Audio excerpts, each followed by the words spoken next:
Ladies and gentlemen, please welcome Mr. Joe Rayo. How you doing? Welcome. Welcome to NEAF 35. And it's so wonderful to see so many of you out there this afternoon. Actually, this morning, because we're not yet at the noon hour. My name again is Joe Rayo, and boy, it's so wonderful to be back. So, how'd you like the winter? Oh, what a winter it was. As some of you may know, for a number of years I was the chief meteorologist at News 12, and before we get into the spirit of introductions here, I thought I'd just relay down to you a number of the statistics, in case you hadn't already thought that we had an impressive winter. Did you know that this was the coldest winter that we had here in the tri-state metropolitan area in 23 years? It was averaging 4 degrees below normal. It was also the coldest December in 30 years, 5 degrees almost below normal. Coldest February since the year 2003, 4.5 degrees below normal, and oh yes, the snow. Aha. Boy, I tell you, the snow, this particular way, it was the snowiest winter we had around here in 11 years. We had 2 double-digit snowfalls, one in January, and then there was the big one in February, the snowstorm that was the bomb cyclone blizzard, as it was being portrayed by the mainstream media. 9th biggest snowfall, almost 20 inches, 9th biggest snowfall in the 157-year history of the New York National Weather Service. And I got to tell you, I do a podcast with a good friend of mine, Joe Chaffee. He was the weekend meteorologist on Pix 11. We do a podcast Sunday through Thursday nights. We just talk about weather. We call it the Joe and Joe Weather Show. I gave Joe the top billing there in that particular case. But after we had the big blizzard in February, on the Zoom chat board the very next night, all over the chat board, and these are crazy people. They are snow weenies, I guess you could call them. A lot of people saying, it's not enough. We want more. We want more. And I said to Joe, what are they, crazy? Haven't they had enough already in terms of snow? It was unbelievable how much. I mean, who possibly would want more snow after all of that?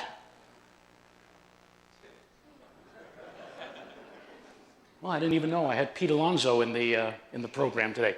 Anyway, we have a beautiful day out there, and I've always said here at NEAF that we had meteorological spring officially began on March the 1st.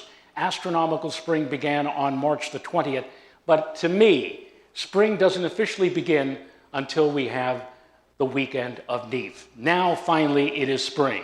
And what a beautiful day we have out there today. Our solar star party, which if you have not had a chance to gaze at our nearest star in space, the sun, through special solar telescopes, please feel free. We've got a perfect day for that, and probably a very nice day tomorrow as well. And temperatures are near 60 today and be near 60 again tomorrow. So it's wonderful, wonderful. You can partake of the sun outside. I'm sure many of you have your checkbooks in hand or your wallets filled, heading out into the vendor area where you can purchase anything. I mean, if you want a tripod, you want binoculars, telescopes, we have over 120 vendors. This is the place to get your astronomical equipment. And of course, in here, in the Celestron Theater, we're going to have a roster of top-notch speakers. I want to take my hat off, if I had one, to Ed Seaman, the executive producer at NEAF.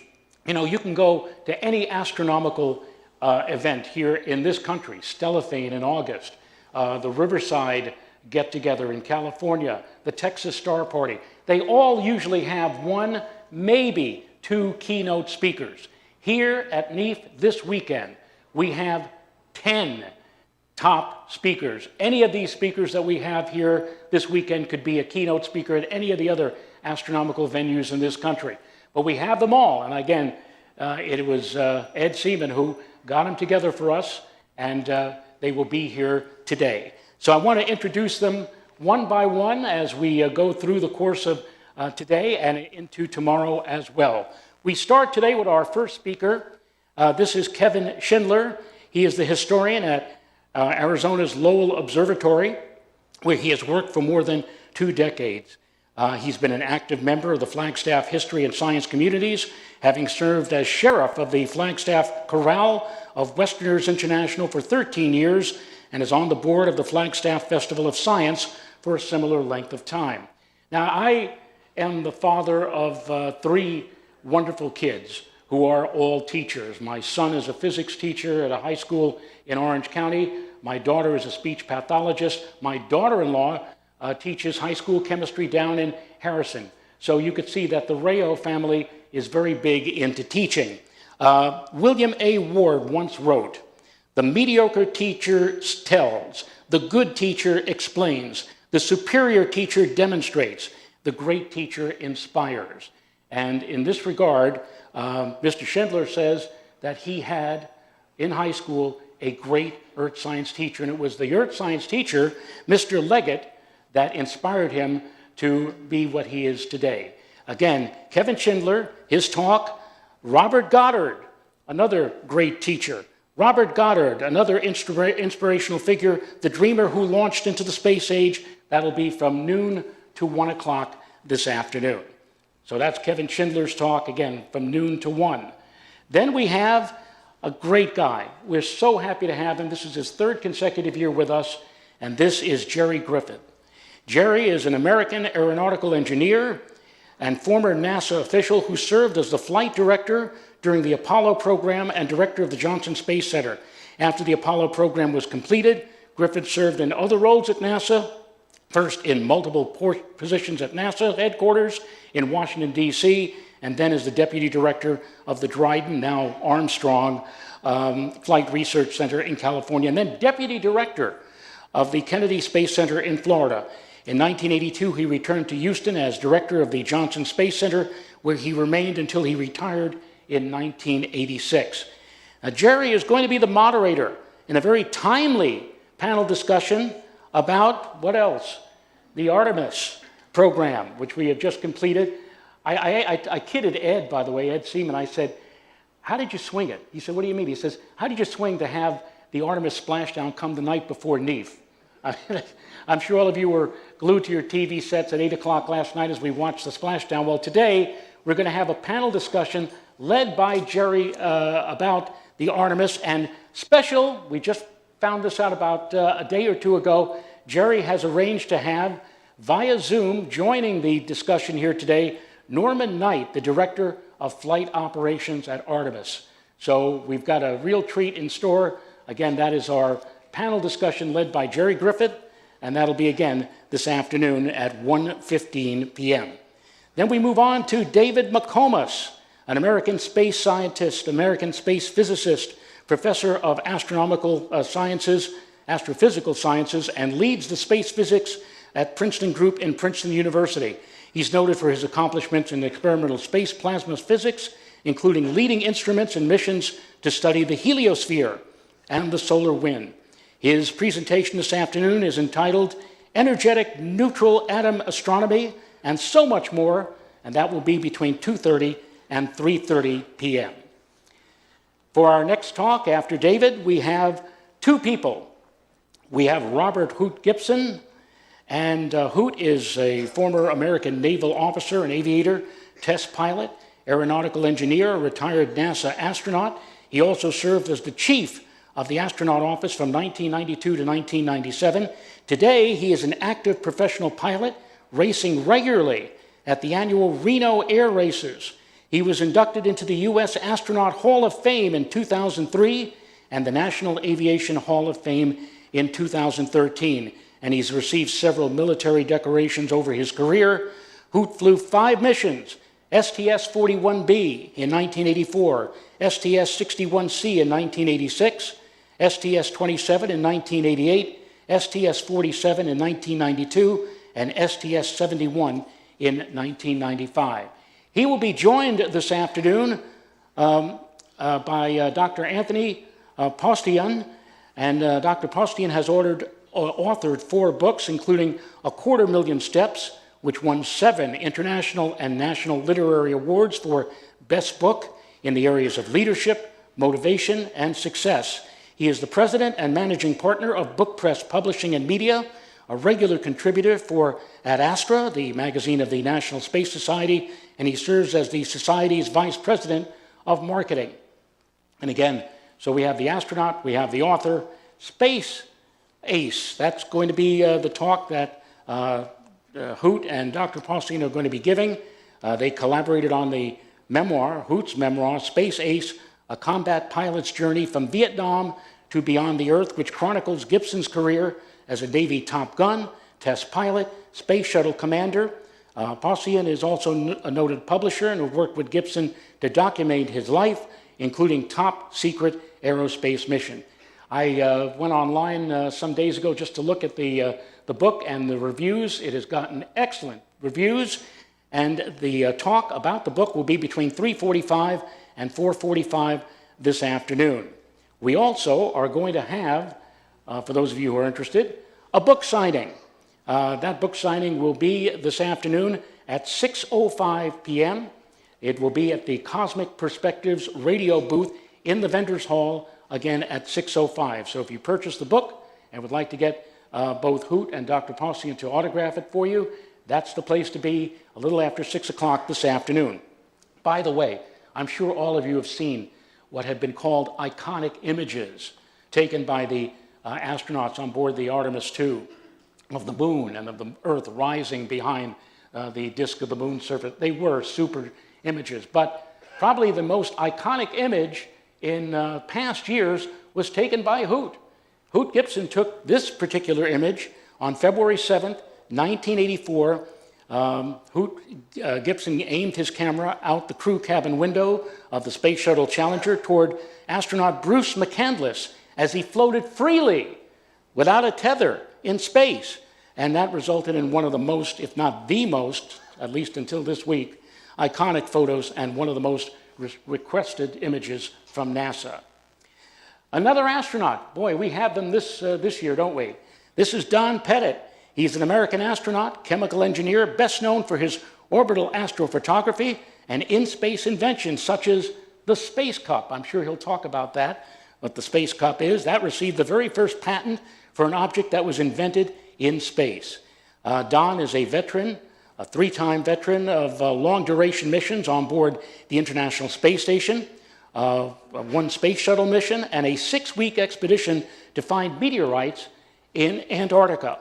As of 2026, by the way, Don, at age 70, is NASA's oldest active astronaut, and he has accumulated, get this now, 590 days. That's 19 months, the equivalent of in space. Pretty amazing. His talk will be on between 5 and 6 o'clock this afternoon. It is called Chasing Cosmic Pixels. Again, that'll be Don's talk at 5 o'clock. But we're not done yet. This afternoon, we're going to have a film to show you. This is the IMAP, Interstellar Mapping and Acceleration Probe. It is a heliophysics mission launched last September, designed to study the heliosphere, the sun's protective magnetic bubble, and the interstellar medium. It's positioned at the Sun-Earth Lagrange point L1. That's about 1.5 million miles from the Earth. And that is where one of 5 positions in space where the gravitational forces of the sun and the Earth balance the centrifugal force felt by a spacecraft, allowing it to park with minimal fuel. IMAP uses 10 instruments to map the outer heliosphere and investigate how energetic particles are accelerated. And we're going to have a documentary film right here in the Celestron Theater at 6:15. It'll run from 6:15 to 7:45, all about IMAP. A very, very interesting space probe indeed. And then tomorrow, yes, our second day of NEAF. And tomorrow we're going to have Dr. Ken Kramer leading off.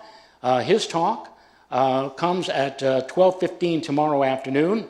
Dr. Kramer is a research chemist, space science journalist, photographer, speaker, and founder and managing editor of Space Up Close website, reporting up close on all things related to NASA and space exploration. Ken is based near the Kennedy Space Center in Titusville, Florida. He is active in outreach and interviewed regularly on TV and radio about various space topics. His goal is to educate and incite the public about science and space exploration via journalism, media appearances, lectures, and outreach. His talk will focus on the Artemis II and New Plan Beyond, NASA's return to the moon. That again is tomorrow, 12:15 to 1:15 p.m. Dr. Kramer will be followed by Michael Cinelli, an American executive who works for NASA. He joined in 2005, currently manages the Apollo Challenger Columbia Lessons Learned program, and in this role, he produces multimedia and storytelling events at the Kennedy Space Center, which focuses on the emotion behind the accidents, the Apollo, the Challenger, and the Columbia.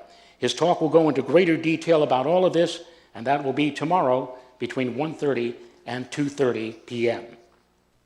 Yet another astronaut coming our way is Anna Fisher. And Anna is here tomorrow. She is an American chemist, emergency physician, and a former NASA astronaut, married to a fellow astronaut, Bill Fisher, and the mother of 2 children. In 1984, she became the first mother to fly in space, and during her career at NASA, she was involved with 3 major programs: the Space Shuttle, the International Space Station, and the Orion spacecraft. Her presentation, First Mom in Space, comes tomorrow between 2:45 and 3:45 in the afternoon. And then our 10th and final speaker of the program is Michelle Thaler. Michelle is an American astronomer. She is also a research scientist, scientific communicator. She is also formerly the Assistant Director for Science Communication at the NASA Goddard Space Flight Center.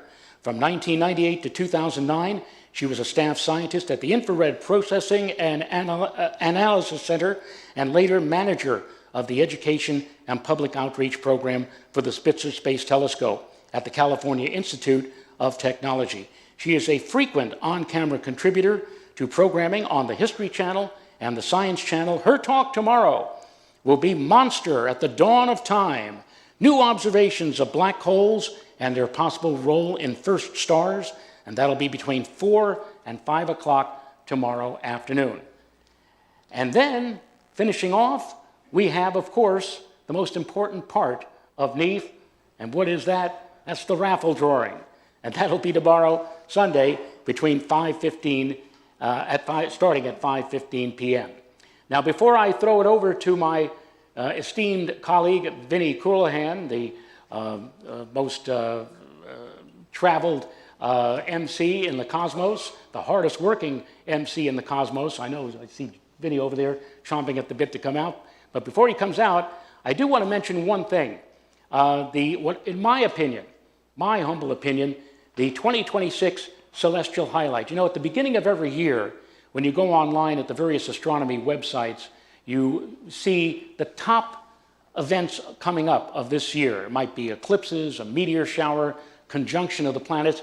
The thing that struck me is that on many of those lists, this one celestial event, which I'm about to reveal to all of you, was not listed, and I don't understand why. Now, the event in question is going to happen on Tuesday, October the 6th. And just by a show of hands, I want to find out here, how many of you know what celestial event I'm referring to that's going to occur on October 6th?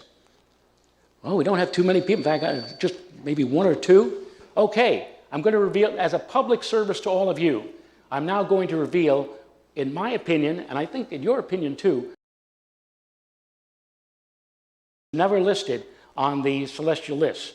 It will be on October the 6th, and again, if you go outside, yes, I know, it's going to be early in the morning, 3, 4 a.m., you have to get up, but if you get up at that hour of the morning and look over into the eastern sky, you will see a lovely waning crescent moon, 19% illuminated, and right next to it is going to be a very bright object. No, not Venus. This will be the planet Jupiter. And you say to yourself, well, yeah, that's fine, but how could that be a top celestial event? Well, yes, in its own right, a lovely celestial tableau. However, this is not just a conjunction, because we are going to have, on that particular morning, an occultation of the second brightest planet in the sky, the planet Jupiter. Now, this occultation is going to be visible throughout much of the United States, and from here in the tri-state area, give or take a minute or two, depending upon where you are, Jupiter is going to go behind the bright side of the moon at 4:23 a.m. Now, you may not be able to see that with your eye, unless you have a very, very good, sharp, acute vision.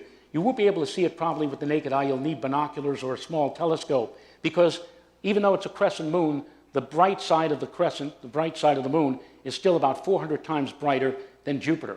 But here's the thing that's really going to make this special, because when Jupiter emerges, and it will emerge from behind the dark side at 5:27 a.m., that is going to be, I think, a most spectacular sight, which will be visible with the naked eye. In fact, since Jupiter is so large, 45 arc seconds across, it's going to take about a minute for the entire disk of Jupiter to reappear. And don't forget, you have a bonus. Along with Jupiter, you have the Galilean satellites that also are going to be occulted. 3 of them on one side of Jupiter: Callisto, Io, Europa, and then on the other side of Jupiter, spectacular sight that's going to be.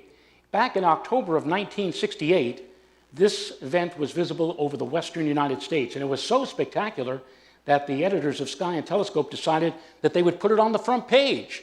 And there it is. You see a sequence. This was taken from Colorado of the Jupiter occultation that occurred then. That occultation, which occurred over the western and central states, the descriptions of the reappearance of Jupiter. And remember, with a crescent moon, we're probably going to have Earth shine. So just imagine in your mind a crescent moon illuminated with Earth shine, and then Jupiter suddenly appearing from behind the dark side of the moon. Jupiter's reappearance in '68 was described as quite dramatic, as seen from Chicago, while an observer at La Pryor, Texas, noted that the most spectacular feature for him was the naked eye impression of Jupiter looking like a brightening jewel on the dark limb of the moon.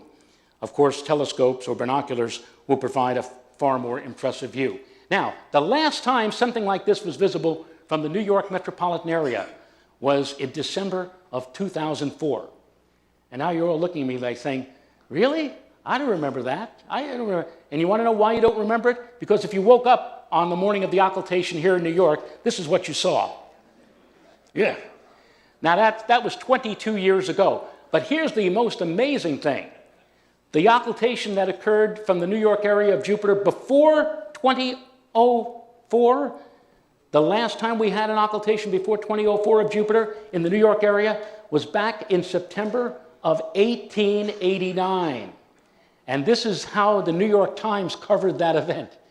I love the comment here, whoever wrote this, the moon looked like a half-sliced custard pie in the sky, and Jupiter looked like a firefly buzzing around the pie, getting ready to take a bite out of it. So this is not an event that occurs very frequently, rather infrequently, and it is something very special. Tell all your friends, tell your neighbors, tell your family, get the kids up. In fact, this is something, being awakened at the wee hours of the morning, children, especially young children, will remember something like this, and who knows, this may actually get them started in the field of astronomy, seeing an event, a very special event like this. And of course, we could always hope that what happens this year does not happen like we did in 2004. And you know, the kids will have to learn too, if you're an amateur astronomer, that occasionally stuff like that happens. Hopefully not like that in 2004. We'll have a clear view of this. Again, the date, write it down or put it in, make a mental note, October 6, 2026. Hopefully, again, it will be clear.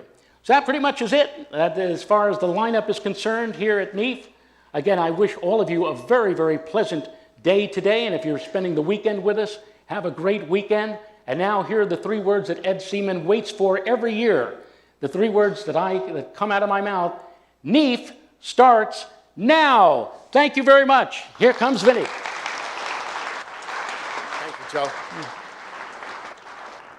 Thank you, everybody, and welcome to NEAF 2026. It is wonderful to see so many familiar faces back here at NEAF, and I would like to extend a special welcome to those of you who are joining us for the very first time. A special welcome to the students from the Peekskill High School joining us here, and those here that are around other students for their first time. We welcome you and encourage you to enjoy the program. We have a wonderful program set up for all of us. And it starts with our very first speaker. He is a longtime staff member at the Lowell Observatory, Flagstaff, Arizona. He's a really good person. I've had several opportunities to meet him both here and at the observatory. He currently serves as the Lowell Observatory's historian. He's an astronomy columnist, advocate of public science engagement, and that's the important part that we engage, just like we want to engage our students and our young folks to learn and encourage them to continue their pursuit in the sciences and engineering. His talk today, Robert Goddard, the dreamer who launched the space age, and it's important how that dream has carried us from so long ago to even last night watching that Artemis capsule safely land and where it's gotten us.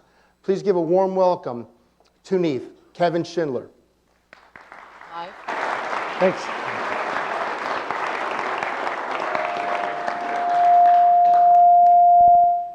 Good afternoon, and thanks for coming in. And I'd like to start out by congratulating the organizers for having this meeting in conjunction with Artemis. It was really great for them to have Artemis scheduled around this meeting.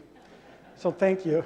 I also should probably undo my jacket. I know you're supposed to keep it closed, but I have to show off my really cool tie. This Robert Goddard theme. So I'm going to wear that proudly here. This is such an exciting time for space. How many of you watched last night's splashdown? Is there anybody who didn't watch it?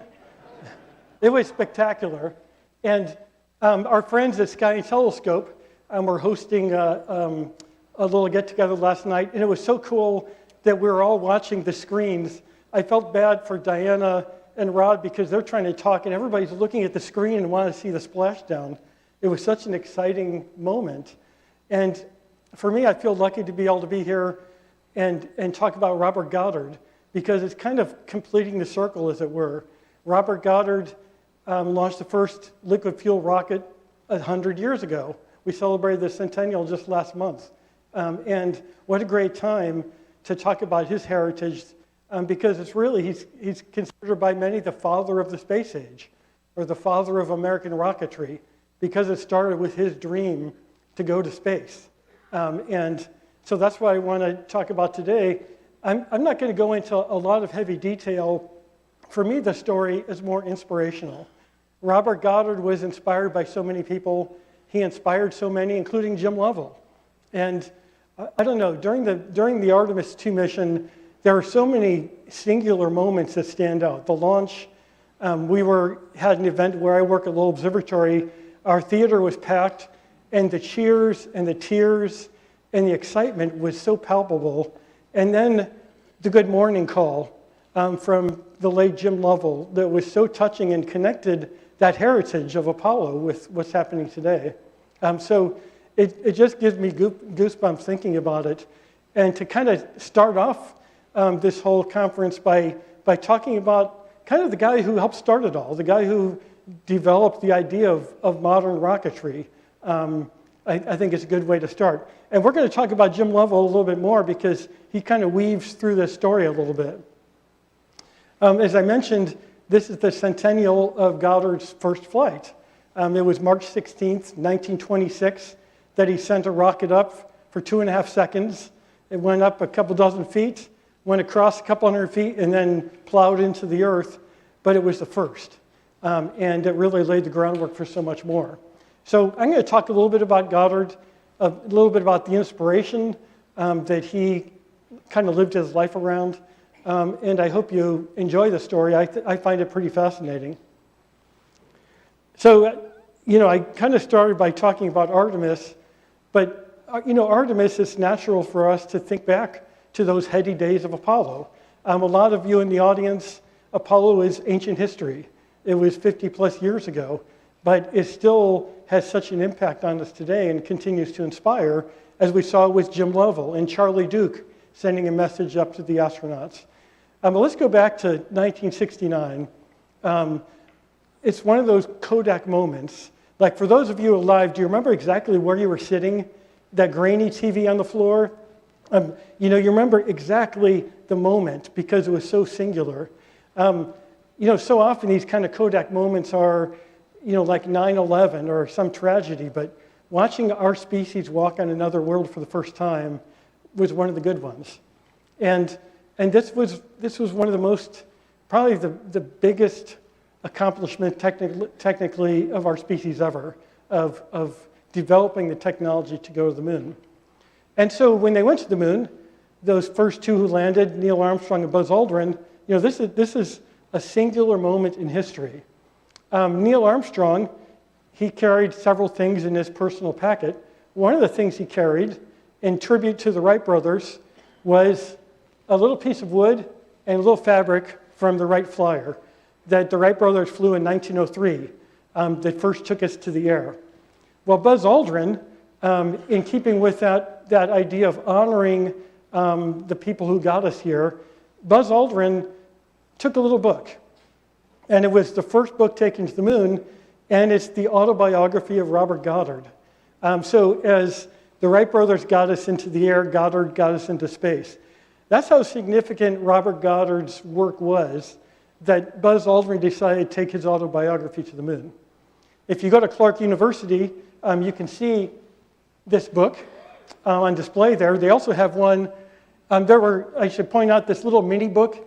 There were 1,926 copies made in reference to the year 1926. Later on, somebody who was pretty creative made 8 of those with a meteorite cover. And they're really fascinating. If you come by the little observatory booth later, I'll show you one. I have one of those 8, and it's really neat to see that Wittmann-Stoughton structure in it and everything. So anyways, Buzz Aldrin took this book. That's how important Robert Goddard was. And there's an interesting tie with Buzz Aldrin I'll talk about later, because his father was a student of Robert Goddard's. And so there's a really nice connection there. So I keep talking about Goddard, and a lot of you in here have certainly heard of Robert Goddard. Many, especially of the maybe less mature of us, the younger perhaps aren't as familiar with the name. We grew up learning about the Wright brothers and Thomas Edison and Eli Whitney and so on, but not so much Robert Goddard. And I think we're at a time when that might start changing. So who was he? Where did he come from? Well, he was born in Worcester, Massachusetts, and grew up there. And his young life was, I don't know, maybe typical. This is the family home that was in the family for 150 years. He was born in one of the upper bedrooms. As a youth, I don't know, he's a typical little boy. He got in trouble. He had a scientific mind. He liked to watch the birds, and he designed at a young age a frog hatchery that he wanted to build.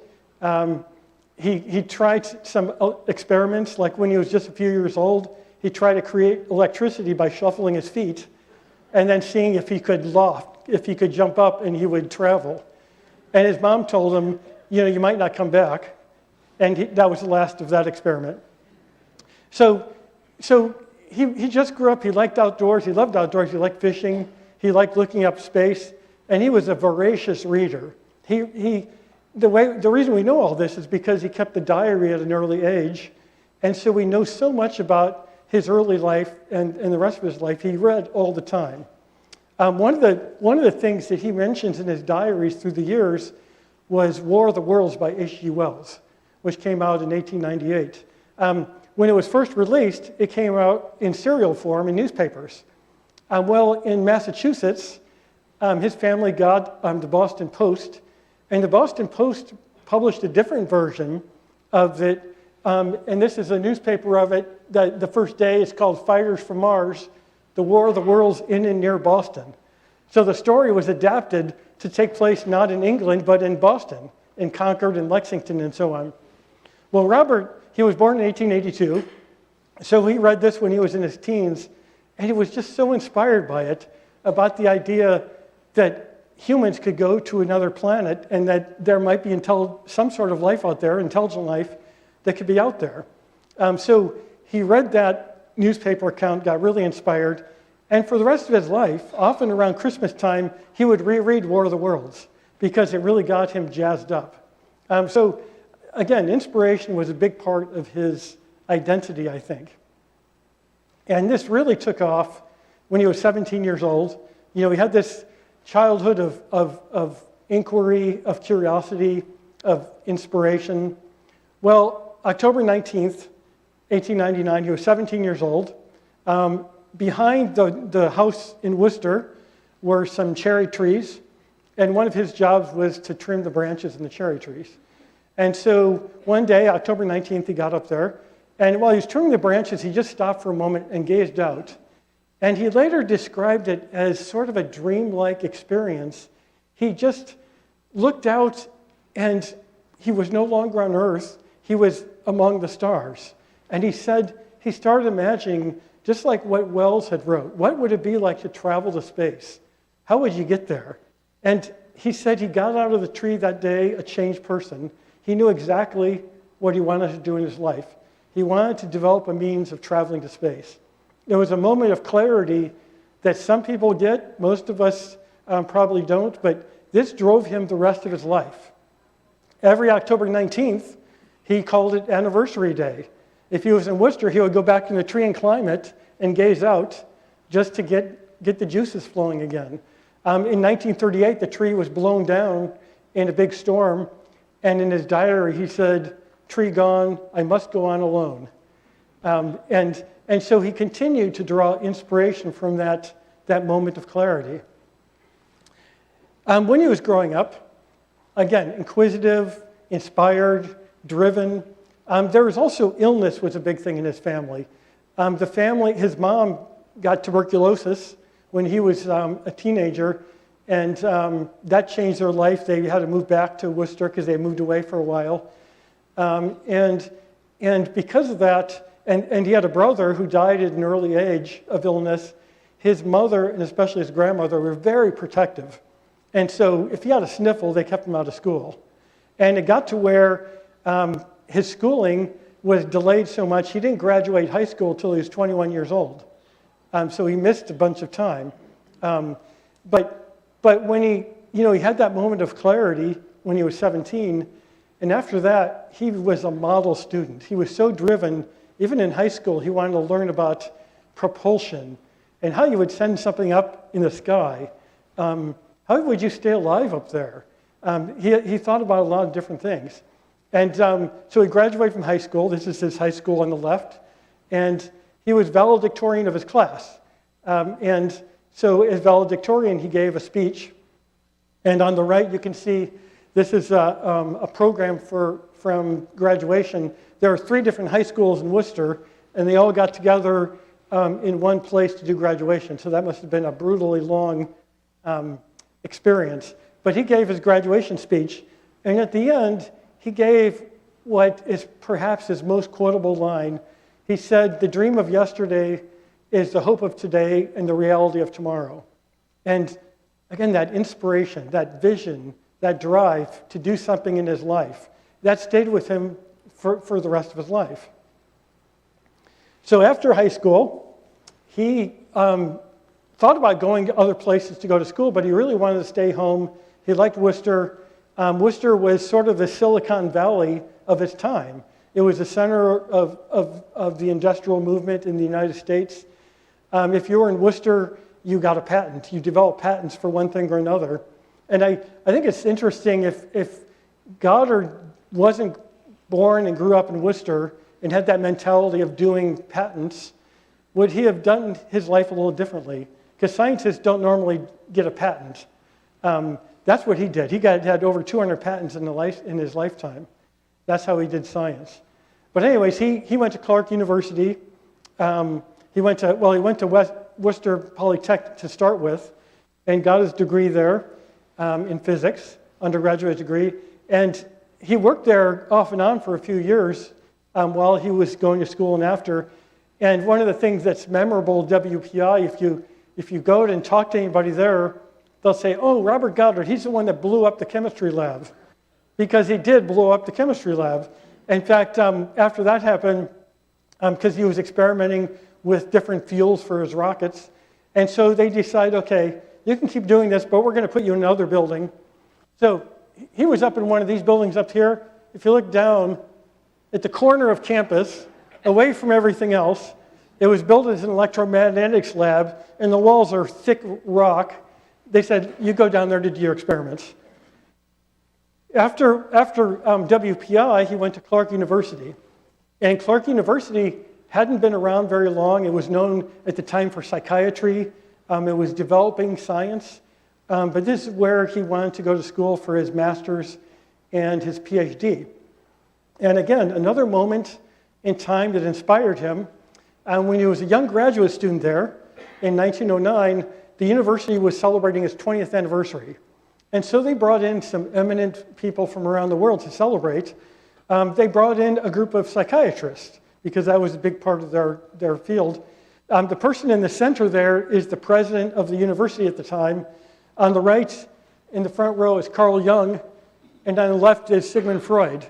That was Freud's only visit to the United States, and he came here to be at this ceremony. If you go to Clark University today, there's a statue of Freud celebrating this. So these are leaders in their field. So you had top psychiatrists, and then you had top scientists.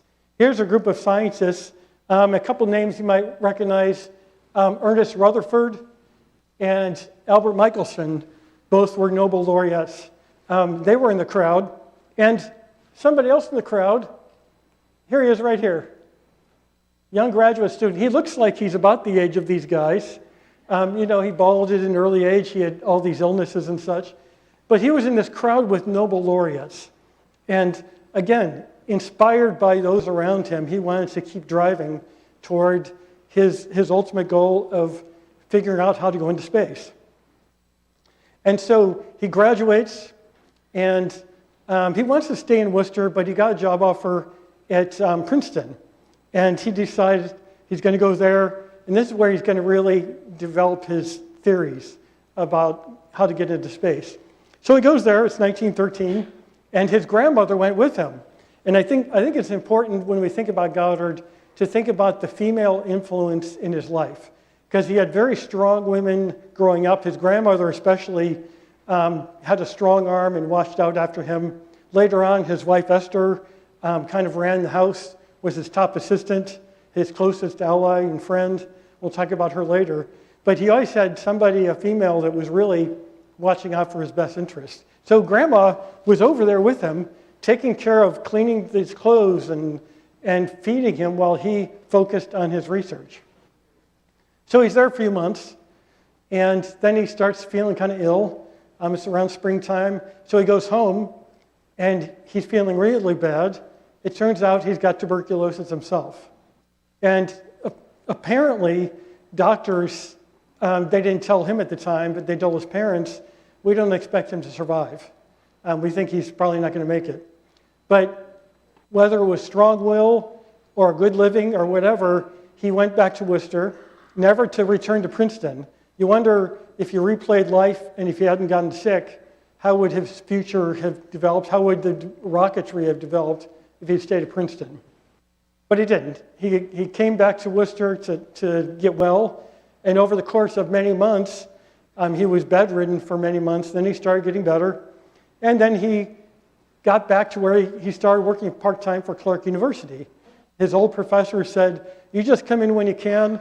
We'll pay you, but don't push yourself. We just want you to recover.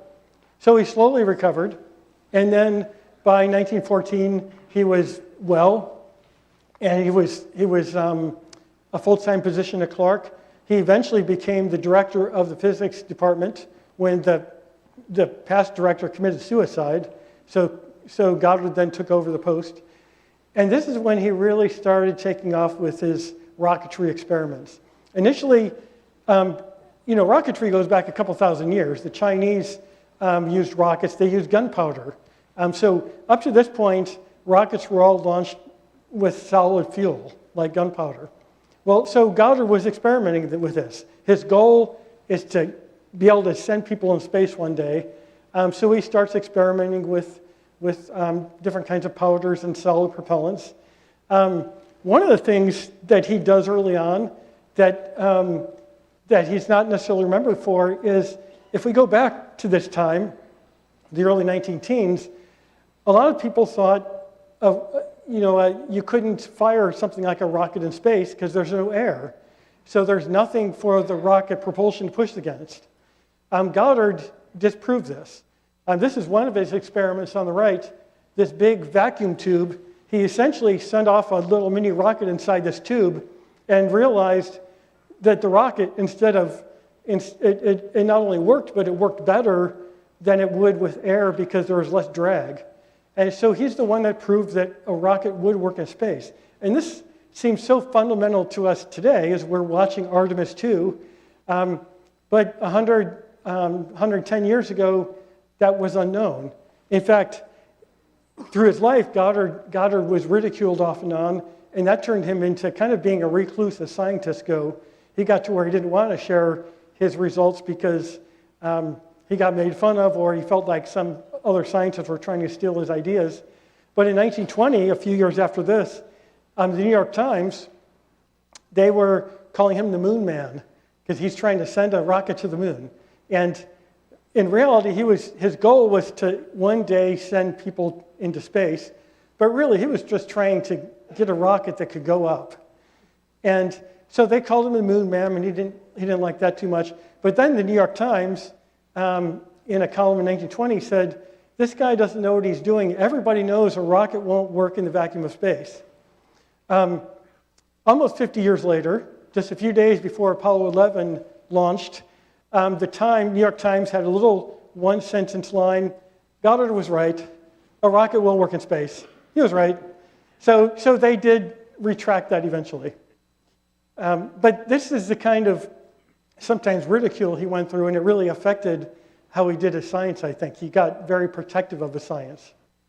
So he's working on developing rocketry ideas. He's doing some experiments with liquid fuels.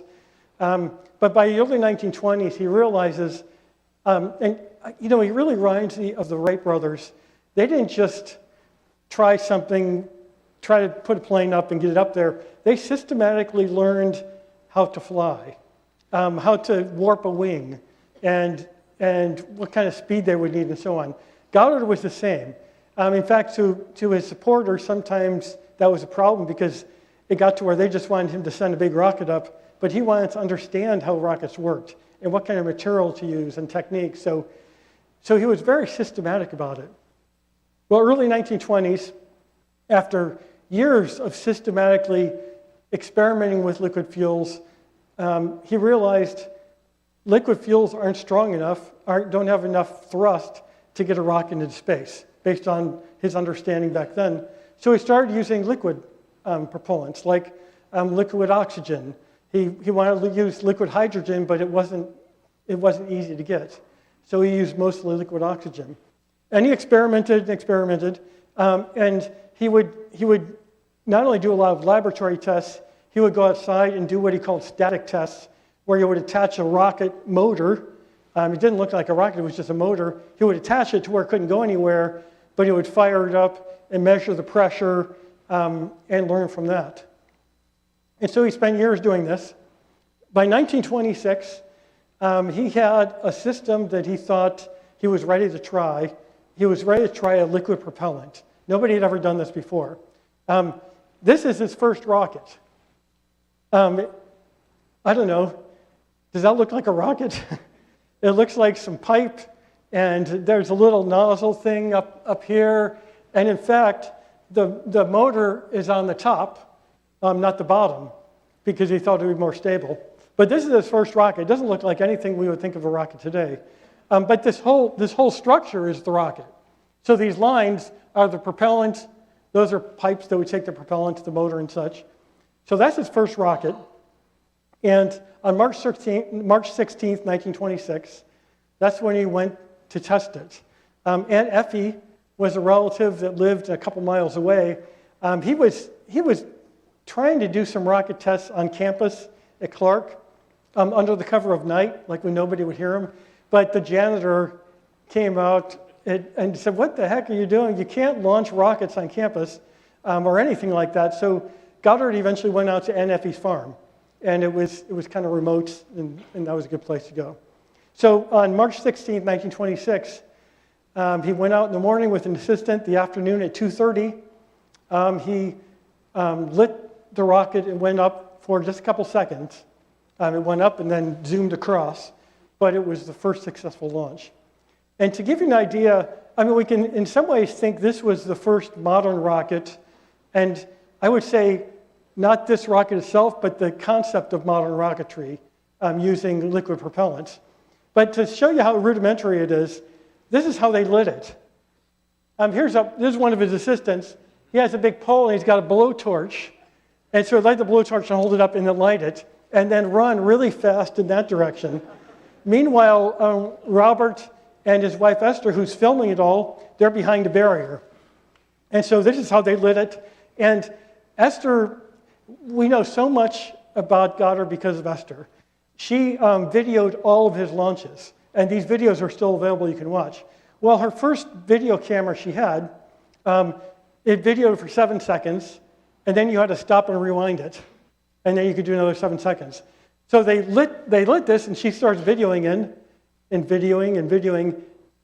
the rocket doesn't take off yet. 7 seconds pass, she has to stop as she's rewinding, and of course that's when it took off. So she doesn't have video of the launch, but as soon as she rewound, she started videoing again. And if you look at this picture, this is Aunt Effie's house here. Here's the rocket frame. This is a wind barrier. Right back here is a barn. If you look closely, it looks kind of like fuzzy white.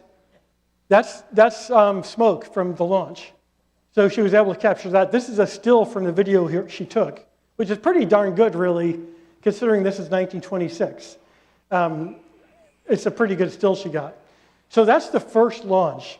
And from there, we're yesterday watching astronauts come back from space. It all started with this moment. And a lot has happened since then, of course. A rocket has changed a lot since then.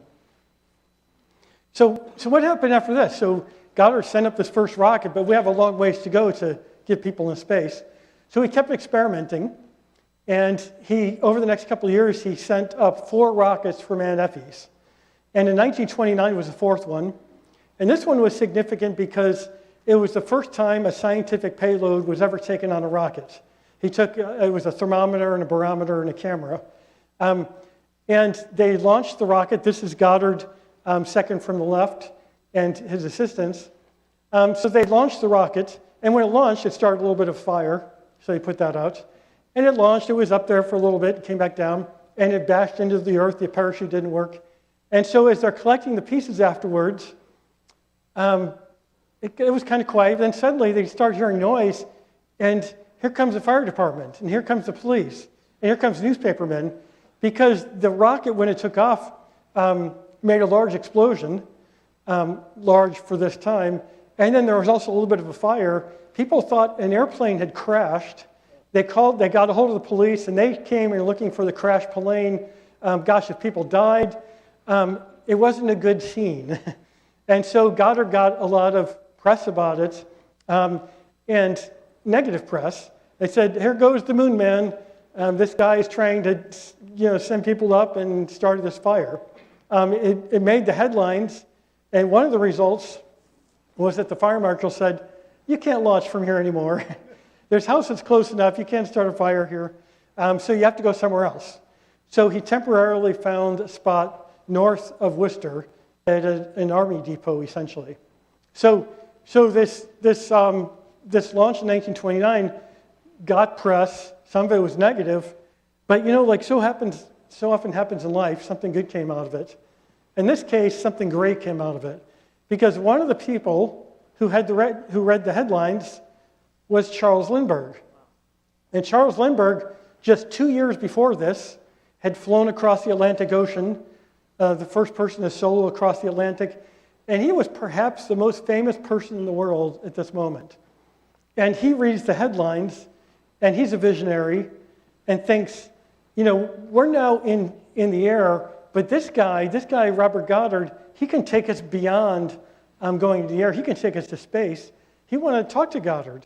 So he reached out to him, and you can see Robert Goddard going home to Esther that night and saying, guess who I got a letter from today? Charles Lindbergh. he's coming to visit. Clean the house.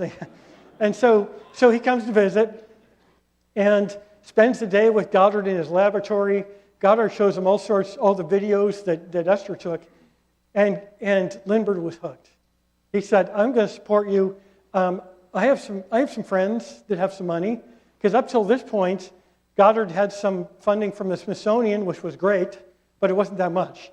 For him to really expand from sending a piddly little rocket up to building larger rockets, he needed more funding. And Charles Lindbergh, one of his friends, he knew the Guggenheim family very well, they were into airplanes in flight, and they also had a fair bit of financial resources. So through Lindbergh, they funded Goddard. And so this is when he was really able to expand what he was doing. And there's a great story about Lindbergh coming to the house that night, and Esther served chocolate cake and coffee, and she says that's what convinced him to support Robert, was the chocolate cake. So from there, Goddard goes on to find an ideal place to launch his rockets. Worcester, Massachusetts, or anywhere in Massachusetts is so populated, if you're going to build a rocket that eventually is big enough to go into space, you need a remote area that's not going to start on fire, that's not going to start a person's house on fire, and also a place where you can launch rockets year-round, somewhere with stable weather. So we talked to some meteorology friends, and they said, the Southwest, the American Southwest, like in New Mexico, might be a good spot. And he centered around Roswell. And Roswell, had he known there was going to be UFOs there, maybe he would have not gone there, I don't know. So he went to Roswell in 1930, and that's where he spent the next, off and on the next decade of his life. And this is where he started really developing rockets like we know of today. When you think about early rockets, you think about the big tube. And we'll see that in a second here. So I'd love, when this comes back up, the picture of all these guys holding the rocket. That's the crawler they had back in those days. That's how they transported it. They would develop it, test it in the shop, and then put it in the truck and drive it about 10 miles, bumping along the way, and then get to the launch site, and then they would carry it by hand to the tower. And so it was, things have changed a little bit since then. So as this is coming out, I'll just keep yapping here a little bit. So Goddard continues to develop the rockets, and not only develop, when I say developing them, he's testing different propellants.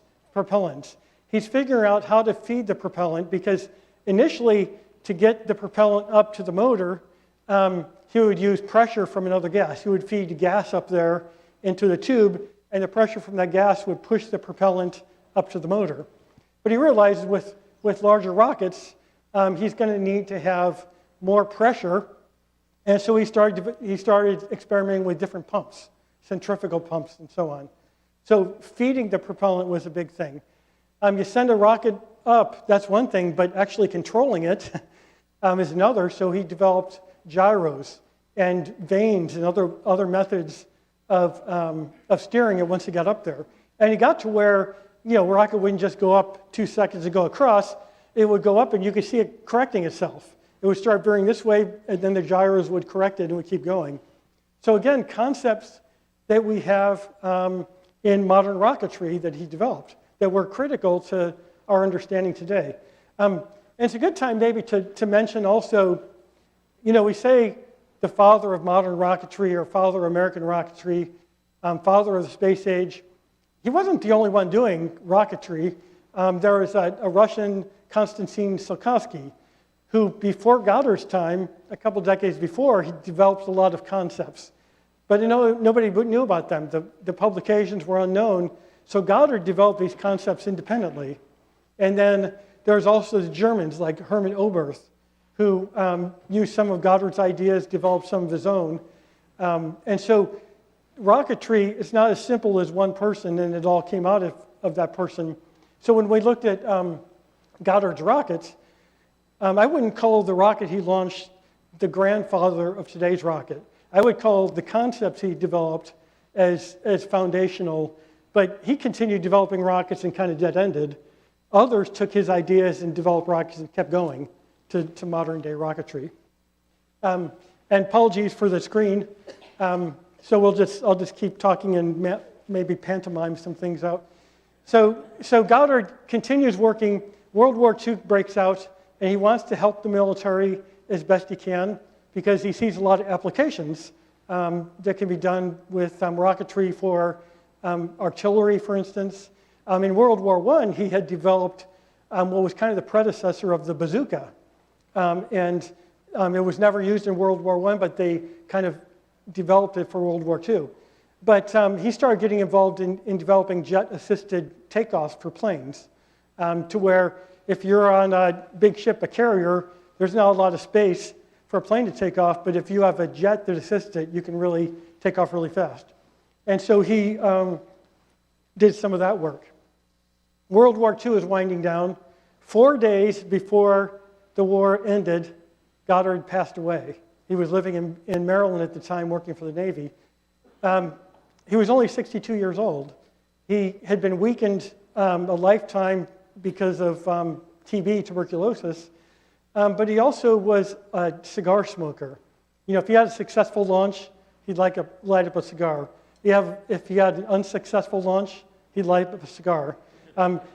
There's so many pictures of him with his cigars, and they eventually did him in. He died of throat cancer. He's only 62 years old. And so he really left quite a legacy. He was brought back to Worcester, buried in the family plot, and you can go there and pay homage to him today. And, you know, you think that's the end of Robert Goddard, the person, but his legacy continued to grow, and that was so much because of Esther that I'm going to talk about. So I want to talk about after his life a little bit, but first of all, let's review some of his innovations, because there are many. Like I said, I wasn't going to go into a lot of the technical stuff, but just to review some of the stuff he did. He, of course, launched the first liquid fuel rocket, which was critical to the development of rocketry. He proved that a rocket will work in a vacuum, contrary to the New York Times and others who said that won't happen. He proved otherwise. Multi-stage rockets, critical, you know, watching Artemis 2. You know, the old cartoon of one big rocket going into space, he realized that, you know, if you have one big tank, you're carrying all this dead weight of a tank. So why not have multiple stages? You have stage A, once its fuel is used up, that is discarded, so you're not carrying all that extra weight. So he developed these ideas of multi-stage rockets that are still with us today. The first scientific payload on a rocket in that 1929 launch. Steering rockets using gyroscopes and vanes and such. I mentioned the predecessor of the bazooka. He didn't have a military mind. He certainly wasn't a warmonger, but he wanted rockets to be used as many different applications as possible. And so that's why he contacted the military to see if they'd want to use it. And so he did all this stuff with rocketry, but he also did other things, like ideas of using solar energy to power into space. So many things that are now coming around 100 years after, and 100 years plus after he suggested them. So this is his legacy. He did so much to what got us into the moon just in this past week. It goes back to this guy. So how do we know all this information about Goddard? You know, it's not like he's 1,000 years old and there's nothing written. It was in recent times, but so much because of Esther. And we needed a monument to Esther as much as to Robert, because when they got married, she kind of took over as the female in his life. She was his business partner. She went to all the launches. She videoed them. She sewed all the parachutes when he used those. She kind of encouraged him to become a little more social, because he was a classic, very focused. He wanted to do research. He would have done it 24/7 if not for Esther, who said, you know, it's really good to be social once in a while and get to know the neighbors. And so she was very good for him in that way. after he died, she spent the rest of her life transcribing his diaries. We're talking about 30-some years of diaries that she transcribed because nobody else could read them. All this chicken scratch in these little books, she transcribed them. She worked on completing patents that he hadn't completed. So by the end, he had more than 200 patents. More than 50 of those were because of Esther pushing him. There's so many celebrations around Goddard, like universities that wanted a plaque, or the Goddard Space Flight Center that was named after him. She would go to all these events and speak on his behalf. And so she did so much to preserve his legacy. She spent the rest of his life, or of her life, she went back to Worcester and lived in the family home. And it's neat to think that she spent more of her life after he died. She spent more time documenting his career than his entire career lasted. That was her career. She also was her own person. She got a degree in teaching and did some teaching later on, but she really was devoted to preserving his legacy. One of the things that happened in 1969 that I think is interesting, in May of 1969, Clark University opened their new Robert Goddard Library. And one of the people, this is Ted Kennedy, Senator Ted Kennedy, there's Esther, there's Buzz Aldrin. And you say, wait a minute, 1969, May, weren't they getting ready for a launch? They launched in July, so just a couple months before that, in the middle of all this training, that's how important Goddard was to Buzz Aldrin. He came here to the dedication ceremony to be part of it. And Buzz Aldrin's father was still alive, and he was at that ceremony also.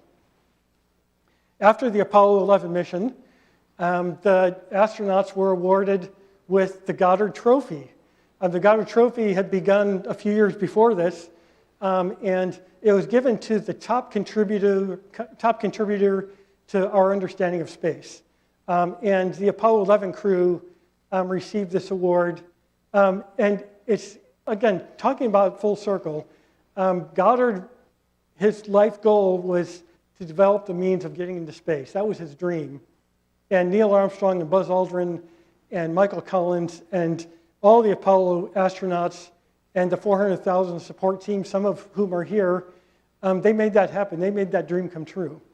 I love this picture because Esther is with Armstrong and Aldrin.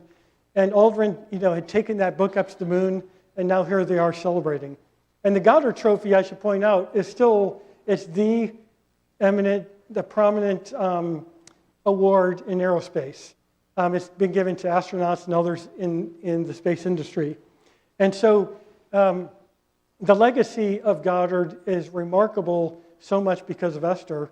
There have been two full biographies written about Goddard. One is by Robert Clary in 2003, and he said NFE's truck farm was the Kitty Hawk of modern rocketry, and Robert H. Goddard was Wright brothers. And I think that's so apt. The Wright brothers and Goddard were both scientifically minded, tested things over and over again. They were both revolutionary. Their first flights, whether it was an airplane or a rocket, didn't go very far, but it opened a new era, whether it was to get us off the ground or to get us into space.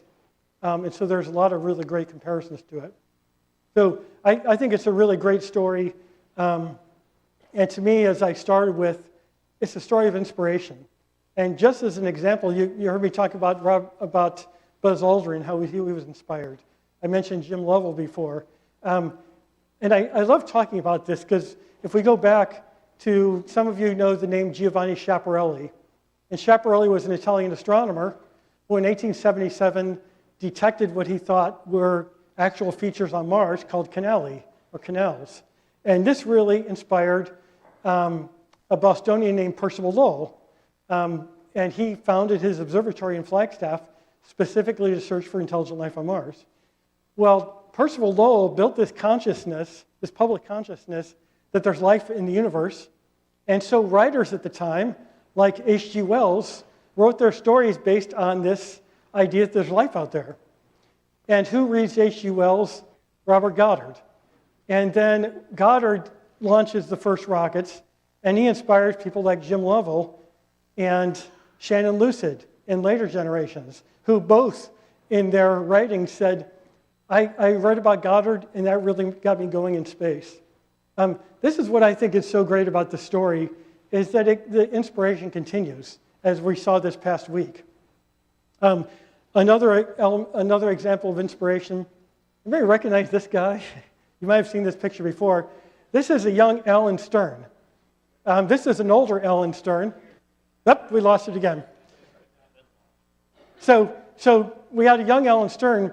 Alan Stern read about rocketry. He was inspired by the Apollo astronauts, who were inspired by Goddard, and he led the mission to Pluto. Many of you who've come to this conference before have seen Alan speak. And so he developed, he was head of the New Horizons mission that was so inspiring. It was the first time in decades that we saw another planet up close for the first time. Not since the Voyagers have we had that. And so he led the New Horizons mission, and he, on behalf of the New Horizons team, accepted the Goddard Trophy. So again, another great full circle moment. Another person that was inspired is a guy named Charles Slatkin, who is kind of developed videography through the years. He's living in Worcester, and a few years ago, he read that the house that Goddard had grown up in and was in the family for 150 years, and where Esther lived the last decades of her life, was going to be torn down. And Charles said, no, you can't do that. And so he bought the house and has turned it into the bottom floor as a museum, and upstairs he's developing into an apartment where students, for instance, can live there, like engineering students can live there, and they can be stewards of the house. And so he's really carrying on this tradition of inspiration that continues today. And so let me just end by telling my own personal connection with this. Like, I grew up in Ohio, and I've worked at Lowell Observatory for 31 years, and so I certainly was familiar with Goddard, but my personal connection was, as I became kind of an expert on Percival Lowell, I had read that Lowell inspired scientists. He inspired writers like H.G. Wells and Edgar Rice Burroughs, and scientists like Robert Goddard. And I thought, okay, that's nice to say, but I want to see the smoking gun. Where does Goddard say, this guy inspired me? And so I thought this was a pretty interesting thing through the years. And then last year, during a Pluto festival we have in Flagstaff, I was talking to a friend, Iris Fisher.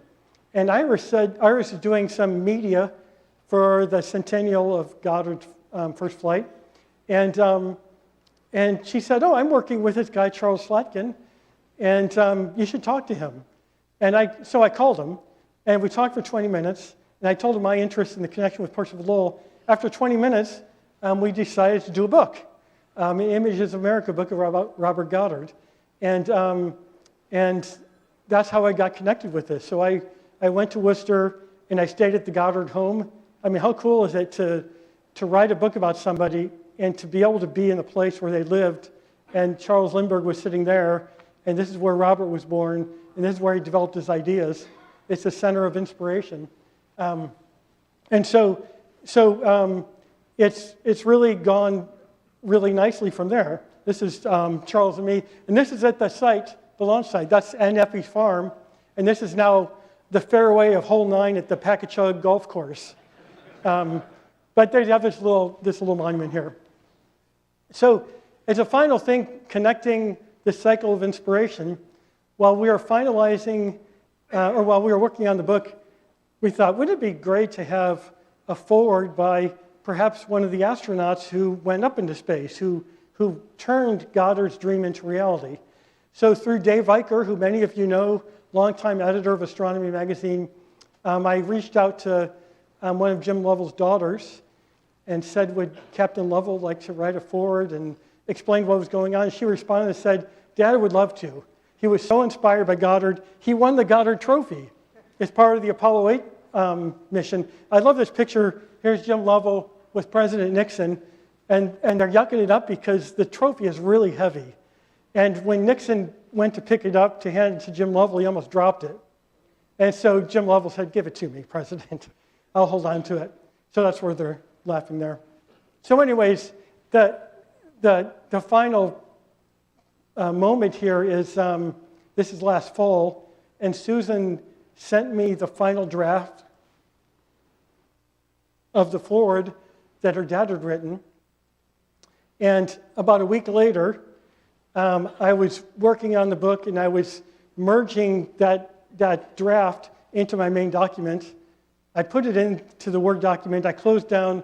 I opened up the internet and saw the news that Jim Lovell had died.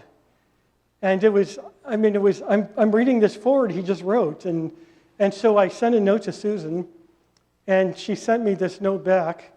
And she said, "I'm so glad Dad was able to complete the forward to your book. I do hope you will still be able to use it." Like, is that a trick question or something? Of course. And then she said, "Robert Goddard was such an inspiration to him.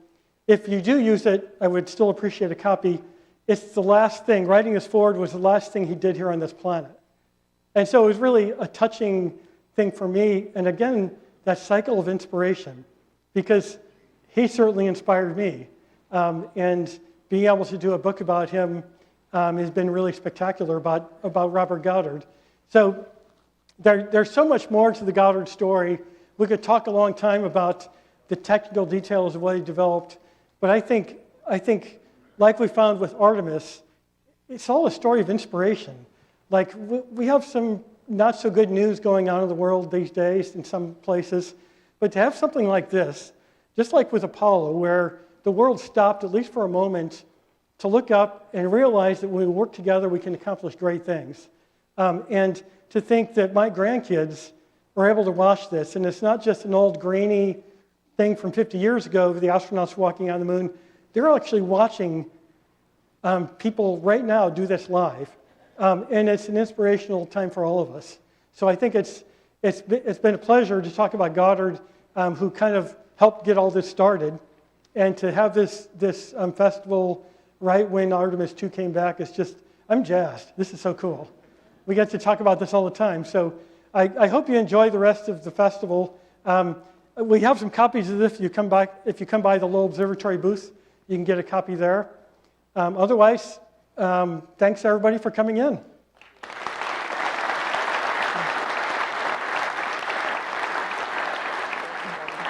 Thank you very much. You're welcome. And we have some time for questions if anybody has any. I think we have a couple minutes, is that right? Yeah.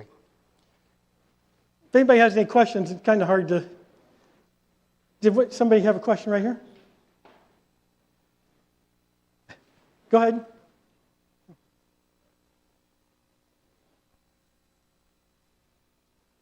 Okay. Okay, straight back there.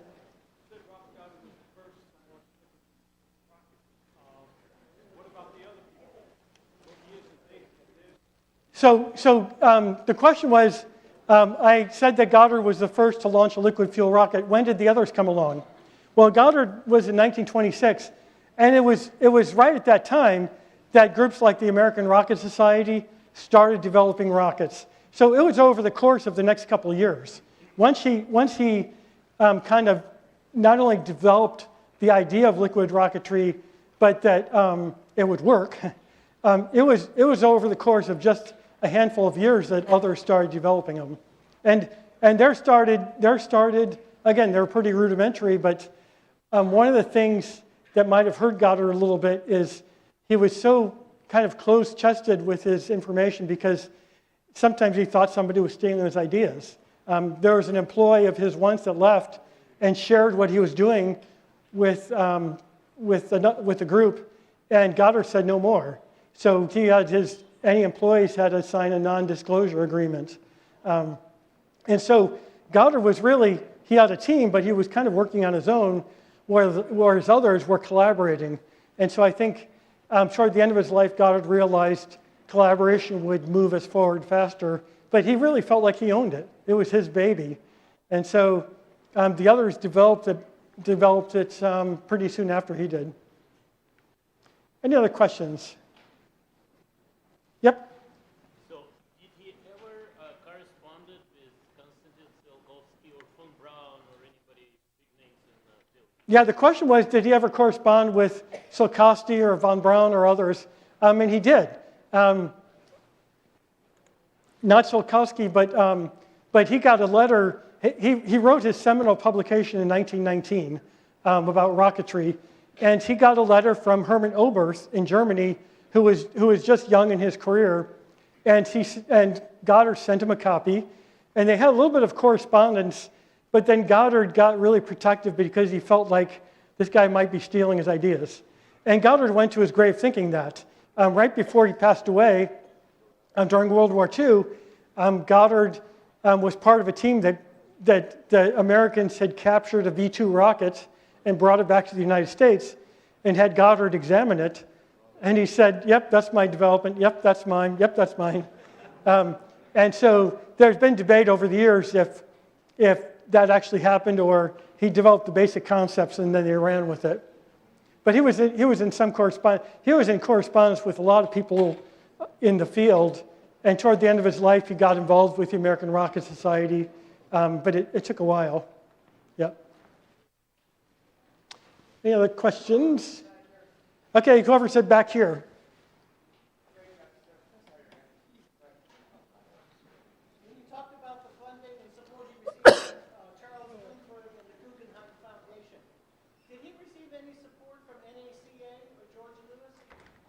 No, he didn't. The majority of his funding, again, Smithsonian was early on, but really it was the Guggenheim Foundation that funded him. He didn't get a lot of other funding besides that. And he still got some funding from Clark University. And it was a little bit odd because by the 1920s, he was the head of the department at Clark University, of physics department. When he went to Roswell, he was still the department head. And for the better part of a decade, he was in Roswell still as the head of the department, but he wasn't on site. And that got a little difficult for the university because they needed somebody on site. So we got some funding from them, from the Clark University, but mostly it was, the big funding was the Guggenheim. And I think if you replayed it today, today's world, you get funding from a lot of different sources. I think if he had been a little bit more collaborative and thought about that, he might have not only had others he worked with, but also got funding from other sources. Is that it? Okay. Thanks, everybody, for coming in. Thank you very much. Thank you, Kevin. Thank you very much. It was great. Thank you. We had a little bit of a glitch with your communication with these.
very impressive, and it's so easy to use. You connect it to an app on your phone or a tablet.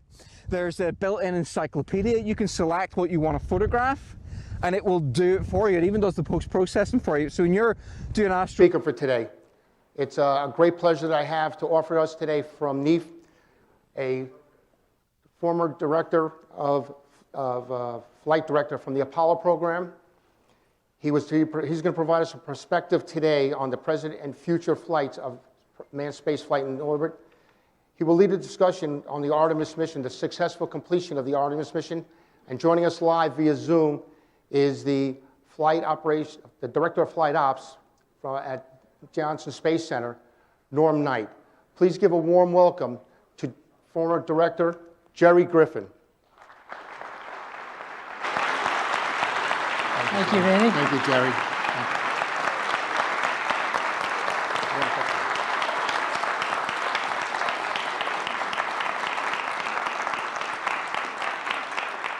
Well, thank you for that.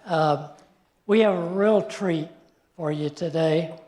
My good friend Norm Knight is right behind me on the screen. And Norm is the director of all of the operations, flight operations at the Johnson Space Center. That includes astronauts, mission control, all the training, all the mission planning under Norm. He has been involved in Artemis II since being in quarantine, I guess, Norm, with the crew down in Florida for the launch. Up until right now, he's about to welcome the crew back to Houston. And I don't know, Norm, when are they arriving? Well, Jerry, they're arriving later today. We're excited, and as you know, the mission was fantastic, but the mission is not complete until the crew is their feet back here in Houston, reunited with their families. So we're waiting on that later today. Okay, and Norm was a flight director before he became the director of flight operations.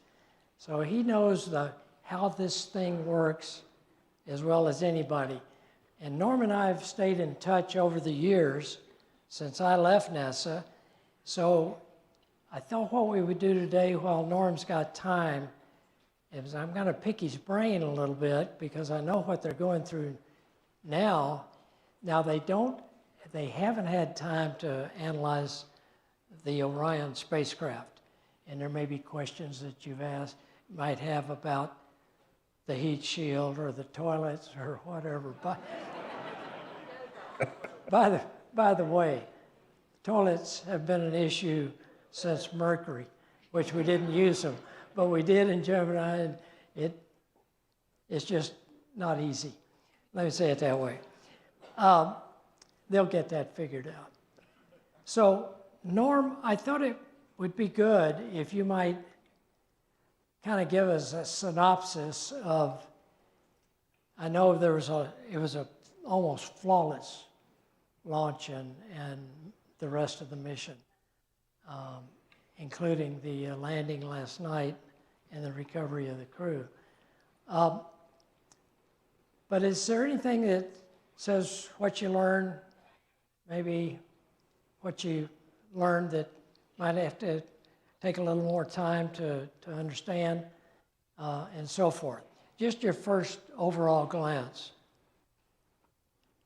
Well, Jerry, again, thanks for having me today. And, having been there in person with the NEAF Expo and Forum, it's a special place in my heart. I wish I could be there in person with you, but of course, my job is to be here and make sure that the crew is reunited with their families. So, again, thanks for having me. On first blush, I'll tell you, we always learn, and that is very important. This is a development flight. Artemis 1 was with no crew. This one was with crew. What we were most concerned about was the environmental and life support systems that we were really testing out for crew. And I'll tell you, those worked very, very, very, very well. We were very pleased. Obviously, if they had not worked well, we would have not committed to that translunar injection burn and sent them around the moon. So overall, I will tell you the Orion spacecraft was absolutely incredible. There's obviously some little things we're looking at, the toilet, and some of the issues we had there. Again, toilets are hard, and we're continuing to learn. But I'll tell you, the good news is that the toilet worked very well, and the problem we had was actually dumping it overboard the vehicle. So there's going to be a lot of work to figure out why that line did not operate in the manner that we expected. And again, we learn. And I look at this as a silver lining, because everything we're doing now is buying down risk for when we go back to the moon. We're going to do an Artemis 3. Obviously, I think most of you have seen our administrator come out with Ignite, which is absolutely impressive about where we're going with the lunar moon base. And so, Artemis 3 will be another development flight. 4 and 5 will be on the moon. And we have to work these lessons out now. But I'll tell you, I was very impressed. I continue to be very impressed. And the vehicle and the teams performed exceptionally well. Very good.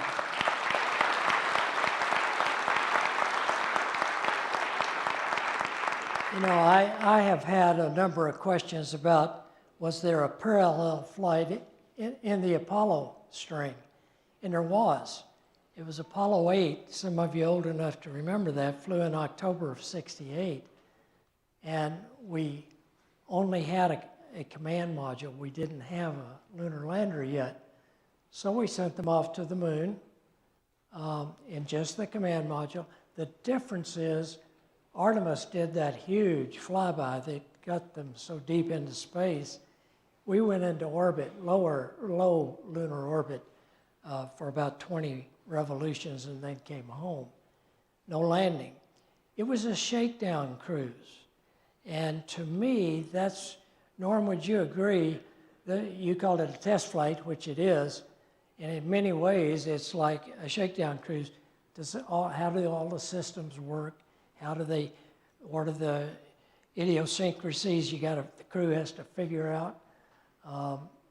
And I think that was done, as you say, Norm, I think completely, right? Yes, absolutely, Jerry. And our mindset is we're very aggressive. And you've heard the administrator say this in that this new effort, Ignite, leading back to the moon, this time to stay and then on to Mars. We're very aggressive, but we crawl, walk, and run. And this was, part of that crawl was Artemis 1 with no crew. And we're starting to walk now that, figuratively, now that we've done Artemis 2 and we've learned. We're going to advance the heat shield going into 3, 4, and 5 and make changes that we need to make. Again, buying down risk. That's that crawl, walk, run mentality where we get into an ops tempo. And, I'm just super excited that someday we're going to be flying to the moon very frequently from this country, involving our international partners and our corporate partners. And it's an exciting time to be in the space business. And I just, Jerry, we're standing on the shoulders of giants like you that made all this possible, because we're picking up where you left off. And every day that I am associated with the Artemis program, I recognize just how heroic and miraculous what you and your team, Jerry, did in the 60s and 70s. I am in utter awe about the incredible work you did to get us on the surface of the moon. It is so hard, and there is nothing short of miraculous to say what was done by you and your team.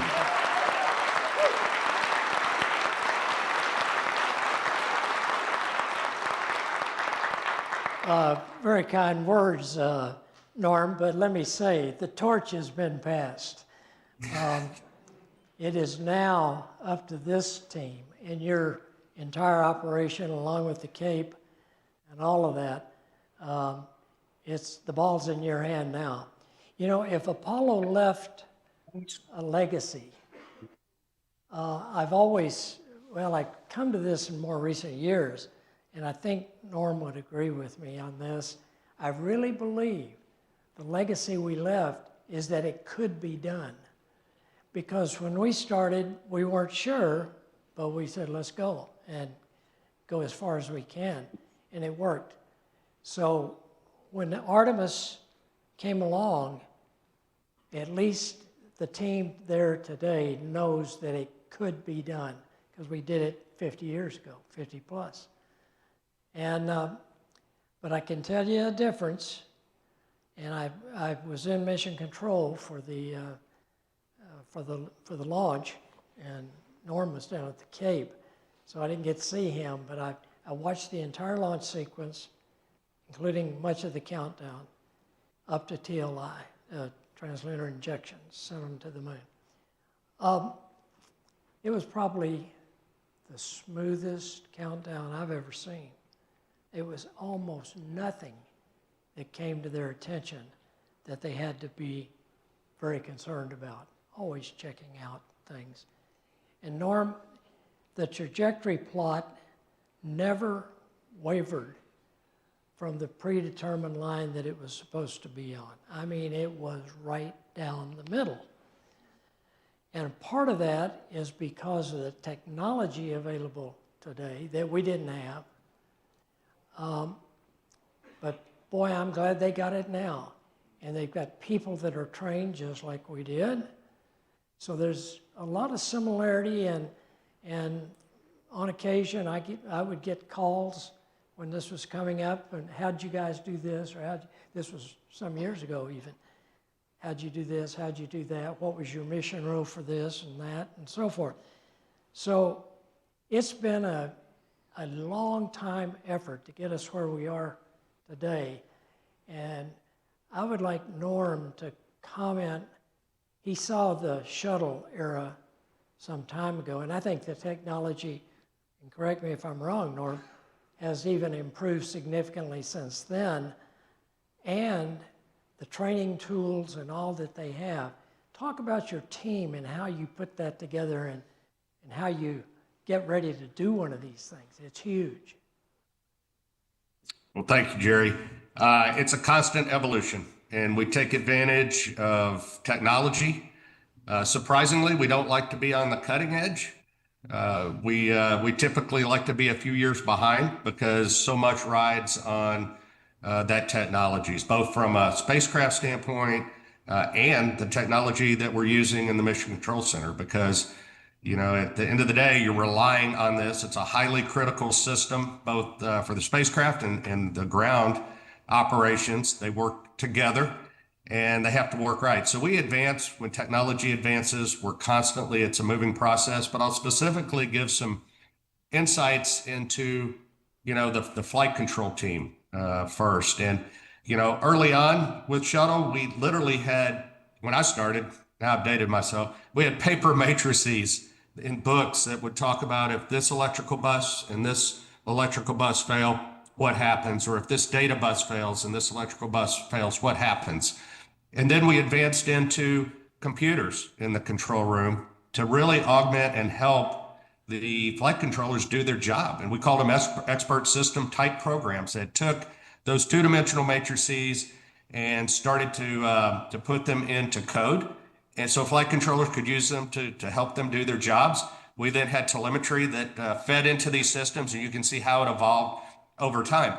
At the end of the day, though, the flight controller has to maintain knowledge of the vehicle and the systems that they are responsible for. What we never want to get into is an algorithm of some sort providing an outcome and someone just saying, well, it says this, then let's go do it.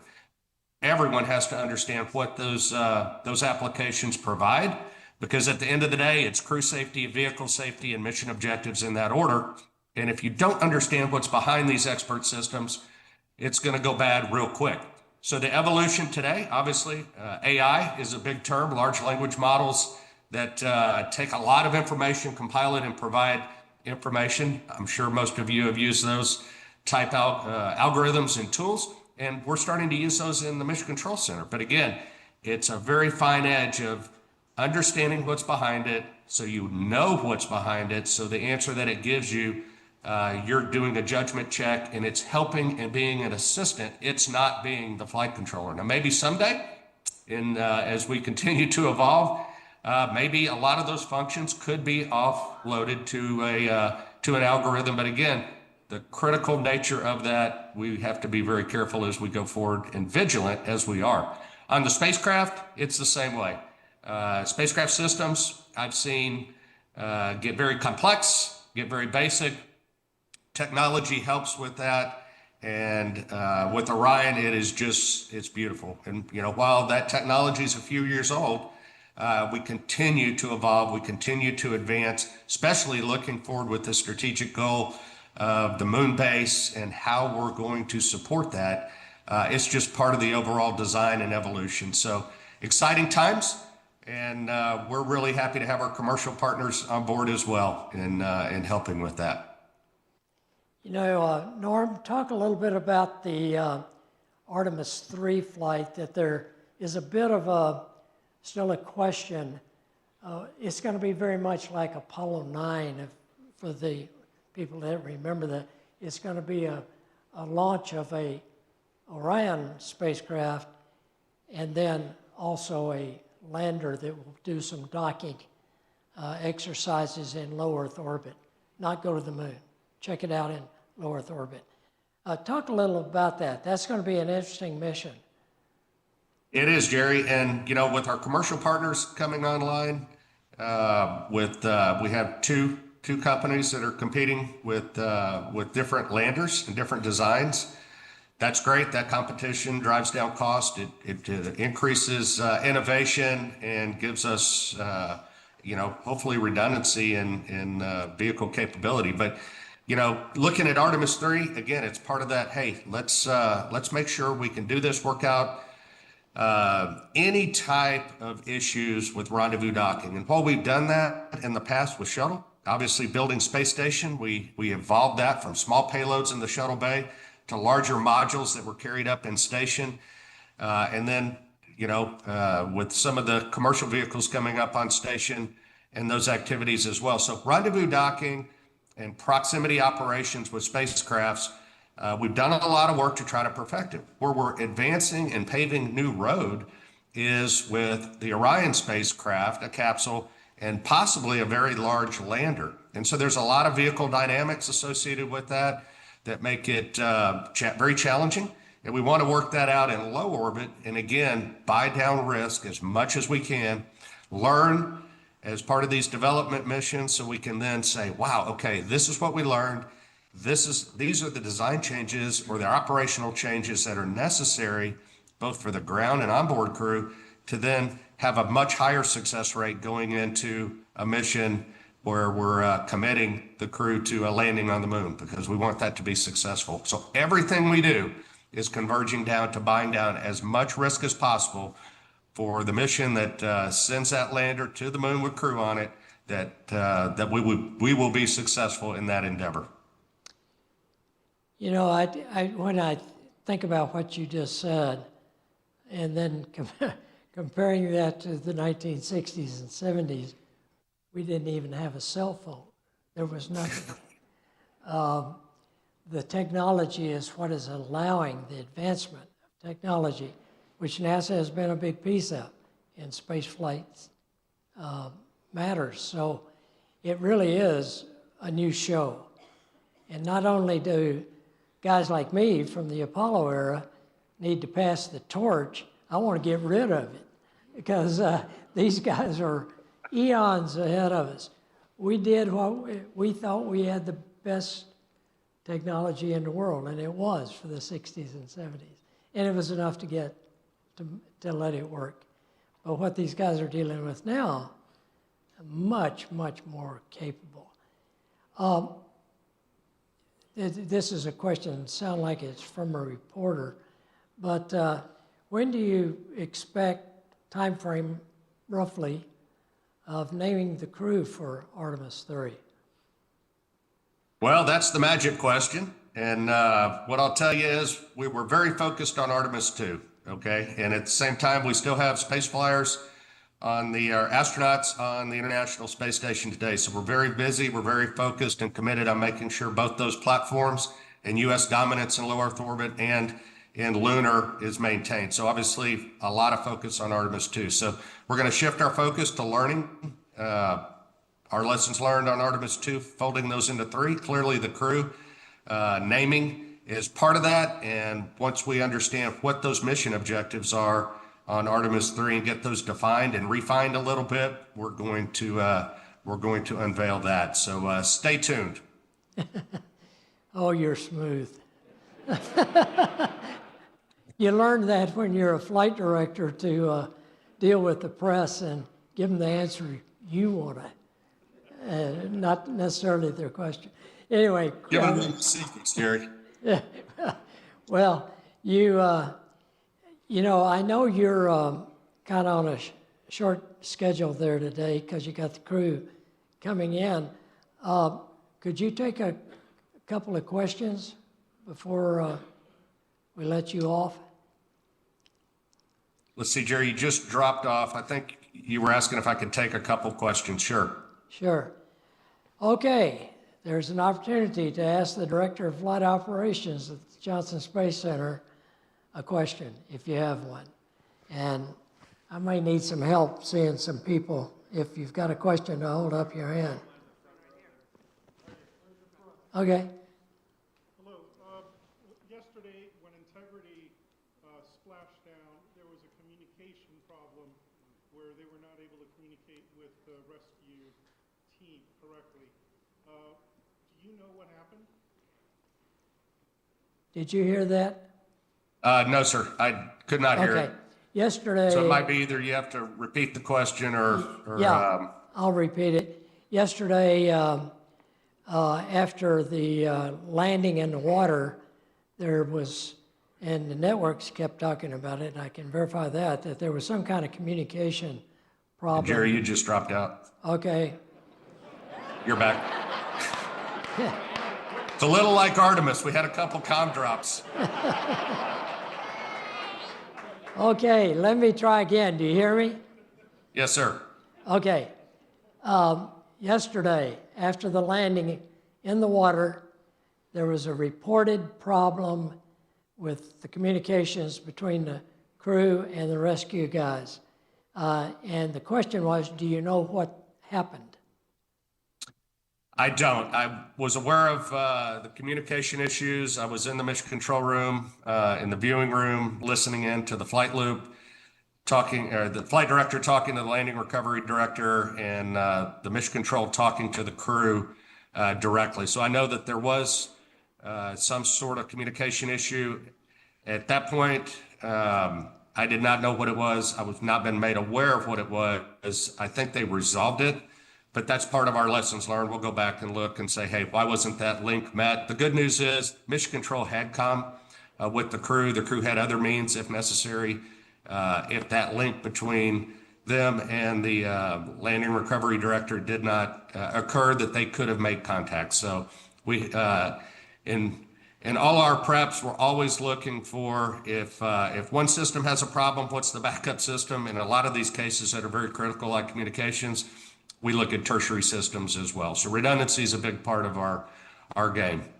And I'll probably have time for one more question, Jerry. Okay, one more.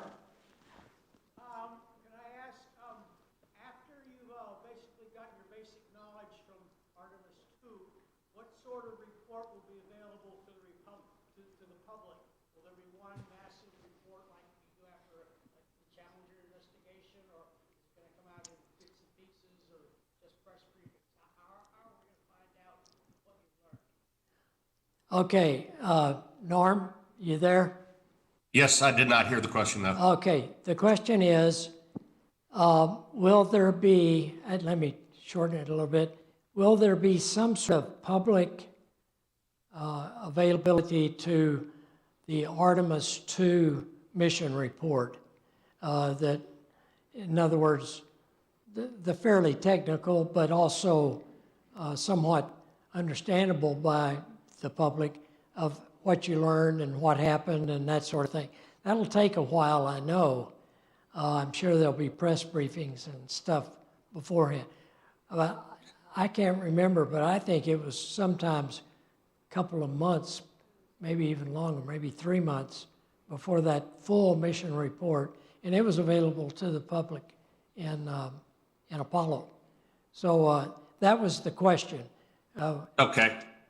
And yes, at some point we release that type of information, but I'll also tell you there's some proprietary information from our commercial and international partners that we have to abide by. So that is just part of the report. But the overall, what happened with the vehicle, with the not only the spacecraft, but the booster and things of that nature, yes, NASA's very open on that. And I expect that report to really cover the full spectrum. But there's always lessons learned, which is nice because we want to evolve. But I'll tell you, this vehicle was overall very, very clean. I'll tell you, the booster and the spacecraft, very, very clean, and the teams worked well together as well. Can I just give a brief closing before I leave, Jerry? Sure. Well, hey, again, it's an honor to be here with you. And I just want to really take a minute and thank those at this NEAF forum and Space Expo and you, Jerry, because, you know, you are the stargazers. You have the vision. You provide us with that curiosity into space and what's out there. And that's important because the visionaries, thank God for the visionaries, because if someone can think about it, then you can put teams of engineers and technicians and finance people and everyone involved in these teams together and make those dreams come true. And that's exactly what's happening in U.S. spaceflight. We are paving roads that others can travel on, and this next road we're paving is to the moon. And it's exciting. We're there to stay this time and travel on it frequently and then go on to Mars. And for Mars, who knows? But the great thing is, what we sometimes think is impossible, you know, in the era we live, become possible in that next generation when they pick that torch up and take it much further. So I just want to thank the folks at NEAF. Thank you for your support over many, many years of NASA and exploration of the universe. And I hope I can be there next year. If not, I'll be in the audience hopefully with you. But I appreciate what you do. And Jerry, thank you so much for everything you and the Apollo team did in providing the large step that we are now taking the giant leap with. So with that, thank you so much. Thank you. 1 second. Thank you, Norm. 1 second. Norm, thank you. I just want to take this opportunity. This is really an historical point in space and time, literally, because we have the former flight director for this very successful Apollo program right here, and we have the director of flight operations for the Artemis program right there. So let's give them really a really big round of applause. It's really incredible. Thank you. Thank you. Thank you, Jerry. Thank you, Norm. Thank you. You want to go to more questions? Yeah. You want to do more questions? Yeah. Okay. Okay. Okay. We have time for more Thank questions. you, Norm.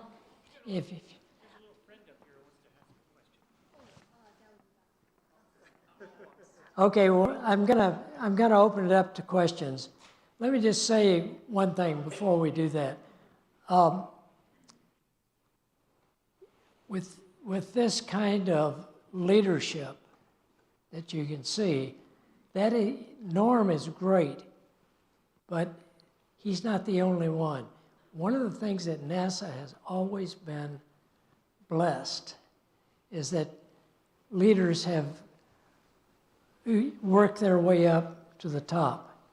When I first met Norm, he was young and new to the business, but I kind of recognized that, uh-oh, this guy's going to creep up the channel, and he did. And the people that work with him, the head of the flight director office, by the way, is a woman named Emily Nelson. I've talked to her about coming here, and she wants to come.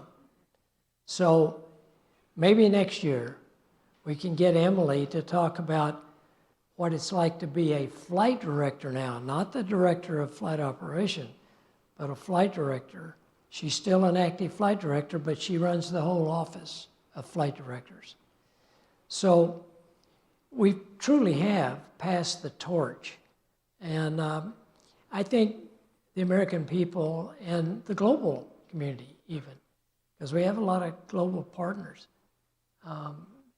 you're going to be happy with what they are. And after all, you are the shareholders in this endeavor. I've always felt the reason I've done this so long, I've felt an obligation to tell the story to the people that were the taxpayers for Apollo, and now their kids and grandkids are picking up that same responsibility. So I think you need to know what's going on. I liked your question about the mission report. Mission report is usually a document, maybe an inch thick or so, that takes every system and, well, it gives a general overview. And then at the end, every system is analyzed. And it's not hard to understand. It's not a whole bunch of technical stuff. It's more like this worked, and we found out the reason why is because it was a misconnection of a wire or something, which happens. So anyway, I wanted to get that across. I think the people in this country are going to be very proud of what you see in the next several years. And for the young people, it's going to be particularly fun because you may have a chance of seeing us go to Mars, which we're nowhere near ready for that. It's a tough environment once you get there. It takes 6-8 months to get out there. And it's not easy. And you can't just fly weightless for 8 months and get out on the surface and start working. You're going to have to acclimate to it's about a half the gravity of Earth. But it'll be good. But then you got CO2 and methane to breathe. So you're going to have to be all the time under pressure with oxygen. Even now, for the moon, they're working on a pressurized rover. And the Japanese are included in that. And I think it's competitive. It's not the only people that are working on it, but their NASA is called JAXA, J-A-X-A, and they're good. They're good at what they do. So anyway, with that preamble, I really think that the future, it sounds like Yogi Berra, the future's in front of us. So I think we've got a lot to learn and look for, and particularly the kids. You may see Mars in the picture. So, questions? Question from that young man right there. Okay. How far do you think we'll have come with rocket science and technology in like the next 10 years or so? Could you speak just a little bit louder? Or How far do you think we'll have come within like the next 10 years with like rocket science and technology? can you repeat it for me? Or How far are we going to come in the next 10 years with rocket science and technology? what are we going to learn and advance? A lot. Let me tell you how I think we may get to Mars to make it an easier trip. And it's called ion propulsion. It's nuclear power, and it's not uranium-238 that's going to explode, but it's what they call a radio thermostatic generator, and it's a use of nuclear material to produce heat, which can produce thrust. It's a low-powered thrust, but we've already tested them, and they work. But we got to scale it up and get a little more thrust out of it, which is going to take more development. But you're going to see that, I think, in the next 10 years. And it'll start with pushing probes out to Mars in some fashion and for some purpose, scientific and maybe looking ahead, but I think is going to eventually be used to put humans, get them out there faster. Of course, all the velocity you put in going out has to be taken out when you get there, so you have to have enough to add some velocity, and then you have to turn around and slow it down to land.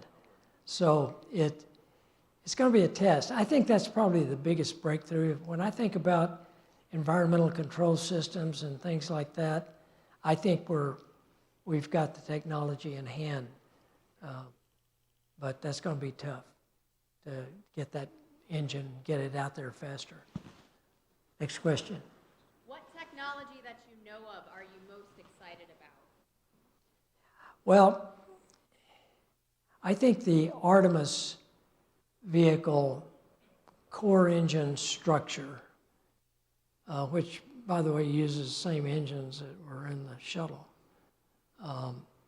But I think that has been monumental. And then on the solid rockets of Artemis, they're like the shuttle solid rockets, except they added another segment. So I call it shuttle rocket, solid rockets on steroids. So it's interesting how we have stepped from that to an easy step with Artemis. Now, what can we do differently? We can get places faster, which gets back to the question about what's going to happen in the next 10 years. We've got to be able to sustain life under really tough conditions, because we're going to go to the moon, and the way the architecture has changed, and by the way, I was with the new NASA administrator, Jared Isaacman, on Monday up in Kansas at the Cosmosphere. And so we did a tour thing and then ribbon cutting. And so I had him for about 2.5 hours right by my side. And I can tell you, he is visionary. He's got ideas. And he's the one that really is the master of this reshape on what we're going to do with the moon. We're going to actually, as soon as we have a landing there we'll put people on it. Then we're going to start landing at least once. And then we're going to start landing a lot of things for habitats.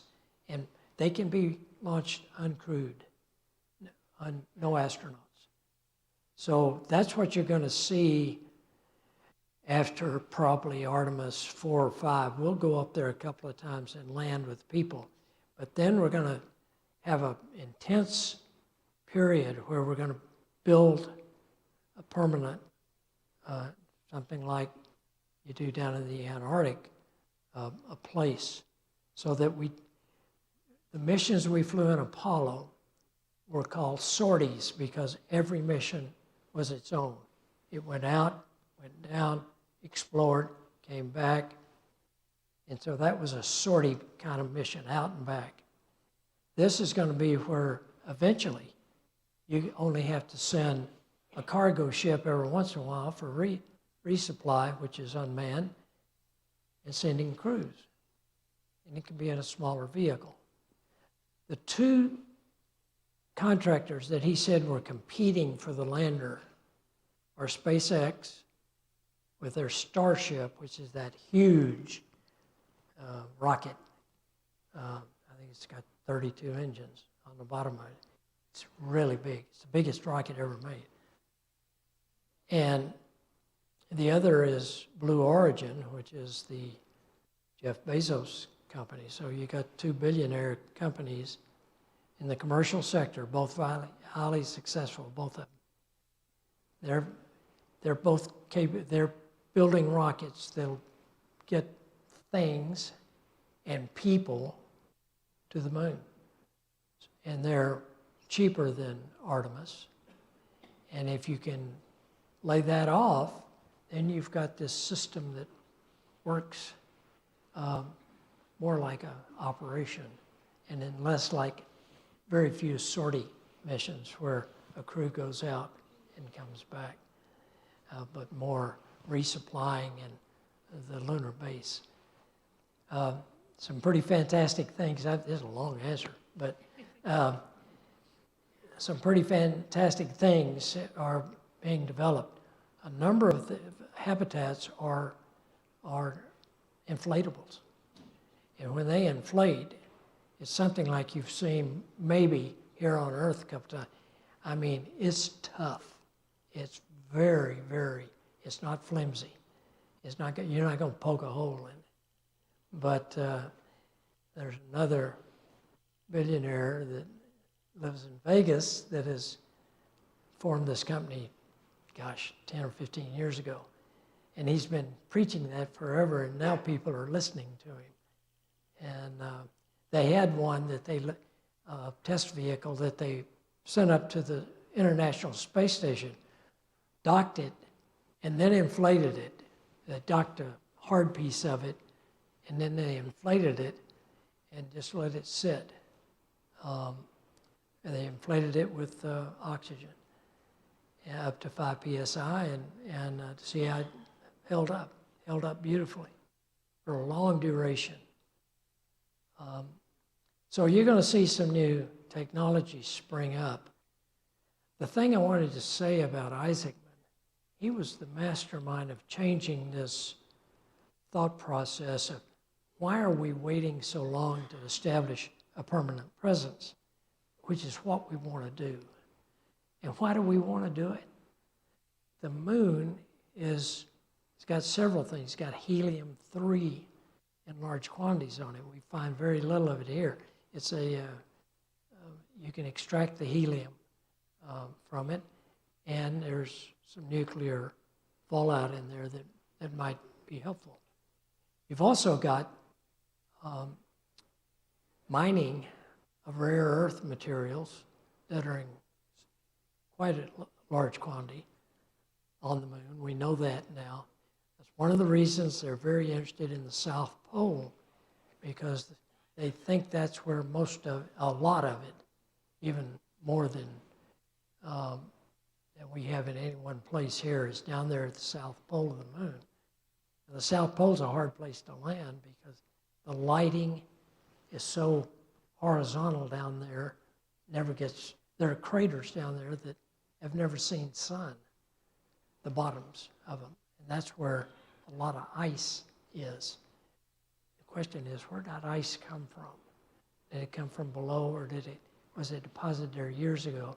And because it's always cold, extremely cold, minus 200 or 300 degrees, it just doesn't melt. So they'll find that out.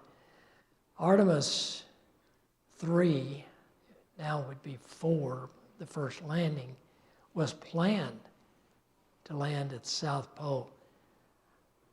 I tried to convince the former NASA administrator, I knew him, and I tried to convince him that, God, don't go down there the first time. That's a hard place. It's very rugged, poor lighting, etc. Go up near the equator like we did on Apollo 11 and land in one of what they call mares, which is an ocean. It was liquid at one time. And when it finally cooled off, it was pretty flat. Go up there and land, make sure you got the landing technique down up there, not necessarily on Earth in simulations and all. So, but it got to no avail.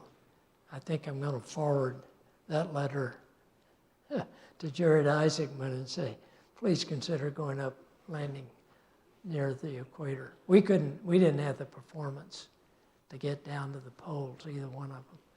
It takes more propulsion than we had in Apollo. So that's a long answer, but I wanted to give you all of that because I think we're really in for a jump in how we've thought about the moon and what to do with it. We've always wanted a permanent presence, but we didn't have a plan that was, let me say, concrete. Now we do. Okay, another question. What do you think will be the largest challenge in making a trip to Mars a returnable one? There's two challenges. One is it's a long way out there. If you have a problem, got to figure out, you got to have enough on board. You got to probably have a doctor. Could be a case of appendicitis or something, or you're probably going to have more medical facilities. That is to say, at least the storage of medication and somebody that knows how to deal with it, which could be the same doctor or doctors. And then probably the biggest problem we've got is radiation. Here on Earth, we've got the magnetosphere. It's what the lines give us a compass, and we know where the North Pole is. They go in and then they come out and go back in the South Pole. So we've got this all around the Earth, and it shields us from gamma rays and other bad stuff that we would otherwise get. We're unique, we think, so far, that we've discovered the Earth is the unique place where radiation doesn't get us. But if you're going to expose this crew, after they get out of the Earth's atmosphere or the stratosphere, they're going to be above anything magnetic until they get to Mars. Unless they happen to stop by the moon. There's a little bit there, but not much. And so you're going to have to figure out how to live for 6 or 8 months with literally the shielding that's around the spacecraft. If you had limitless weight, you could put a cover around the spacecraft that goes to Mars, whatever it is, but you can't lift it. You can't lift it off the Earth because it would be thick and it would be very hard to do. So we've got to figure out a way to mitigate, and Norm kept talking about mitigating risk or driving it down. We'll never drive it to zero, but you got to get it as close as you can in all of spaceflight to zero. And we're going to have to figure out a way to shield them for that long drive out there and then the long trip back. There's a number of ideas that are looking at all kinds of materials, which will be interesting. I'm not sure that's the answer. There's even an idea I've seen where you launch with 2 walls with a vacant space in the middle. So what happens is radiation can be blocked by water if you can get enough of it. So you would launch with that empty and then use the water off of fuel cells or something. Fuel cells are where you put hydrogen and oxygen together. You can produce power, and the byproduct is very, very pure water. We used that clear back in Gemini. And the crew drank it. We used it for cooling, electronics, etc. So then they would leave, but all the water produced by the fuel cells, or by some method, would go in and start filling up that vacancy. That would expose them for a while, but as soon as you got the walls full of water, it chose to be a pretty good answer. That's difficult. Can you imagine if you got a leak? Oh, dang.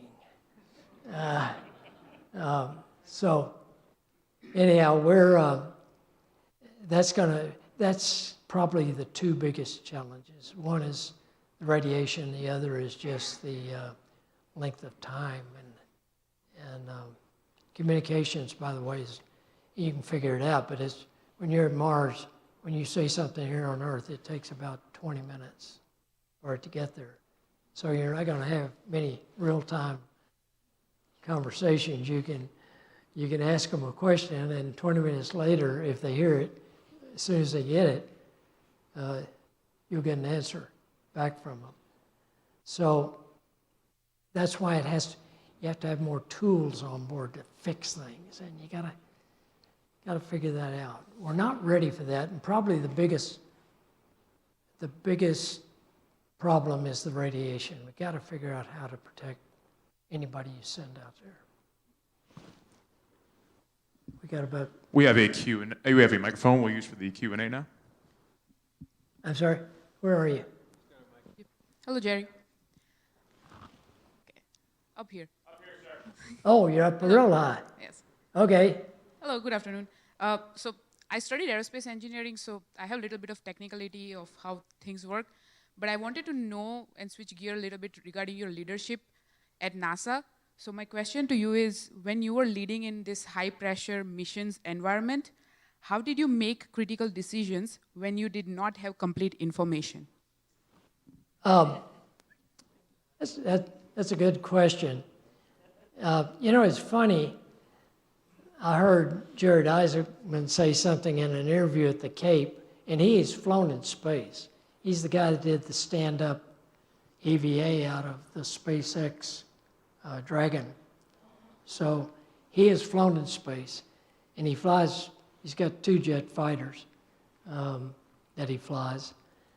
And he said, I found out something, that it's easier to be inside a spacecraft getting ready to go than it is standing on the outside and trying to decide whether to make that decision to go or no go. And he said it was tougher in that role.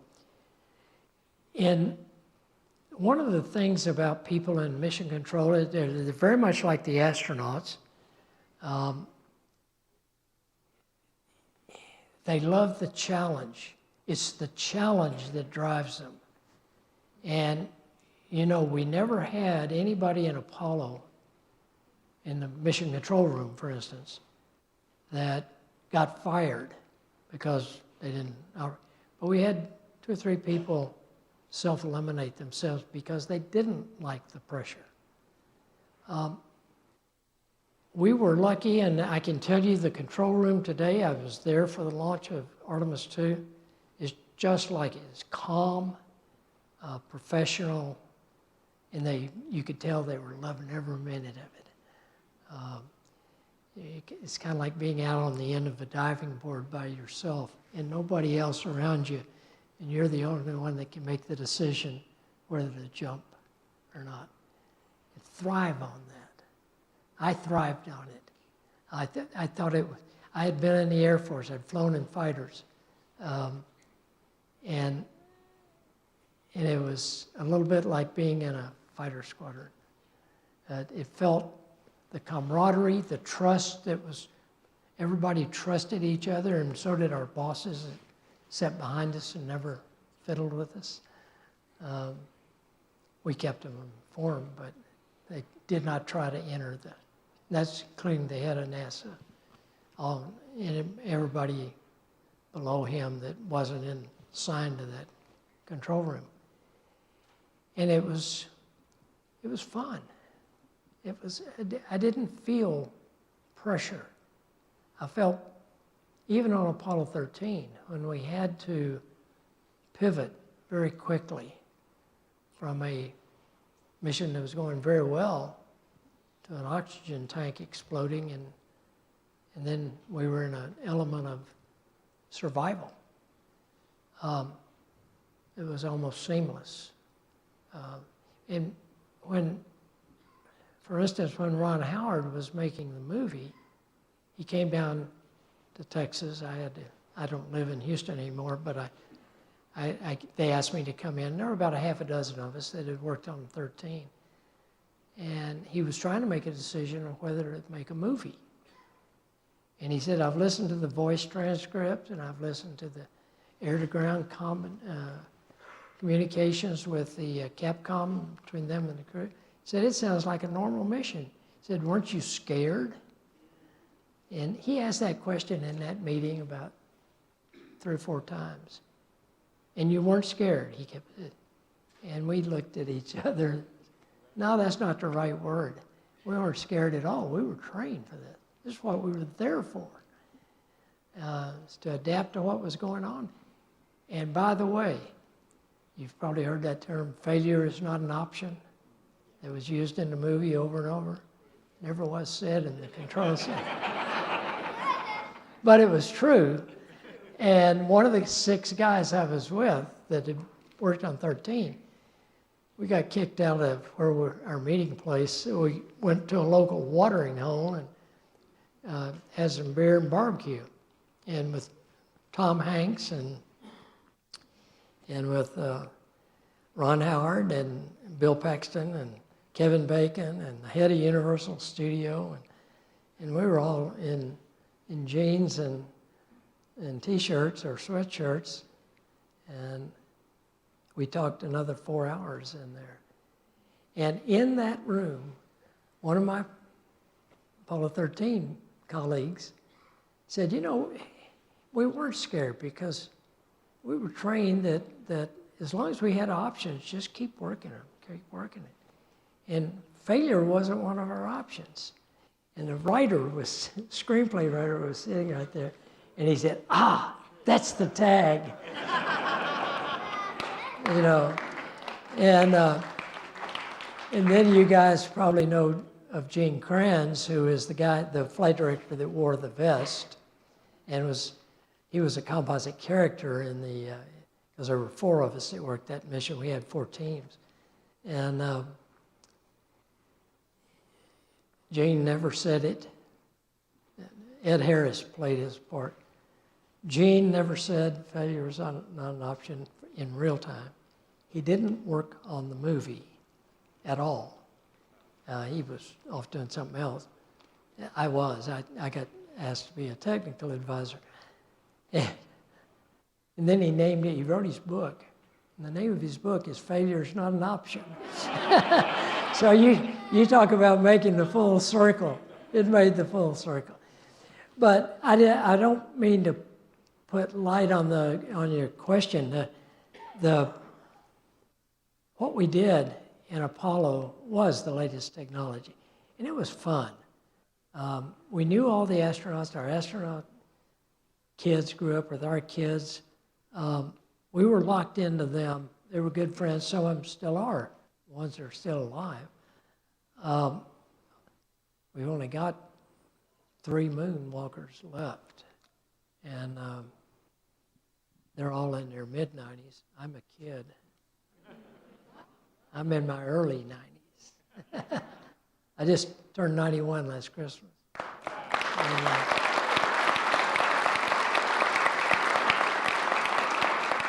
so, you know, our ranks have thinned out quite a lot, but all of those people that were in mission control, you know, mission control is very important. So is launch control at Kennedy Space Center.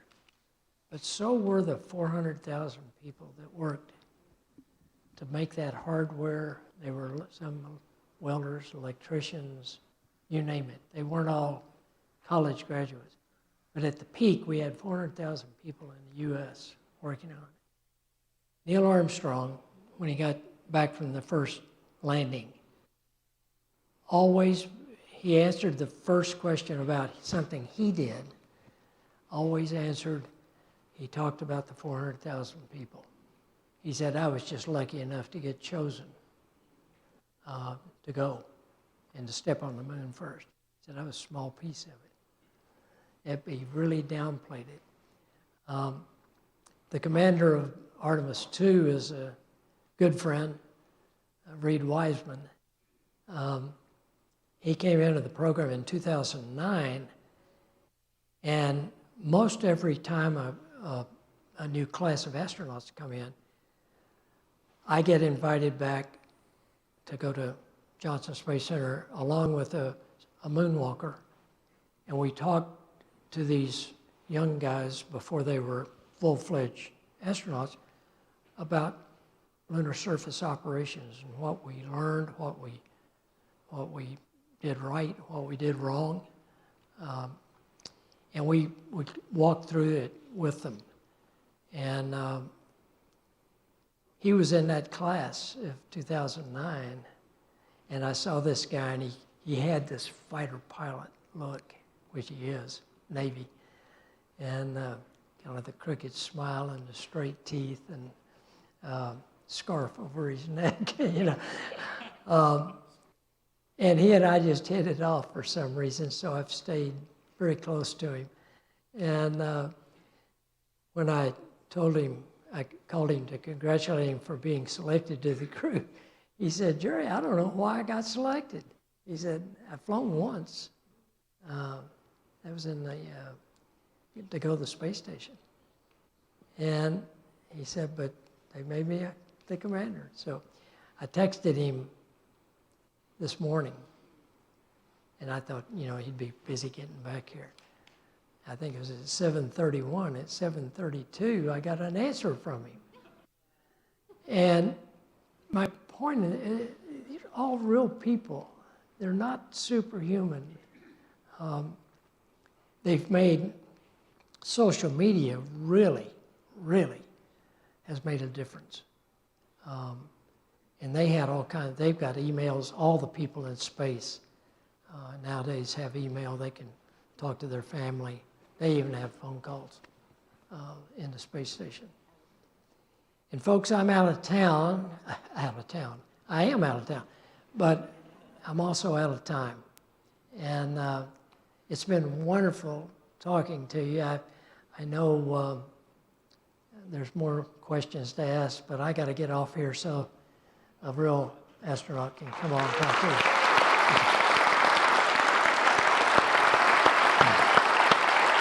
Jerry, wonderful. Thank you very much, Jerry. It's wonderful. My Big hand for Jerry. My pleasure. Look at this. It's Jeff. Yeah. You're standing on the moon. Yeah. You're standing on the moon. Thank you. Thank you. Okay, here we go. Thank you.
impressive, and it's so easy to use. You connect it to an app on your phone or a tablet. There's a built-in encyclopedia. You can select what you want to photograph, and it will do it for you. It even does the post-processing for you. So when you're doing astrophotography, you do stacks. So you take maybe 40 or 50 or maybe even hundreds of photographs and you layer them up, and each one has got a different bit of detail the previous one didn't have. And when you stack them, that's all blended together to give you a final high detail, high resolution image. It's really impressive. It stopped. No. The sky's cleared. The sky's cleared. Right, right, let's get the telescope. I can't believe this. It's actually cleared. Right, I've got it switched on. I got my phone. I'm gonna get it. I've got the app running. What am I gonna photograph? Deep sky? Go to Atlas. This shows me things I can target. Let's look for Pleiades. I've done that. Point it. Oh. It's moving. It's moving by itself. Okay, it's tracking it. It's important. I watched a really quick tutorial on how to do this. Okay, I got to set up my parameters now. Filter, so I think Astro for stars. Shutter should be... Shutter's 15 seconds. 15 seconds seems fine. Remember seeing the gain should be around 60. Hit go. Alright, I've just ran... And this photograph of Pleiades was a quick test. I've just run a denoiser on it, and this is the image I've ended up with. Okay, that's not bad for a first attempt. Let's try and photograph something a bit more interesting. I had the rather clever idea of putting the telescope outside my van, and I could sit in here and... Oh! Wow! Look at that!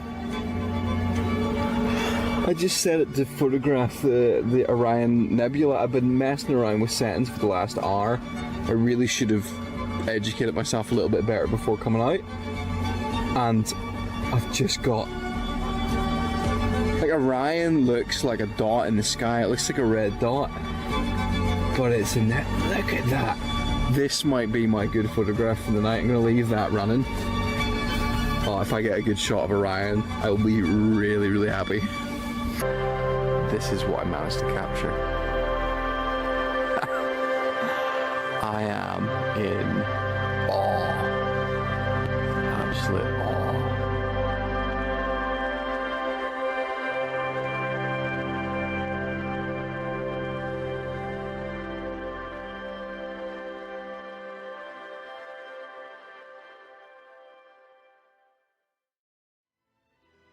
New Mexico Sky's Astronomy Enclave.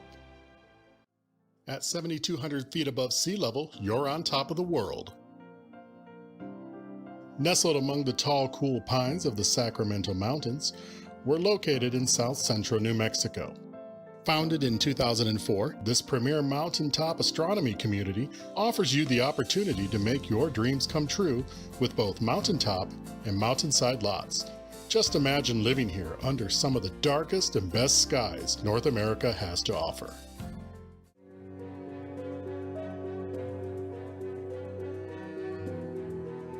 You'll love the changing seasons, accompanied by our vivid fall colors. Be it one of our mountainside lots or mountaintop lots, your toughest decision will be in choosing the one you'll call home. Fiber optic internet is now available to each and every home and observatory.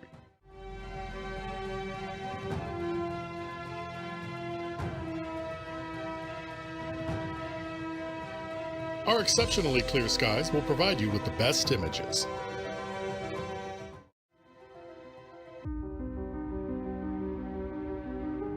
And yes, you can see your shadow from the summer Milky Way. From our state bird, the roadrunner, and his friend the coyote, to our spectacular fall colors, our world-renowned balloon festival, you'll find our gorgeous sunrises, and our spectacular sunsets. New Mexico has something to offer for everyone. Still not a believer? Then feast your eyes on these images that were taken from our mountain.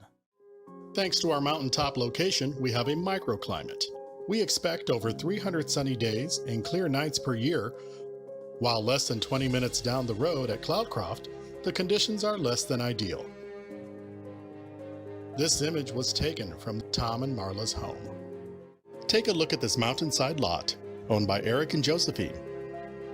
As you can see, the layout and design of your new home is limited only by your imagination.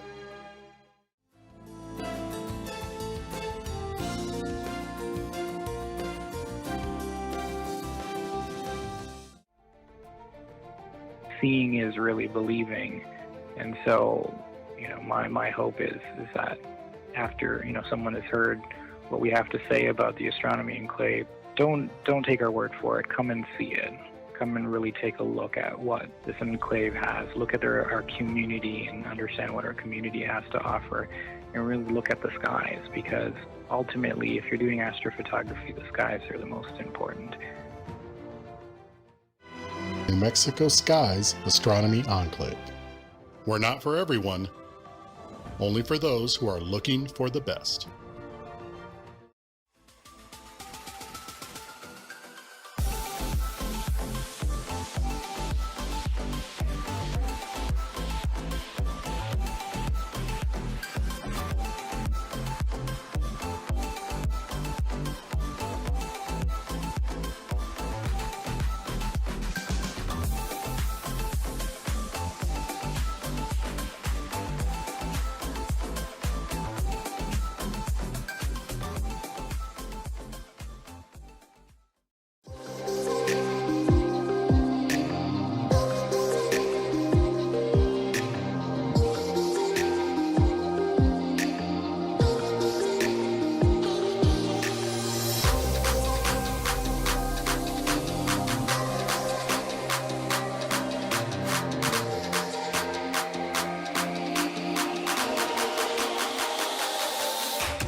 And now, ladies and gentlemen, the hardest working MC in the cosmos, Vincent Coulihan.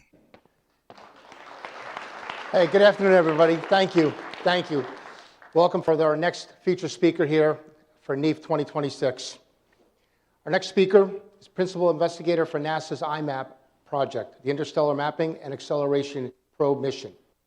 He's a professor of astrophysics, physical science at Princeton University.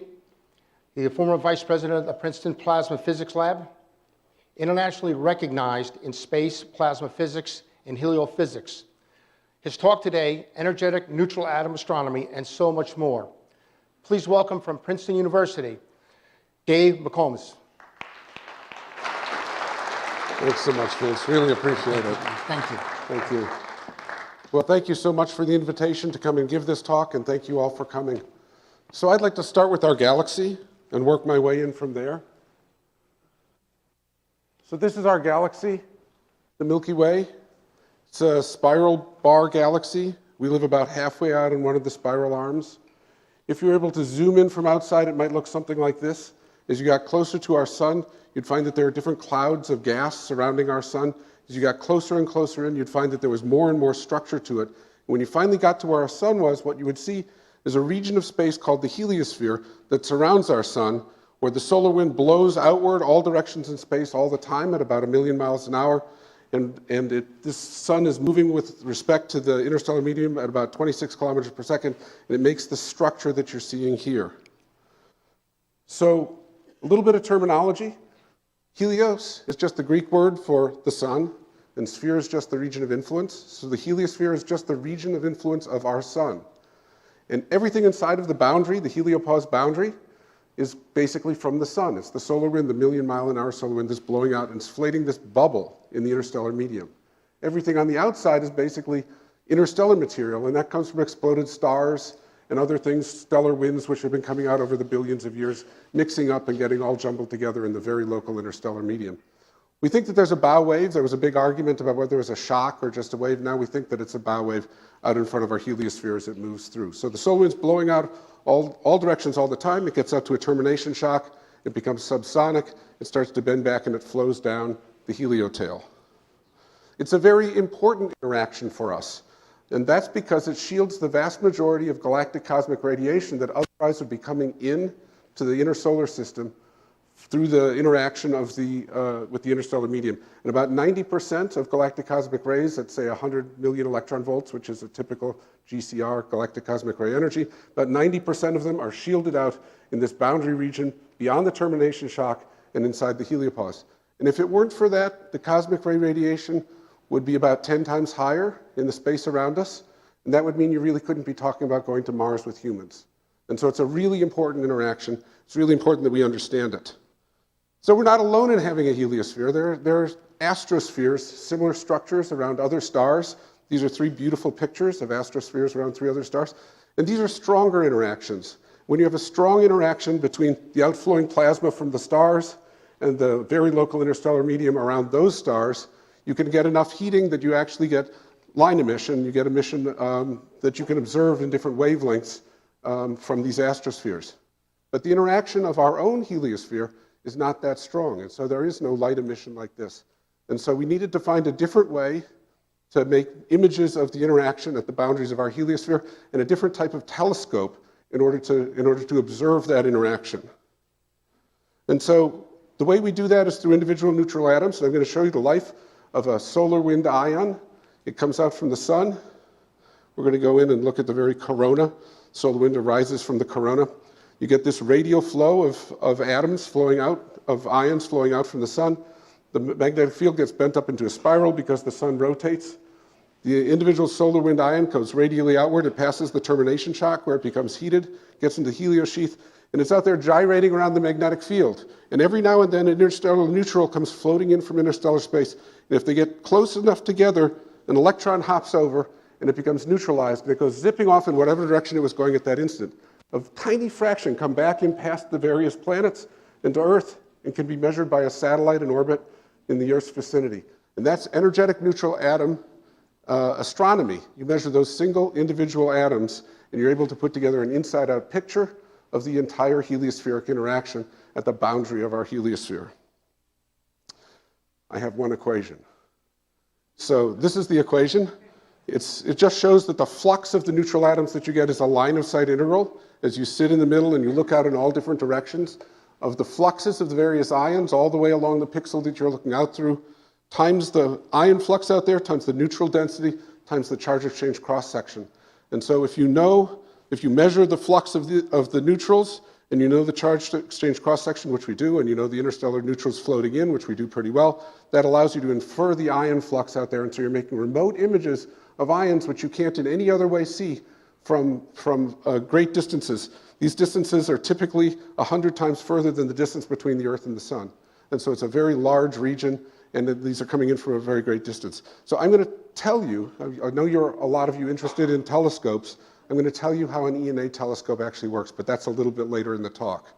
So if I miss that, remind me and I definitely will do it.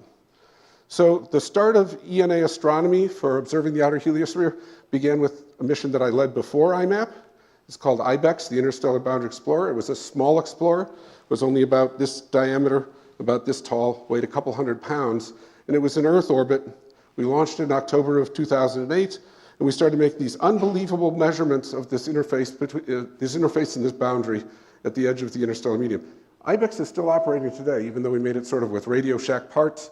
That's what you do on a small explorer. You're really on a tight budget. So we launched in 2008, and I'm just going to show a few examples here. These are some pictures of the team working on it. This is Susan Pope on the left. You'll see her later in one of the clips. She was the system engineer for IBEX. And you can see them building up the spacecraft in pieces. This is one of the red tag covers over one of the instruments. This is the top without the solar arrays on top. It's a sun-pointed spinner. And you can see them all working on the IBEX spacecraft. So now I'm going to show you maps. And these are ENA astronomy maps. And in order to get you centered for this, this is a what's called a mole-wide projection. And so imagine looking all directions in space, which is great because you guys do that. And imagine taking that and flattening it out and making it a map on the wall. So the nose direction is the direction we're traveling with respect to the interstellar medium. The interstellar medium is around me, and I'm moving this way. That's the nose direction. Right behind me is the tail. That's the far left and right side of the mole-wide projection. North is north and south is south. Now, some of you know that the Voyager spacecraft recently, in the last couple decades, left the heliosphere, first crossed the termination shock, and then actually crossed the heliopause. And these two pixels marked V1 and V2. These are the directions of the Voyagers. Voyager 1 about 30 degrees north, Voyager 2 about 30 degrees south and off to the side a little bit from the nose direction. And so there's a little color in those 2 pixels, and that's the color that we had from the ENA observations when we took the first maps in 2009. I remember sitting at a scientific conference in 2009 in France, and a theorist was up giving a very important theorist was up giving a very important theory talk. They were saying, oh, Voyager 1 and Voyager 2 have now seen these things in the heliosheath between the termination shock and the heliopause, and they're very similar. So we think that when the IBEX observations are shown, they're going to be very sort of dull and boring, and there's not going to be much variation because these 2 distant points are so similar to each other. And instead what we saw was this. And this is what's called the IBEX ribbon. It's a region that's enhanced in ENA emissions by a factor of 2 to 3 over all of the surrounding stuff. And sure enough, it's very similar at the Voyager 1 and Voyager 2 locations, but it's very different right between them through this region which is the IBEX ribbon. And so this just goes to show you, you have some in situ local points. That's great, but until you can take a picture, an image of the whole thing, you don't really know what the 3-dimensional structure's like. You don't really know what the big picture is. And so this was really important big new science. We found very quickly that the magnetic field, which is the lines on the left side here, the magnetic field out in the interstellar medium was wrapping around the heliopause, the boundary of the heliosphere. And we learned very quickly that the interaction was not like either of the 2 that Gene Parker, for whom the Parker Solar Probe is named. It's not very much like either of the end state conditions that he envisioned, one which the dynamic pressure was much stronger than the magnetic pressure, as you see on the left, or the one where the magnetic pressure is much stronger than the dynamic pressure on the right. It's actually right between those 2, which makes it a really interesting object. Our heliosphere is a really interesting state between these 2 extremes. And when you have this sort of discovery science, you know you've made it when you get the cover of Science magazine and 5 of your papers are in there describing this strong interaction. And you can see here the picture that we put together to describe it. This shows the boundary of our heliosphere, the heliopause. It shows the direction of motion that we're traveling through the local interstellar medium. It shows the wrapping of the interstellar magnetic field around the heliosphere, which squeezes on the heliosphere, pushes on the heliosphere because there's magnetic field line tension. And it shows the ENA map laid out on the heliopause, and you can see how the orientation of the IBEX ribbon is perpendicular to the magnetic field right where it's most stretched around the outside of the heliosphere. It's a really big discovery. But that was just the beginning. We learned all sorts of other things from IBEX. We learned, for example, there was a big mystery about the Voyager 2 flow direction. The Voyager 2 flow direction was thought to be pushing away from the nose. The material would come out from the sun, it would spread out and go back around down the heliotail, and everything was expected that the flow would be moving away from the nose. But it turns out that our map showed us that the maximum pressure was not at the nose, it was actually about 20 degrees south of the nose. And the reason for that is that it's not just the dynamic pressure pushing on it, just like that dynamic pressure pushing on your windshield as you drive down the road. It was also the magnetic pressure wrapping around, magnetic field wrapping around the heliosphere, which is wrapped around in a way that it pushes harder in the south than it does in the north. And when that happens, the combination of those 2 pressures gives you an asymmetric heliosphere, which is indented in the south and pushed up towards the north. That's exactly what we saw. And in fact, if you look at the direction of the flows from the maximum pressure, it's exactly the flow direction that was observed by Voyager 2. And so settled that big mystery that people hadn't understood. We also learned that our heliosphere is not a 3-dimensional object, it's a 4-dimensional object. Fourth dimension is time. And we started taking these maps year after year, 2009, 2010, 2011. Pretty soon we realized that the heliosphere emissions, these energetic neutral atoms, were varying over time. And in fact, as you can see in this plot, you see 7 mole-wide projections on the top that map down to different times. And those times basically show that the solar wind, after it came through the last solar maximum, the solar wind was diminishing as we came into solar minimum. And the dynamic pressure of the solar wind blowing out from the sun all the time was actually going down significantly. As it did, these ENA emissions a couple of years later were going down also. And so we were seeing the effect of the fourth dimension, the variation of the sun and the solar wind on inflating the heliosphere, and it was inflating the heliospheric bubble less and less over time. And so we're looking at this and starting to understand our heliosphere as a four-dimensional structure. We also noticed in the bottom of this plot where I've drawn the blue oval, that there was a time where there was a big jump in the pressure of the sun back in 2014. And we predicted that late 2014, we predicted that in late 2016 or early 2017, we ought to see the heliosphere respond to that. We ought to see enhanced emissions. And in fact, we should see enhanced emissions south of the nose. Why south of the nose? That's the closest point because that's where it's most pushed in by the combination of the flow pressure and the magnetic pressure. And sure enough, that's exactly what happened. And in these maps, which you can see from the inside out on top, the mole-wide projections, and then what that would look like from a cut from the side, as you can see year after year, this pressure enhancement started south of the nose and then progressively spread north and south and east and west and started to cover the entire front half of the heliosphere. So I'm a very visual guy. I'm dyslexic. I don't read very well, but I think a lot in pictures. And I kept having this image in my brain when I looked at our first maps from IBEX. And to me, it was sort of like they were like Kobe maps. And it was like Kobe was a great mission, but it had these not very good resolution because it was a first measurement of a very important phenomenon. I won't go into that. But we followed that up with another mission called WMAP, which has this really extremely good pixelation, and we understand and very fine definition and very good resolution. And I kept saying to myself, boy, if only we could do IBEX with much higher resolution and sensitivity, what would that look like? And so pretty quickly, there was a decadal survey.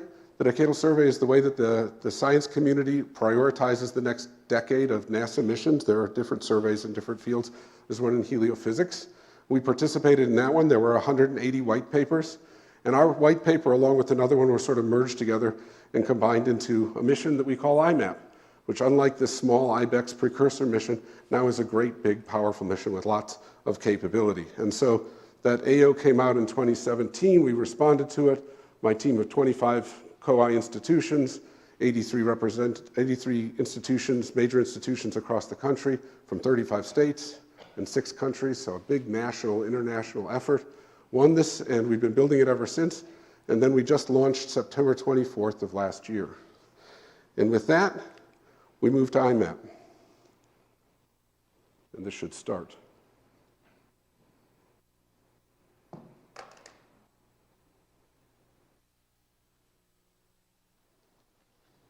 And it should have sound. Can ask, like, how did the universe form?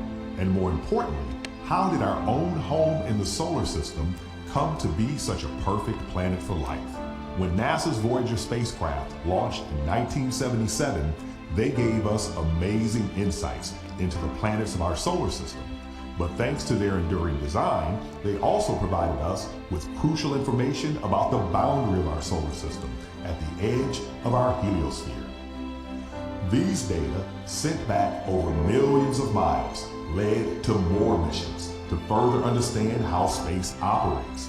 Time and time again, with missions like NASA's IBEX and Parker Solar Probe, it became clear that our sun does more than just provide our planet with light. It actually protects the entire solar system. In 2018, NASA awarded a new mission to provide a detailed map of our heliosphere and gather data on the galactic matter that interacts with our solar winds. This mission is called IMAP, or Interstellar Mapping and Acceleration Program.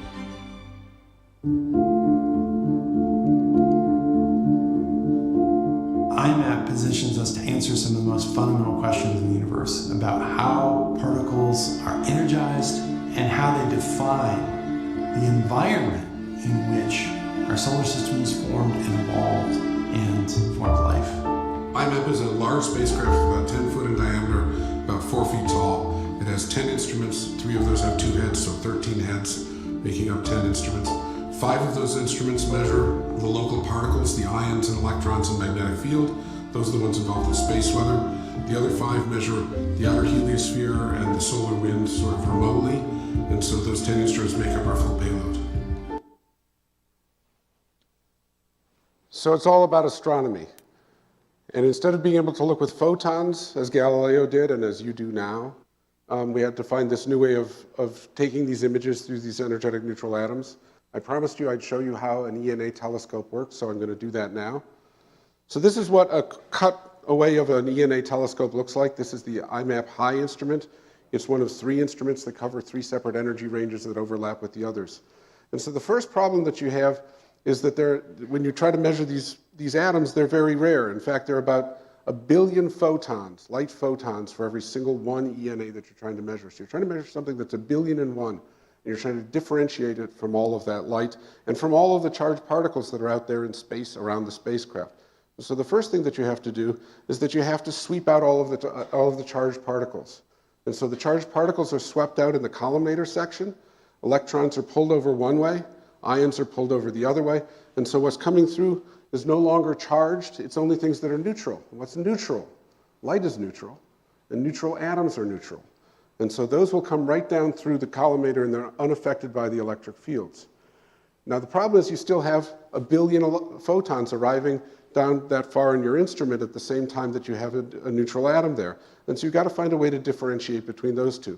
And so we collimate those to a certain range of angles, and then we put them through a very special thing, which is a super thin carbon foil. It's about 50 atoms thick. They're very difficult to manage, very difficult to handle, very difficult to fly, but we've figured out how to do all of that. And when your neutral atom goes through that very thin carbon foil, some fraction of the time it actually charge exchanges just like it did at the outer boundaries of the heliosphere and becomes an ion again. And when it does that, you can bend those ions around through an electrostatic analyzer. And an electrostatic analyzer, you put a voltage between these 2 curved plates. This is a bunt pan, so there's a big aperture around the outside, and all of those get bent around into the center. And all the photons die on the outside of the electrostatic analyzer because they're still going straight. But now that you've made this an ion again, you can bend it around in this electrostatic field. And then you can measure it very precisely in different ways. And again, we send it through another carbon foil. And what happens then is the carbon foil makes electrons, and you can detect those electrons from the top and the bottom. And you can make a coincidence between those. And then you can also measure the very final depth of that particle when it comes to a detector up inside the middle of this bunt pan. And so you actually get 3 separate measurements of that, and that's how you can make this 1 in a billion sort of measurement. And so that's what our ENA telescope looks like. We have 3 different types. They're all somewhat different, but a lot of the principles are the same. So here I'm showing you all 10 instruments. The ENA detector I was talking about is IMAP high. It's second in on the bottom from the left. It's one of 3 ENA detectors: IMAP low, IMAP high, and IMAP ultra. Overlapping energy ranges from 10 electron volts up to 100,000 electron volts. Right above those 3, you see 3 ion instruments. Those 3 ion instruments cover basically the same energy range. It's a very cool thing to do, to have ion measurements and then ENA measurements, because you can see the ions traveling out with the solar wind. As they come out with the solar wind and passing by the spacecraft, they go out to the outer boundaries of the heliosphere, and a couple of years later, a tiny fraction of them come back as ENAs, and so you've actually watched the life cycle of those particles. We also have a magnetic field instrument, the MAG instrument. We have the SWE instrument, which is solar wind electrons. And then we have 2 other sort of specialty instruments. One is a big dust counter. It's about this big around. It's already measured as much interstellar dust as we've measured in the entire history of humanity before that, because it's very difficult to do. So we're making these very precise measurements of interstellar dust. We're getting the composition of the interstellar dust that comes floating in from the interstellar medium. And then the GLOWS instrument, which measures Lyman alpha helioglow of the solar wind and allows us to understand the 3-dimensional structure of the solar wind so that we can interpret our ENA maps in terms of the solar wind structure that was coming out. So it's a very complete observatory, a very complete set of observations. So we put the whole spacecraft together, all 10 instruments. 3 of the instruments have 2 heads, so 13 sensors. We put that all together, went through a lot of testing. You have to vibrate, thermal vac, all that sort of stuff. This is actually a picture of thermal vac down at Marshall Space Flight Center, one of the world's largest thermal vac chambers. You can see us in there on the right-hand side with the purple. And then we took it down to the Cape. The Cape we went through processing. We flew on a SpaceX Falcon, Falcon 9. And you can see here the fairing that we were put in just before they were closing the fairing on the right. And then they put you on a great big truck late at night, and they drag you from Titusville over onto the Cape and to the launch site.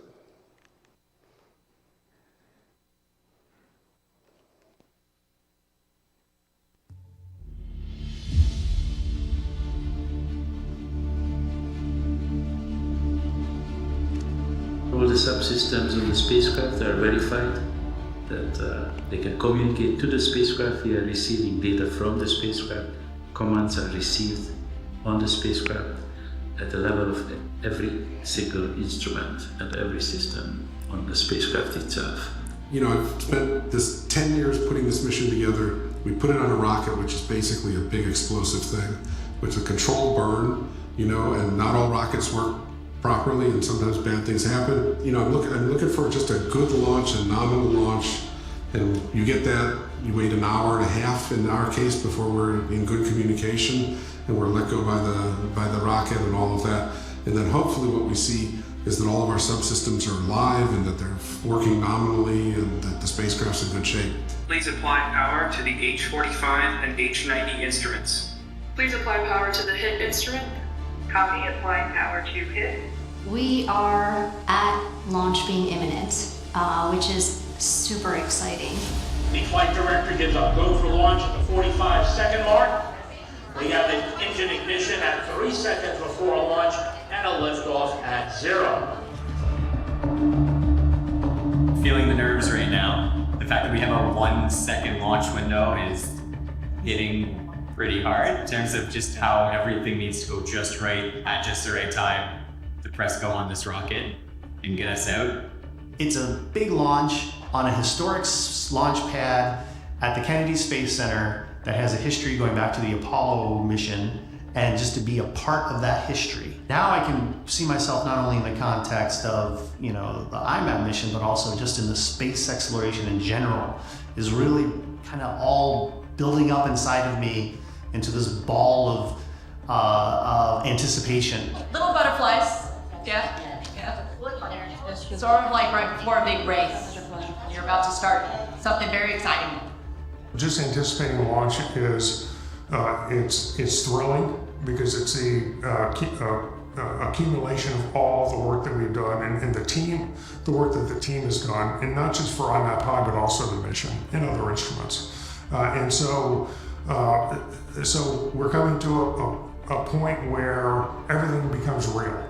We're going to start seeing data a week after launch, which is going to be really, really cool. And so what's exciting, I think, for me is, you know, the launch is pretty spectacular, but it's the start of discovery. Strong battery track has started. This is Alan. NASA go for launch. Delta 9 is in startup. The launch director is go for launch. T-minus 10, 9, 8, 7, 6, 5, 4, 3, 2, 1. Engines full power. And liftoff. Go Falcon. Go IMAP. Go raffle.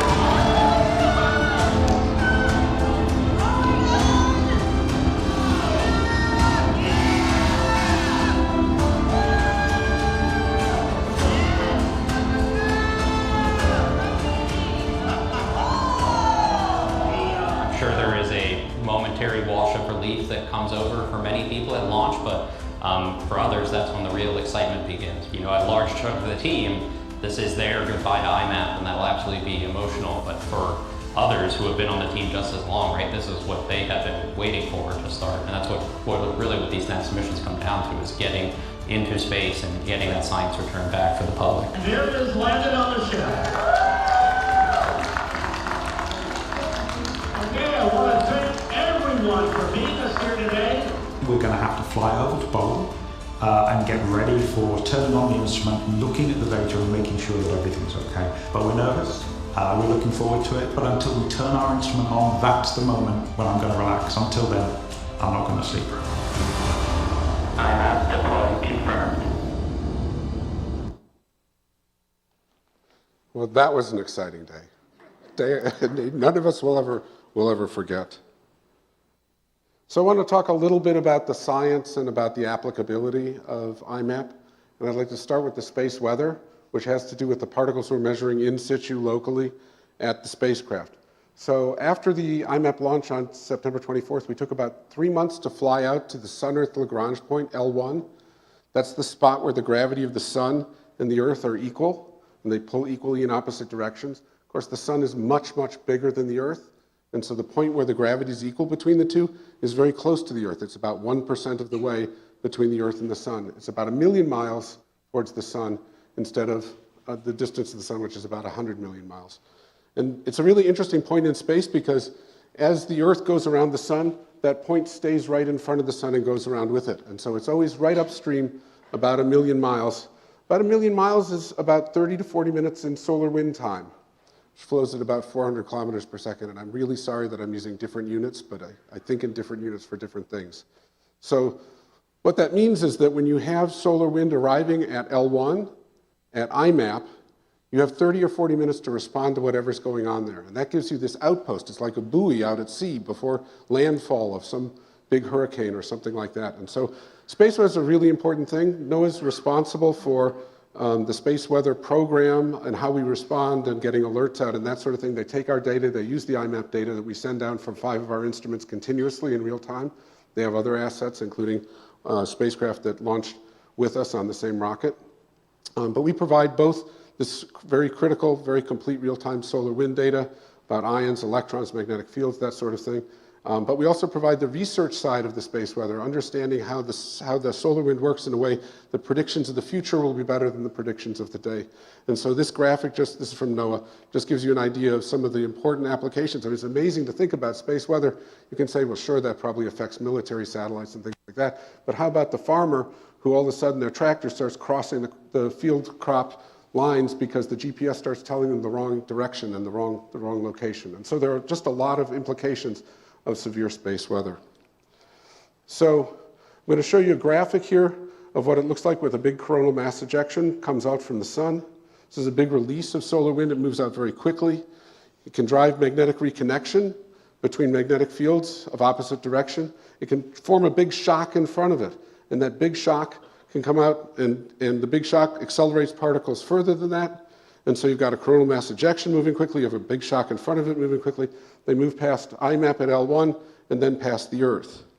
And this is real data. This is data from February 4th, so very recent data. And you can see here all five of our real-time solar wind observations. At the top is the magnetic field. And the first line that you see is the shock. That's when the shock arrived at IMAP. That's not when the shock arrived at Earth. It was still 30 or 40 minutes before it arrived at Earth. But that's when the shock arrived at IMAP. Then you see this sheath region where there's very turbulent magnetic field, where the solar wind speed has jumped up, and where you get in the bottom three panels, you see energization of particles. You see the bright red in the third panel from the bottom. These are energetic particles up to tens of MeV, millions of electron volts, that are dangerous in space for astronauts and that sort of thing, and dangerous also for space weather reasons, for satellites and other things like that. And so you see all of this in real time as it's coming by, and we're constantly sending it back. We're constantly telling the world, you know, this is coming or that's coming, or you need to be worried about this. And we're trying to understand it better. We're trying to do the science with the particle acceleration so we can make even better predictions in the future. So this is real IMAP data taken just a month ago, 2 months ago. So the ENA maps, I started by showing you some IBEX ENA maps. I only showed you a few of those maps because we only covered a relatively small energy range. Here are maps now from the 3 different instruments: IMAP low on top, IMAP high on the bottom, and IMAP ultra on in the middle, and IMAP ultra on the bottom. And these cover this incredible energy range from about 10 electron volts all the way up to 100,000 electron volts. And you can see different pieces on the left of those maps. We haven't made the full maps yet. It takes about 6 months to make a full map. And so we're still collecting data, and we're putting this together in real time as we're doing it. But you can see that when we take parts of that, like the ribbon part that we've taken here, and we put them on an energy spectrum, what you see is that there's a lot of structure to the energy spectrum on the left-hand side. And so we're starting to learn things that we had no idea about from IBEX with these very precise measurements over this broad energy range. You'll also notice, really importantly, that there's an overlap between these instruments. And so we're measuring with two instruments. We're not having a break between the two different measurement technologies. We always have a good overlap so that we make sure that we're not doing something wrong at that boundary. When we see an inflection, we need to know that it's a real inflection in the energy spectrum and not something that was just instrumental. So very important to have that. And now I'm going to show you something that was unexpected, because when you fly a really great space mission like IMAP, you see a lot of things that you expected to see, much higher resolution maps, much broader energy coverage, et cetera, et cetera. But you see things that afterwards you say, well, of course we should have thought we might have seen that, but you didn't, because you didn't build your mission around it. So these are actually energetic neutral atoms coming from the Earth. And we're all the way out at 236 Earth radii. So this is out at L1. We're in orbit around L1. And we'll go in and out a little bit there, but we'll be around 200 Earth radii upstream from the Earth. And you're seeing energetic neutral atoms from 3 to 100 kiloelectron volts. These are hydrogen ENAs. And I'm just going to run the movie. I may do it twice.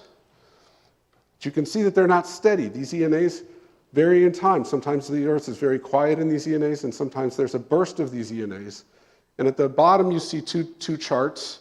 And the first of those charts is showing the total number of counts within the circle, and the second one showing something called DST, which is a Earth-wide magnetic measure of solar activity, of space weather activity, how much the Earth's magnetosphere is responding, how much the radiation belts, the Van Allen belts, have gotten pumped up with additional ions and dangerous radiation. In the bottom, you see data from IMAP. You see the magnetic field Z component, and you see the solar wind speed. And when you have really big space weather at Earth, it's because you have very fast solar wind, and you've got a southward component of the magnetic field. When you have a southward component of the magnetic field and very fast solar wind, it hits the Earth, and the Earth has a northward magnetic field on the front of the magnetopause, and those two interact, and they magnetically reconnect, and they dump a lot of energy down into the Earth's magnetic fields, and you see aurora. And sometimes you see aurora down to very low latitudes. You've dumped a lot of energy into the Earth's magnetosphere. Nobody's ever before had a whole Earth, whole magnetosphere monitor of the space weather activity level until now. And that's what you're seeing in IMAP. I'm going to see if I can run it one more time. So you're seeing the entire emission, and there's something called the geocorona, which is the neutral corona around the Earth. So these are just charge exchanging from the Van Allen belts into the neutral corona. And when that charge exchange happens, just like it did at the boundary of the heliosphere, but happening around the Earth, you get, again, you make these ENAs and they get emitted. And the same telescope that you use to look at the boundaries of the heliosphere actually sees the Earth's magnetosphere and the activity in the entire Earth's magnetosphere. This may be an interesting thing for NOAA to think about in the future if they want to have a continuous measurement of the total space weather response of the Earth's magnetosphere, for example. This data has never been shown before. This is unpublished data. Please don't send it around. And so that in a nutshell is IMAP. It's the start of a great mission. We've only been taking data for a few months already. We're seeing some new discoveries, some incredible opportunities for new understanding. It's a mission that now that it's in space and safely at L1 ought to be able to survive for decades and provide this really large set of cohesive observations for understanding our place in the galaxy and our home around in the neighborhood of the sun. So I'm going to leave you with one more clip from the documentary.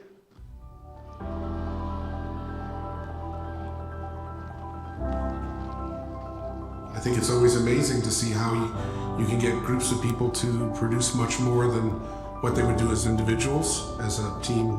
I think everybody on the team is here and working together because we're all very passionate about what we're doing. Teamwork is a loving family. Collaboration. Communications. Creative. Synergistic. Trust. Respect. Every engineer, every scientist has a different perspective and knows different things. And it's important to leave space for everyone to talk and for everyone to be listened to. Teamwork is balanced. Exciting. Generous. Bridge building. Everyone has their own thoughts about the way things should be. And so it's very important from my perspective that we make sure that everyone is heard and we get the best answer for IMAP as a mission, and we use that as the solution. Grace. Leadership. empowering because what you get out when you're working with people is greater than the sum of the parts. I think with a project at this scale, right, anything as big as IMAP, it's so important to trust the team dynamic. Teamwork is having good leaders to recognize when things aren't going well, get people where they need to be in order to make progress, in order to help the whole team and lift them up and make progress on things. Thrilling. Passion. Partnership. A sense of humor. IMAP is a tremendous team. And truthfully, I said sense of humor for a reason, because when things get tough, it really does help. I think it's the drive to succeed, the drive to make a difference in society, in humanity, is understanding big issues, what's out there, what's in our galactic environment. I really am happiest when I've learned something new every day. And when I say something new, I don't mean something I didn't know in the morning. I mean something that nobody knew in the morning, something truly new, a new piece of knowledge for humanity. And many days of my life, I go into work, and by the time I come home, we've figured something out, and we've made some insight, or we've made some little breakthrough, and all of a sudden there's a piece that we understand that morning nobody in the world had ever understood before. Pour all the knowledge, skill, and experience into a spacecraft like IMAP and launch it toward the sun, and you still only get half the picture. It's what we do with the data in the years to come that will reveal the potential of this mission. Making discoveries that go beyond our hypotheses and data models may be the legacy of IMAP, but a better understanding of our solar system and how truly unique we are in the universe, leading us to ask questions we haven't thought of yet. That is the legacy of the team assembled for this amazing mission. Well, I hope you liked those 3 clips. Those are from our documentary, which is, I'm not quite done. Those are from our documentary, which we'll be showing at 6:15. It's actually the premiere showing here at NEAF. We've released it online, but we haven't actually shown it publicly in a large forum. And so if you'd like to see that, you should come back at 6:15 and see the entire documentary. But I will end my talk the way I like to end all my talks, which is to thank my incredible team. I mean, it's not possible to do any sort of mission like this without 1,000 or more people, doing the different parts and pieces that are needed and using their expertise and functioning well together. And so I always want to thank that entire group. And with that, I'll end my talk. Thank you.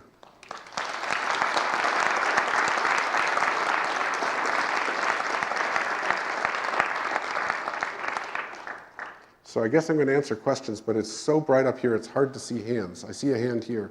So at solar maximum, the heliosphere is the biggest and the minimum is smallest? It's not quite that simple. At solar minimum, it probably is a little bit smaller than it is at solar maximum, but the biggest reconfiguration that happens in the heliosphere is the magnetic structure, which is simple around solar minimum, when it's fast solar wind at high latitudes and slower solar wind at low latitudes. And then as you get to solar maximum, you get these coronal mass ejections going off in all directions, you lose that sort of bipolar structure. That's the biggest change that happens. The secondary effect is that the dynamic pressure, which we were talking about, and the size of it varies, as you said. A little bigger, it's actually a year or 2 after solar maximum, and smaller as you get to solar minimum. And that year or 2 is because it takes a year or 2 for the solar wind to get out to the boundary. Termination shock's about a year away in solar wind time.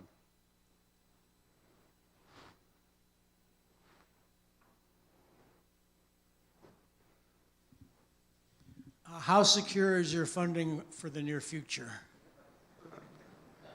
So I don't really answer questions like that. I have full funding for the nominal mission, which is the first 2 years of the mission in the president's budget, and we've been told that we're going to be well funded. So we believe that's true. By the way, if there are kids in the audience who want to ask questions, I love questions from kids.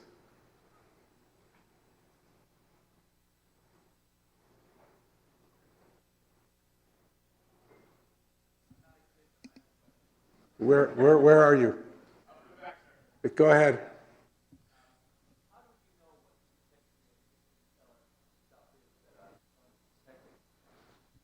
Yeah, so the galactic cosmic rays were measured for a long time, over a century, down at the Earth level, and then in space since we've been in the space age. And we see that there are variations over the solar cycle, which we believe, and now we know, are related to the shielding and variations in the shielding. It turns out that actually solar maximum, when you throw out a lot of complicated solar wind and magnetic field, does a better job of shielding us from galactic cosmic rays than the solar minimum, solar wind. So we had pretty good models and a pretty good understanding that there was an outside sea of galactic cosmic radiation, and that eventually, if you got beyond the boundaries, beyond the heliopause, you'd actually see that. It turned out that was true. Both Voyager 1 and Voyager 2 saw less and less reduction, an increased amount of galactic cosmic radiation as they traveled outward and got closer and closer to these boundaries. And when each of them crossed the heliopause, they became very steady and very flat. And so that's the external galactic cosmic radiation environment that we now know and have measured through the Voyagers. Okay. I would just be curious if you have thought or dream about a next generation IMAC style mission, what solar and interstellar processes would you like to look at? I would like to answer that question in 1 to 2 years. Okay. No, I'm serious about that. It took us a couple years of really working with the IBEX data to understand just how fundamental and important the things that we were learning were. And I feel like, you know, you've got to take a little bit of time with the data and get the new discoveries, and then sort of craft the next mission that follows on and answers the much harder and more subtle questions than you were able to the time before. I think there's a lot more to do here, but I don't think we're quite ready to answer what's the greatest next thing to do in this area. Right here. Oh, let me take this one down here and then we'll go up there.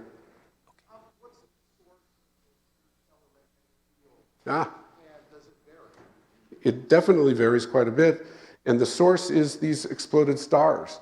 They had dynamos inside them. They made plasmas. They made currents. They blew apart. That magnetic field gets dragged out. The stellar winds, just like our solar wind that goes back and folds back down into our own heliotail, all those astrospheres, they have astrotails. And there's plasma from those stars dragging magnetic field out and into the interstellar medium. And in the interstellar medium, it just sort of gets all kind of mangled together and jumbles, very clumpy between the stars.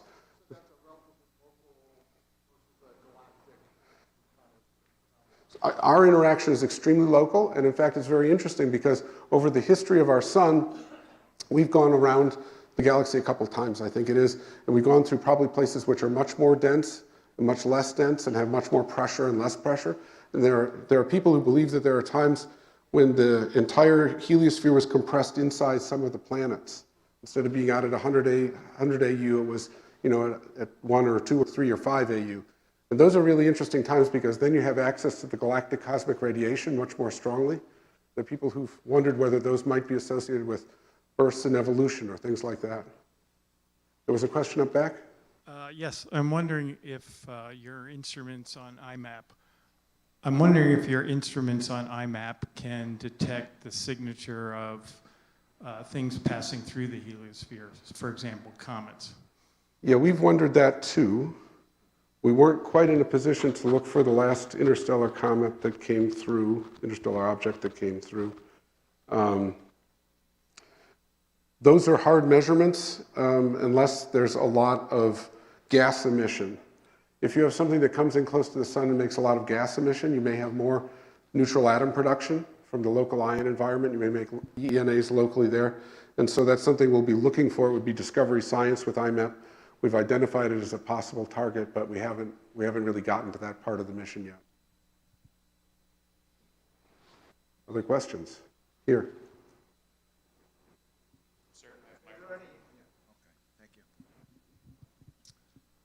I'm wondering if IMAP can find evidence for the galactic magnetic field.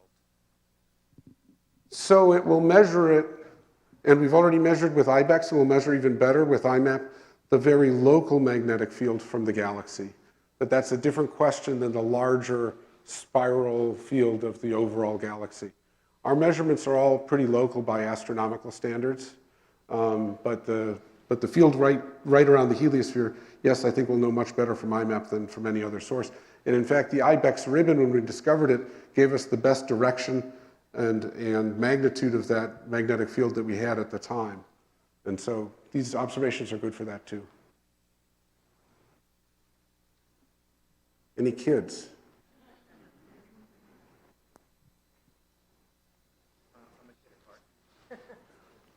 When they gave the direction to the Voyager spacecraft, did they know which direction it was going, and was it purposeful at all to look for this phenomenon?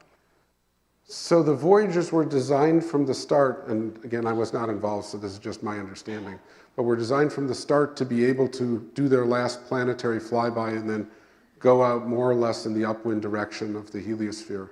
I think that the precise flybys were more driven by the planetary science that they were trying to do, but sort of as a secondary goal, they always knew that they would be flying by the last planet at some point and then be headed up in the right direction.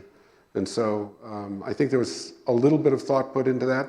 They certainly wanted to make something that would last and be able to make measurements further out, but I think the actual direction was more driven by the flyby requirements. I see a hand there. Oh, hi. Sorry. Hi, over here. How many of the ENAs do you actually measure? What's the rate? Yeah, so this is the difficult part of my field. When we measured the ribbon on IBEX, we were measuring at about 0.5 hertz. So about 1 ENA every 2 seconds in the brightest part of the sky that we were observing. And the other parts were all lower than that, often 1/10 of a hertz or something like that. So it's a very rare to find an ENA, and you build these maps up over time. And the whole trick is that you have to really understand your background so precisely that you're making these measurements, that are 1 billionth or a 10 billionth of what your backgrounds are. And you can just precisely say, yep, but that was a real ENA, and we know what it was, and it wasn't any of these backgrounds. So it's a super weak signal. It's very difficult astronomy. We just heard about the difficulties of getting Mars being radiation. How does the radiation density, as far as hazard to life, in the interstellar medium compare to what we have within the solar system? Yeah. Still trying to kill us out there? So this is about radiation environment at Mars. And so I like to talk about space weather and space climate. Space weather, I've talked a little bit about in this talk, and it has to do with things that come out from the sun, coronal mass ejection shocks. You can energize a lot of particles, but they go past you in a day or two. And so if you're on Mars or the moon or somewhere and you can get underground to the right depth, all is good. And so if you know that they're coming and you can rover back and get down, that all is good. But there's also space climate, and that's sort of the long-term hazards. And the biggest long-term hazard at the Mars or moon is galactic cosmic radiation. And as I said in my talk, the heliosphere effectively shields out about 90% of that. So without the heliospheric shield, we'd have about 10 times more galactic cosmic radiation at Mars or the moon, and that would be really difficult to deal with. Any other questions? Back there? So here you're parked out, part of the way towards the sun. You're going to get the solar wind or whatever, coronal mass ejection. You're going to feel it. This spacecraft is going to feel it before it comes to Earth. What implication does that have aside from predicting auroras? I mean, do we have mechanisms to harden ourselves against, damaging radiation, satellite damage, things of that sort? So we are that buoy with this 30 to 40 minute advanced warning of the solar wind before it arrives. And there are things that you can do for different systems depending on what the system is. The first thing you can do is you can know that the data you're about to get may be suspect. And so instead of taking quick action with it, for example, a military satellite, you see something crazy and energetic, and instead of taking quick action because you think there's a big problem, you might take a breath, see if it was your space weather. But it affects so many systems that there are different ways of trying to mitigate it. I give an example of the 1972 major space weather event here in the Northeast. There was a failure in the Quebec power grid because you induced currents on the ground, and it actually burned out some of the wires and exploded a bunch of the transformers, actually broke a bunch of the Quebec power grid.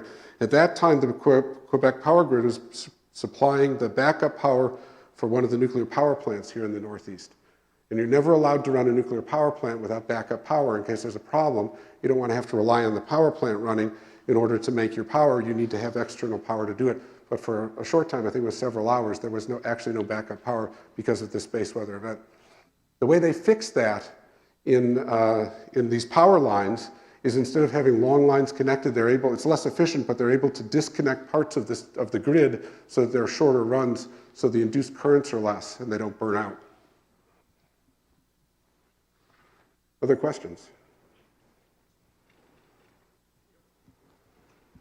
You were talking about some of the contributions from the Voyager spacecraft. Yeah. What would be sort of a wish list of instrumentation on a future interstellar craft? Yeah, so people ask me a lot about interstellar crafts that you might send out, and I think that those are great. I would have a long laundry list of instruments for that. The problem is most of the conceptual studies end up being very small because you have to get to very high velocities, and so you tend not to be able to send a 1-ton spacecraft like IMAP, but something very, very small where you have to be very selective about instrumentation. And I've never seen a study that fixes that problem and would let you send a really well-instrumented spacecraft out fast enough to do it. The Voyagers have been great. Eventually, we do want to send things out there. I think it's a question whether you'd send one craft out or multiple crafts. I think we've shown with IBEX and IMAP how important the global picture is. And so, it's a hard trade space, and I'm not sure we're ready to do that yet. It may be that we want to have another remote imaging mission like IMAP that goes beyond and takes all that we learned from IMAP before we try to send something out. No kids. I will just tell you that in many of my talks, there are kids who ask these incredibly insightful questions, and my favorite answer is to give them my best answer. And then when I'm done with that, typically they're 6 or 8 or 10 or something, I say to them, that's a great question, and here's my answer for today, but we don't know the full answer to that question. So why don't you study all of the STEM courses really hard, and then apply to Princeton and come and work with me, and we'll get the real answer to that question. And their eyes get really big. Another question?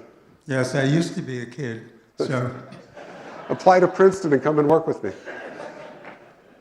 Do high energy cosmic ray hits bother IMAP, or are they cycled out of the field, the final field? Yeah, so they provide a background, but there are so few of them compared to other things that we actually are able to suppress that background well. But when we get a very large solar energetic particle event, these space weather events coming over, like the one I showed from the February 4th event, we actually see the backgrounds rise up in those, and we can't take good ENA observations during the transients of those coming over the spacecraft. There's just too much background to take out. Will the New Horizons vehicle have instruments on it that you can utilize? New Horizons. This is a great question. So I am actually the PI for the plasma instrument on New Horizons. So I built the instrument that flew by Pluto. It's now at about 60-some astronomical units. It's headed more or less towards the nose. It has an instrument on it very similar to one of the IMAP instruments, which will make beautiful measurements of the pickup ions and the energization of the pickup ions across the termination shock if it's still functioning when we get there. So it's a super exciting data set, and we are really hopeful What's the time frame for? We don't really know. I mean, there's a lot of argument about how far away the termination shock is. We crossed it twice, both at somewhere around 80 to 90 AU. New Horizons is in the 60s. There are people who model and say the termination shock is moving in and out more, and some very hopeful people say it could be very soon. My personal guess is we'll see it somewhere between 80 and 90 like the Voyagers did. People want to follow you on Facebook or Instagram. Where can they do that? Well, they can go to our website here, and they can get hooked into that, and they can, I don't know, I'm not a social media guy, but I know you are. Any others? We got a couple minutes more. Please. Just curious, how your journey in academia has been over the years. Were you always interested in the heliosphere? Has that changed? Oh, you're asking about me? Yeah. So it's a long and weird story. If you're interested in my story and how I got to do what I do, you should look up McComas and dyslexia. I gave a talk about my dyslexic brain to a dyslexia group. which I know everybody thinks is a disability, but I think has been very valuable and helpful to me in my life, and it's worth watching if you're interested in that topic. But I got into space and went to MIT as an undergrad because I made jewelry in high school and run a successful company, and MIT found that to be interesting.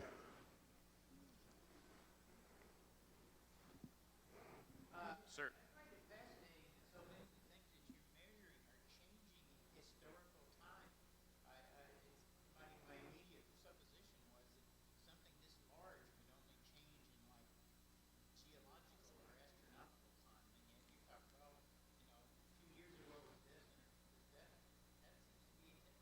Yeah, that's because it's all driven, not all, but largely driven by the sun. The sun is the main source powering all the stuff that's happening in the heliosphere. The sun, of course, varies a lot over a solar cycle. Every 11 years, the field flips. Every 22 years, it goes through a full cycle. It has, as I answered in an earlier question, it has this very simple magnetic field around solar minimum that gets complicated around solar maximum.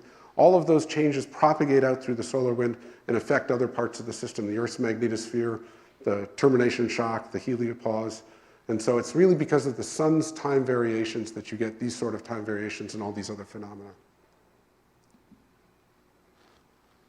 Up here? No? One way over here? What do you have to do to stay on L1? Yeah, so L1 is known as a gravitational saddle point. So if you imagine you've got a saddle and a marble, you can roll forever back and forth this way, but if you get a little bit off the other way, you're going to fall off the sides. And so you have to do small corrections to make sure that you stay on the part that you're restoring in here and that you don't get on the part that falls off. But it's a pretty small amount of gas. We've got decades and decades of hydrazine left. You always put enough gas in your gas tanks for the launch field to give you a 3 sigma bad launch. A 3 sigma bad launch just happens like 0.5% of the time. Normally, 2/3 of the time you're within 1 sigma. We got one within 1 sigma, and so we have lots of spare hydrazine in the tanks. We can last probably a lot longer than we'll survive the radiation environment, but I expect we could have a healthy mission for 2, 3, 4 decades. 2 minutes. Anyone else? I've exhausted you. Well, thank you all very much. I really appreciate it.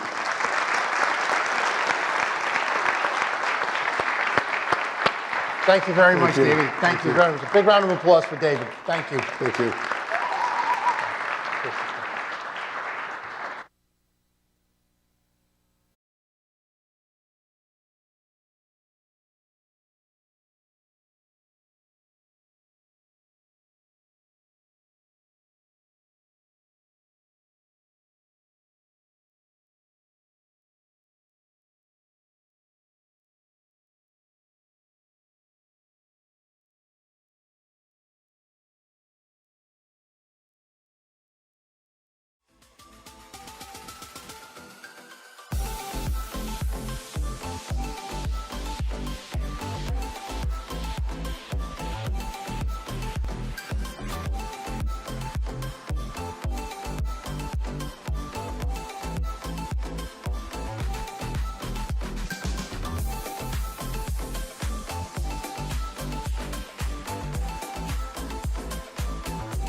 impressive, and it's so easy to use. You connect it to an app on your phone or a tablet. There's a built-in encyclopedia. You can select what you want to photograph, and it will do it for you. It even does the post-processing for you. So when you're doing astrophotography, you do stacks. So you take maybe 40 or 50 or maybe even hundreds of photographs, and you layer them up, and each one has got a different bit of detail the previous one didn't have. And when you stack them, that's all blended together to give you a final high detail, high resolution image. It's really impressive. It stopped. No. The sky's cleared. The sky's cleared. Right, right, let's get the telescope. I can't believe this. It's actually cleared. Right, I've got it switched on. I got my phone. I'm gonna get it. I've got the app running. What am I gonna photograph? Deep sky? Go to Atlas. This shows me things I can target. Let's look for Pleiades. I've done that. Point it. Oh. It's moving. It's moving by itself. Okay, it's tracking it. It's important. I watched a really quick tutorial on how to do this. Okay, I gotta set up my parameters now. Filter, so I think Astro for stars. Shutter should be... Shutter's 15 seconds. 15 seconds seems fine. Remember seeing the gain should be around 60. Hit go. Right, I've just ran... And this photograph of Pleiades was a quick test. I've just run a denoiser on it, and this is the image I've ended up with. Okay, that's not bad for a first attempt. Let's try and photograph something a bit more interesting. I had the rather clever idea of putting the telescope outside my van, and I could sit in here and... Oh! Wow! Look at that! I just set it to photograph the Orion Nebula. I've been messing around with settings for the last hour. I really should have educated myself a little bit better before coming out. And I've just got... Like, Orion looks like a dot in the sky. It looks like a red dot. But it's a net. Look at that. This might be my good photograph for the night. I'm going to leave that running. Oh, if I get a good shot of Orion, I'll be really, really happy. This is what I managed to capture. I am in awe. Absolute awe.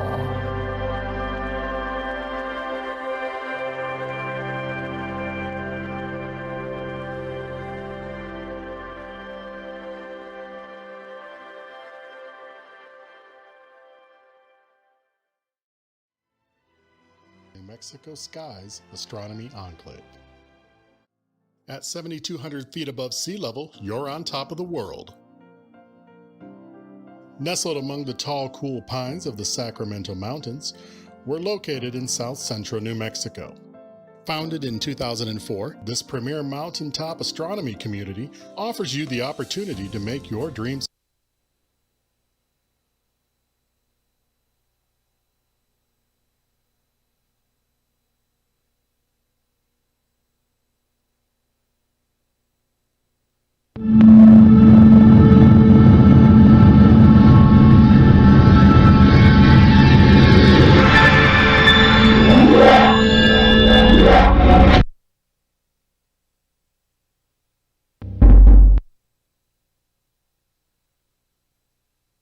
And now, ladies and gentlemen, the hardest working MC in the cosmos, Vincent Coulihan.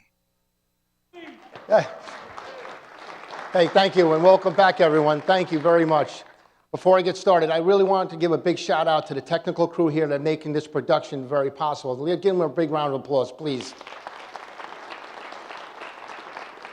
Our next speakers, first, a retired NASA astronaut naval officer, has flown on 5 space shuttle missions, served as the chief of the astronaut's office. He was inducted in both the U.S. Astronaut and National Aviation Hall of Fame. He continues to fly as a professional pilot and air racer. That's Robert Hoot Gibson. With him, we have spent his Air Force career in fighter aircraft, served as vice president of marketing at the National Space Society, has authored several books, including 250,000 Steps. Here to talk today, Space Ace, a combat pilot's journey from Vietnam to beyond Earth orbit. Please welcome Robert Hoot Gibson and Dr. Anthony Pouston. Thank you. Thank you. Thank you. Well, thank you for having us. This is quite impressive. Okay, we're done. Well, before we get going with questions, let's just start with some eye candy, shall we?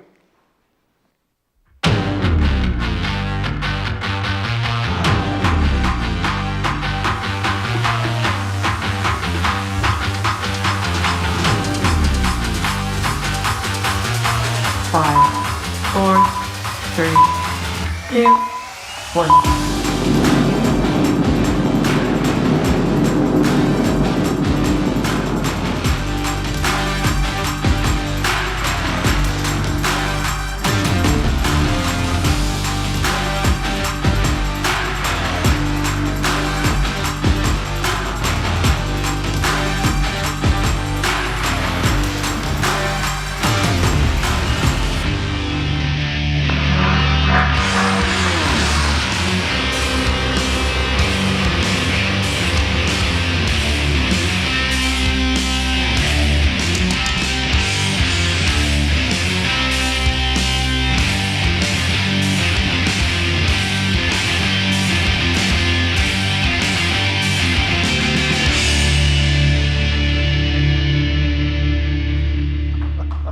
Yeah, let's give that up. That's awesome. Let's see if we can get this going again. All right. So thank you all for participating in this. We do appreciate it. I'm going to try to keep this a little different than I think normal, because I know a lot of times people get up on these events and just want to talk about aircraft and their time in space, et cetera. And I personally, I'm a psychologist. I want to get to more some of the human side of this and get some more of Hoot's perspective on things maybe he doesn't think about a lot. I know Hoot loves aircraft. Hoot loves flying, and it's all about flying for him. So we're going to try to shift his mind a little bit more towards the human side of what he did. I know. Yeah, but what I know how to do is talk about airplanes. I know. That's all you need to know. All right, so Hoot, let's talk about skills. What skill do you think from your combat days or your test pilot days, within the Navy, translated and helped you most, in your time in space? Attention to detail. I think it really boils down to almost obsessive attention to detail, because every little thing is important. One little switch. One of my buddies, when he was flying the F-4 Phantom, he wound up having to eject out of that airplane because he forgot to turn off the centerline transfer switch. When he was first airborne, you turn on the centerline transfer, empty that tank, because you can't pull more than 4 Gs with any fuel in that tank at all. However, you have to remember to shut that switch off, because if you don't, it won't allow any of the other transfer functions to happen in the Phantom. And 4,000 pounds of your fuel was in the wings. And so you could run yourself out of gas with 4,000 pounds in the wings that you can't get at once the engines quit. And so he wound up ejecting out of an airplane. So that's important in flying jet airplanes. It's also, I think we could agree, it's pretty important in a space shuttle as well, attention to detail. So every little thing makes a difference. And so I'd say that's probably the one biggest thing. Okay, that's fair enough. Let's think about those test pilot days and those Navy days, also in space from an emotional perspective. So how did flying in space differ emotionally from your time in combat and as a test pilot? Your time as a test pilot or flying any kind of a jet fighter, really, is a whole lot different than the emotional experience of flying a space shuttle. Because you had, in flying a jet airplane and flying a fighter, you got to build up to it slowly. Now, in flying the space shuttle, you don't get to ease into that gradually. Now, you get to ease into it because you did so much time in the simulators, and so in a way you're easing into it. But your first launch on the space shuttle, you can't take off at reduced power. You're going to take off at full thrust, or you're not going to make it where you're trying to go. And And so, you know, I remember when I trained in the F-4 Phantom, the first takeoff was in main engine only, no afterburner. And of course, you couldn't do that in the space shuttle. So all of your building up to it had to be in the simulator. So that's one of the biggest differences. But how did that affect you? What was the emotional difference on that? Well, yeah, the story I can tell is on my first launch. Of course, I was accustomed to, in the simulator, we lifted off, and I flew Challenger on my first launch. We lifted off, and we got to main engine cutoff at 17,500 miles an hour. The engine shut off in the simulator, and very shortly after that, in your visual scene, here comes the west coast of Africa. I think it couldn't have been more than 10 or 11 minutes after launch, and we're already approaching the west coast of Africa. And so in the simulator, you'd say, oh, okay, we're going to see the west coast of, well, in flight, when it happened, I'm busy with switches and all, as the co-pilot on my first mission, and cleaning up the auxiliary power units and safing the engines and all that stuff. And out of the corner of my eye, I see the west coast of Africa. And I remember I reached over and I grabbed Vance Brand's right shoulder and said, wow, look at that. It's the west coast of Africa. So there's a whole lot more excitement and a whole lot more adrenaline flowing. In fact, it's hard to sleep at night when you get up in orbit because there's so much adrenaline flowing. So that's one of the big differences between training and between actually flying. At what point did you stop feeling like a pilot who became an astronaut and start feeling like an astronaut who was a pilot? Well, after we had been at NASA, my class, I was in the 1978 astronaut class, after our first year of training, NASA decided that we were doing so much better than they expected. We were going to be astronaut candidates for 2 years. And then they would declare that, okay, you're not a candidate anymore, you're an astronaut. Well, what happened with us was, I guess we all did so well that at the end of 1 year, they said, you don't need to be candidates for 2 years. We're just going to let you be candidates for 1 year. And they gave us our silver pin. So we got to have the astronaut pin in silver, not in gold. You don't get your gold pin until you actually fly. So you kind of said to yourself, okay, well, now I'm an astronaut. Well, but you also said to yourself, okay, I'm not really an astronaut yet. I'm not really going to be an astronaut until I've flown my first mission. And so I was, at that point, I guess, still thinking of myself as a pilot who's hoping to be an astronaut. But then, like I say, once you actually fly, now all of a sudden you really are an astronaut. So that made all the difference in the world. So if you all remember the movie The Right Stuff, right? And in that movie, there's a scene where the astronauts are out at Kennedy watching rockets take off and blow up one after the other. Boom, boom, boom. You know, so you're basically into a cockpit on an aircraft that's basically strapped to a giant fuel tank, you know, when you lift off. What's going through your head? I mean, you've seen those same visuals, you know, and you know this is an explosive process, and you know things could happen during launch. Does that ever go through your mind ever when you're sitting in the cockpit before launch? That this might be it? No. The answer is no. No, it never did.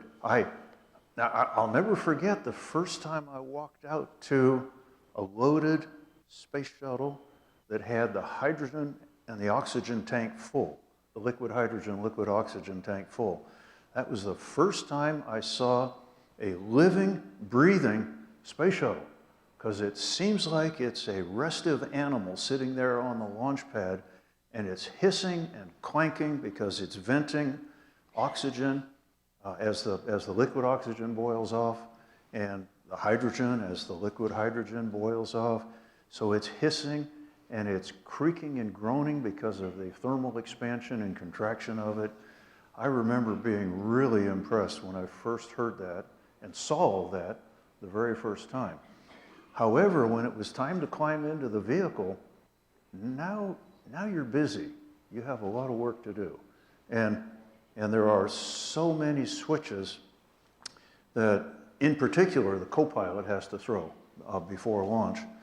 And in fact, the other astronauts on the shuttle, the mission specialists, once in a while in the simulator, we would need one of them to fill in the pilot seat on the right side. And they referred to that as that snake pit over on the right side, because there were so many switches that you had to do. And one of the most challenging ones was starting the APUs, the auxiliary power units, which gave us our hydraulic power. And we needed the hydraulic power during launch for gimbling the main engines. We weren't using the aerodynamic controls on the orbiter, just using the hydraulics for the gimbling of the engines. And of course, that's our control. That's how we controlled the thing in launch, was by gimbling the main engines. And you had to quickly get all 3 APUs started, verify that they were up at 100% RPM and 100% speed, and then you had to pressurize the hydraulic systems, because you started those things in low pressure, and then once they were all running and the pressure was good at 1,000 pounds per square inch, now you would move the switches to high pressure. You had to complete all of that in the space of about 2 minutes, and if you weren't quick enough with it, you got into a sequence on the launch, and it would hang up the countdown. And you didn't want to be guilty of causing a hang up in the countdown, because the astronaut motto is, better dead than look bad. And so you didn't dare mess up the hydraulic pressure units start sequence. And so there was a lot of pressure on you at that point. But then once you got through that, you'd say, great, I got through that. Now I can just sit here and launch. And so from that point on, it was okay. But the point being, you are so busy, you don't have time to think about, 10 seconds from now, this whole thing could blow up, because you're sitting on a bomb. It really is a bomb. And that's what those 3 main engines are on the back of the shuttle. They're a bomb, but they're going off in a controlled manner. It's a controlled bomb. And it's if it becomes an uncontrolled bomb that you're going to have a bad day. Well, I'm sure it's similar to your days as a test pilot, where you're testing untested aircraft. You're flying things that could go wrong all the time, because these aircraft, so I'm sure you don't get out a lot of thought before you climb into the cockpit. You just assume it's going to fly the way it's supposed to. Well, yeah, and that's true. And for all of the test flights that I did as a test pilot at the Navy Flight Test Center in Patuxent River, we didn't have a simulator that we could go into and check out the procedure and check out what we thought the vehicle was going to do in the course of it. So you were seeing it for the very first time. Now, the training that you got in test pilot school and the myriad of aircraft that you got to fly going through test pilot school really prepared you for, number one, the ability to kind of look at an airplane and look at the wing shape and look at the power plants, how much thrust does it have, and you can kind of form a picture in your mind of how it's going to fly. And most of the time, that's how they fly. That's how they act. But you were doing flight tests, and the motto and the role of a test pilot is called build-up. We're not going to go out on the first flight and take it out to its maximum speed. So if we saw the movie Top Gun Maverick, where Maverick takes it out above Mach 10 when he wasn't supposed to, that would be the last flight you flew as a test pilot. You'd be all done as a test pilot. Well, in all fairness, in Top Gun Maverick, that was his last flight as a test pilot, because he was getting canned right after that, and he knew it. So, okay, you trained for 5 shuttle missions, and you spent a lot of time in the simulator. You spent a lot of time preparing for these flights. If there's one thing about astronaut training you could change at NASA, what would it be? One thing I could change. That you thought at the time, okay, why are we doing this? This is dumb. Well, maybe it would be what my first commander, I only had one commander because I only flew one time as the pilot. And we would do, and this was really a lot of fun, I'm being facetious, a 36-hour simulation that would start off with launch, and would go through the first 36 hours of the mission. Wow. And in that amount of time, if I remember right, we usually wound up launching both of the satellites, but there was a sleep period in the midst of that. And my commander said, you know, in order to maintain as much realism as we possibly can, we're going to sleep in the simulator.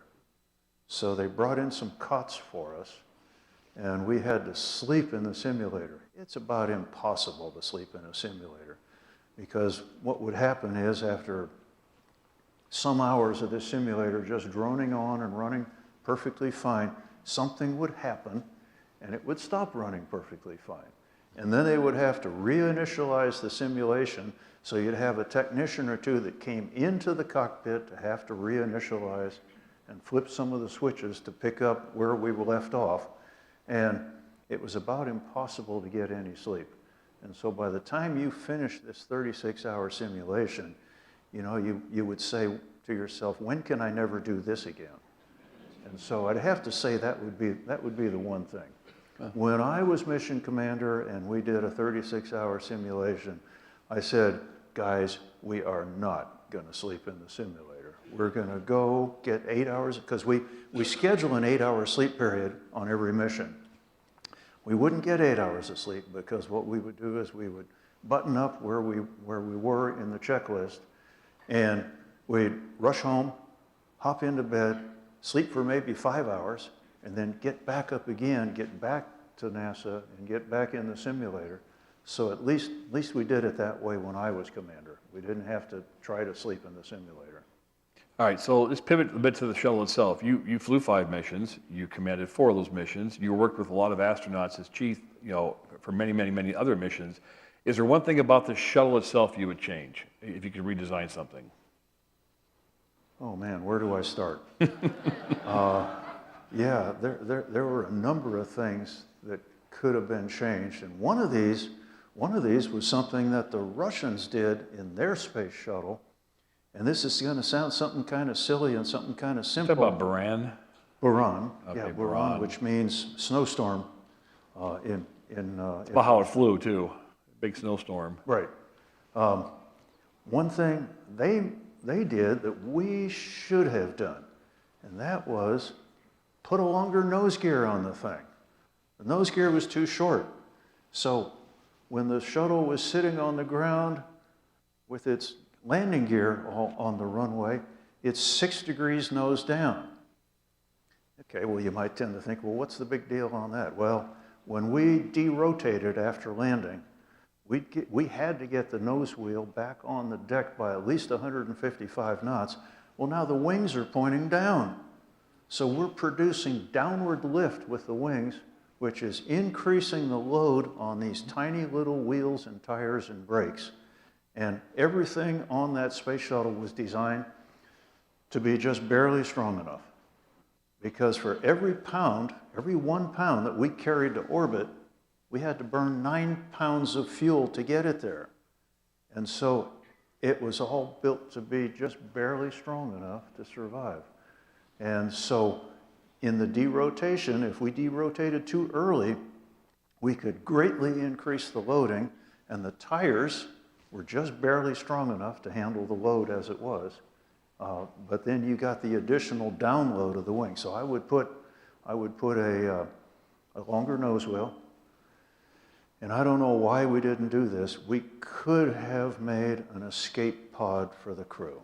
We could have had, now it would be a major redesign, and it probably would add a lot of weight, but we could probably have saved the Challenger crew if we had had an escape system, an escape pod like the F-111. Tony flew the F-111 in the Air Force, and if the crew ejected, it was a pod. The whole capsule ejected. The whole capsule ejection. We could have probably done that with the space shuttle, and we very probably could have saved the Challenger crew, possibly the Columbia crew as well. So I remember the Russians were mystified that we were going to fly a human-capable launch vehicle that didn't have an escape system. They were mystified by that. So That would be a big change. See, here all this time, I thought it was downward pitched because NASA's trying to make it look cool, like a drag racer or something. Big tires in the back as well. It does look cool, yeah, because our shuttle definitely looked cooler, 6 degrees nose down than the Peron did, sitting flat or slightly up. Is there a particular moment in space to this day you keep running through your head just over and over again? A moment in space? Yeah. Is there a moment from your 36 plus days in space that you had that it just keeps, as you get older, it just keeps running through your head? One particular thing you just can't seem to forget or not think about? Well, there is a moment that I will never forget, and it was always not in space, but it was the very last second of your flight. And what's happening is, we had been training for a year, because you would train a full year for each mission. So on my first mission, I trained for a year. My 5th mission, I trained for a full year. And you redid a lot of the training that you had done on the previous missions, and you needed to, because you had been away from it for a year or two in between. So you spent a whole year training, and then it's time to launch. You had a whole lot of work to do, because there's a lot of switches that we had to throw. There were a lot of things that we had to do, because mission control can't enable the burns. It has to be done on board by the crew. So we would load in a particular burn, like the OMS 2 burn, to circularize our orbit right after launch. We had to do that. We had to perform that burn. And there were a lot of things like that. So then, after this 8-day mission, 10-day mission, the re-entry and landing is pretty exciting as well, because we would be surrounded by fire for 15 minutes. Oh, it's hotter than a fire. It's 5,000, 6,000 degrees. If we were watching the return last night of Artemis 2, temperatures during re-entry are enormous. And so the re-entry was demanding. We had instabilities that we had to look for in the course of the re-entry. So, for example, in the Mach 7 range, 7 times the speed of sound, there were some things we had to watch out for, and if they happened, we had to work some trim with the flight controls to eliminate a force fight between the thrusters and the flight controls, and things like that.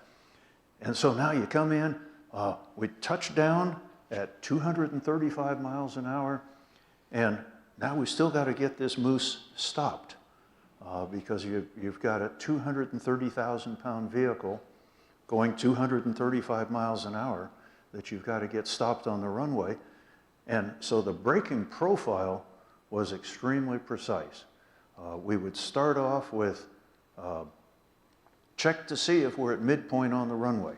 And if we're past the midpoint on the runway, go immediately to max braking. And so as the commander, I'd be the one applying the brake pedals. And we would go, if we were past halfway down the runway, we would go to 9 feet per second squared deceleration rate. If we were short of halfway down the runway, we'd go to 6 feet per second squared deceleration rate, and hold that all the way down to 60 knots. And then at 60 knots, we'd ease off to 3 feet per second squared. Once you came on the brakes in the space shuttle, you never came off the brakes until you were dead stopped.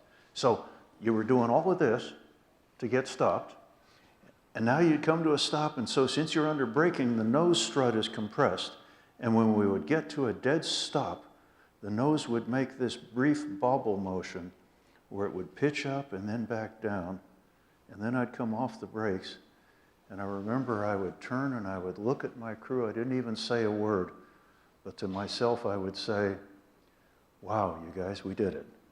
We did it. After a full year of training and a whole lot of things on the way up to space and back down, wow, we made it. We did it. I'll never forget that moment, and I got to see that moment 5 times.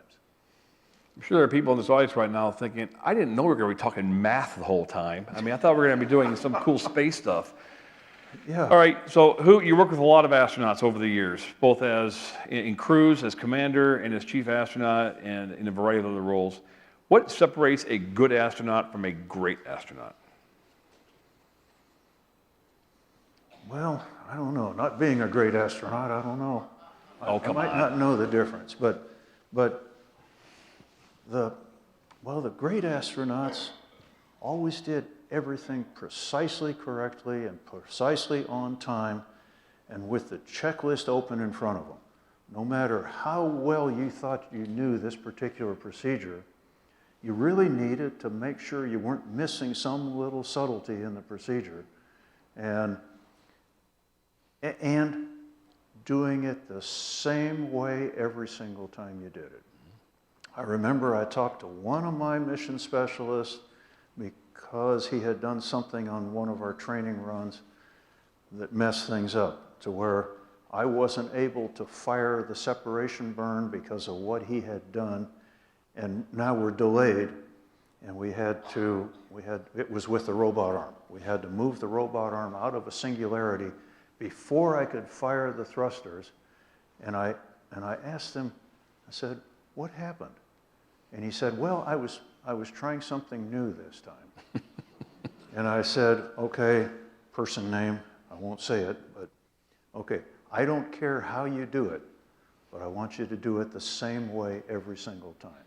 And so I guess that would be one of the big discriminators. I don't care how you do it. I want you to do it the same way every time. Sounds like one of those Hoot-isms out there, like no matter how bad things get, you can always make them worse, kind of thing. Oh, yeah, yeah. What was more challenging for you? Commanding a shuttle crew, either in training or in flight, or managing astronauts as chief? Managing astronauts as chief. Why? That was more challenging because I had the power as the chief astronaut to either accelerate their career, augment their career, or hurt their career. And I always took it very, very personally and very responsibly to make sure that I'm doing everything I can for my astronauts. And so, you know, sometimes I had to talk to some of them and straighten them out a little bit, but I was always very, very focused on, hey, I'm here, and in fact, I said this the day that I was announced as the chief astronaut. I gave a very short speech. My astronauts were all applauding, and I said, all right, you guys, I want you to know that I am here to take care of you now. That's my job. And so I always saw that as my major function. Now, they really cared how I felt about them because I'm the one who selected who flew on a mission. So I put together all the flight crews. And that was an exciting job, and it was a very demanding job because I had to look at a number of things. Number one, what is this mission going to do? And so for mission specialists, I needed to make sure I picked mission specialists whose college degrees, PhDs, and things like that were the best match for this particular mission. I had to look at another sort of aspect of it. Okay, whose turn is it to fly? And how can I get them in on a particular mission? And so it was a huge job pulling together the crew assignments. And I was doing both the crew assignments and the collateral duty assignments because we astronauts, when we were in between missions, we'd finish a mission, we would do a post-flight public relations tour of about 2 weeks, and then you'd be assigned what basically was an engineering job, an engineering specialty supporting the upcoming missions. And you would do that for at least a year, and then it would be time to go into training for your next mission. So I was having to structure both of those things, the crew assignments and also the collateral duty assignments. And that was a huge job. And so I did them all in pencil because it was really easy for them to change because I'd be working on it and one of my astronauts would come to me and say, hey, Hoot, I need to tell you that my time as an astronaut is coming to an end. My wife wants us to move on to something else, so I'm going to leave. And so all of a sudden, my house of cards that I had built for the next flight assignments and all would crumble a little bit, and I'd have to revise it. And I was working on crew assignments up to 2 years in the future the whole time that I was chief astronaut. So that was a whole lot more effort, a whole lot more work. It was easier to fly the thing than it was to work on all those things. Let's talk for just a little bit here. You know, one of the missions that you're famous for, or infamous for, anywhere how you want to look at it, was STS-27. You know, there's your crew. A DoD mission, top secret mission. Your crew's all military.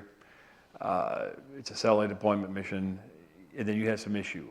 This is the second flight after Challenger had exploded. So talk a little bit about what the issue was, what you ran into, and what the end result was.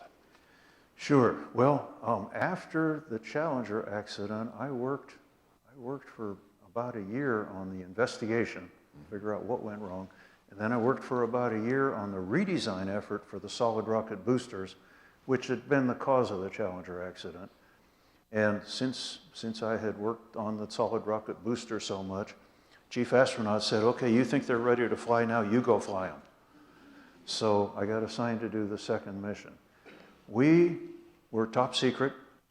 We had a top secret payload that I've never been told I can say what it was, even though there was an article in Air Force magazine that said, here's what it was, but nobody has ever told me I can say it was the lacrosse satellite. So, okay, none of you can ever leave this room now. Security, block those doors. Yeah, lock the doors. But it was an exciting payload. It filled the entire cargo bay from one end to the other. And we deployed it on day one and separated away. And Mission Control called us on day two with several different things. One of them was, hey, we had a problem with the satellite. We need you to re-rendezvous with it and help us fix it. So we did that. But the other thing Mission Control told us on day two was, hey, guys, we saw something hit your right wing during launch. So we want you to take the robot arm. We had the robot arm on board that has a camera on the end of it. And we want you to take a look at your right wing and tell us what you see. Well, to get over there, it's mounted on the left-hand longeron. And so we had to swing it over the top of the orbiter and then down to the leading edge of the wing, and then bend the camera back to look at the underside of our right wing. And I will never forget, we brought up the image on board.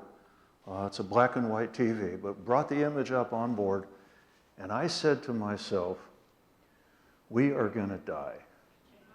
Because I saw a whole lot of damaged tiles. And I was pretty clear when I keyed the mic and I said, Houston, we're seeing a lot of tile damage on the right wing. That was pretty clear, I think. And DoD, Department of Defense, initially didn't want any video coming down at all, just in case we showed something that might be top secret.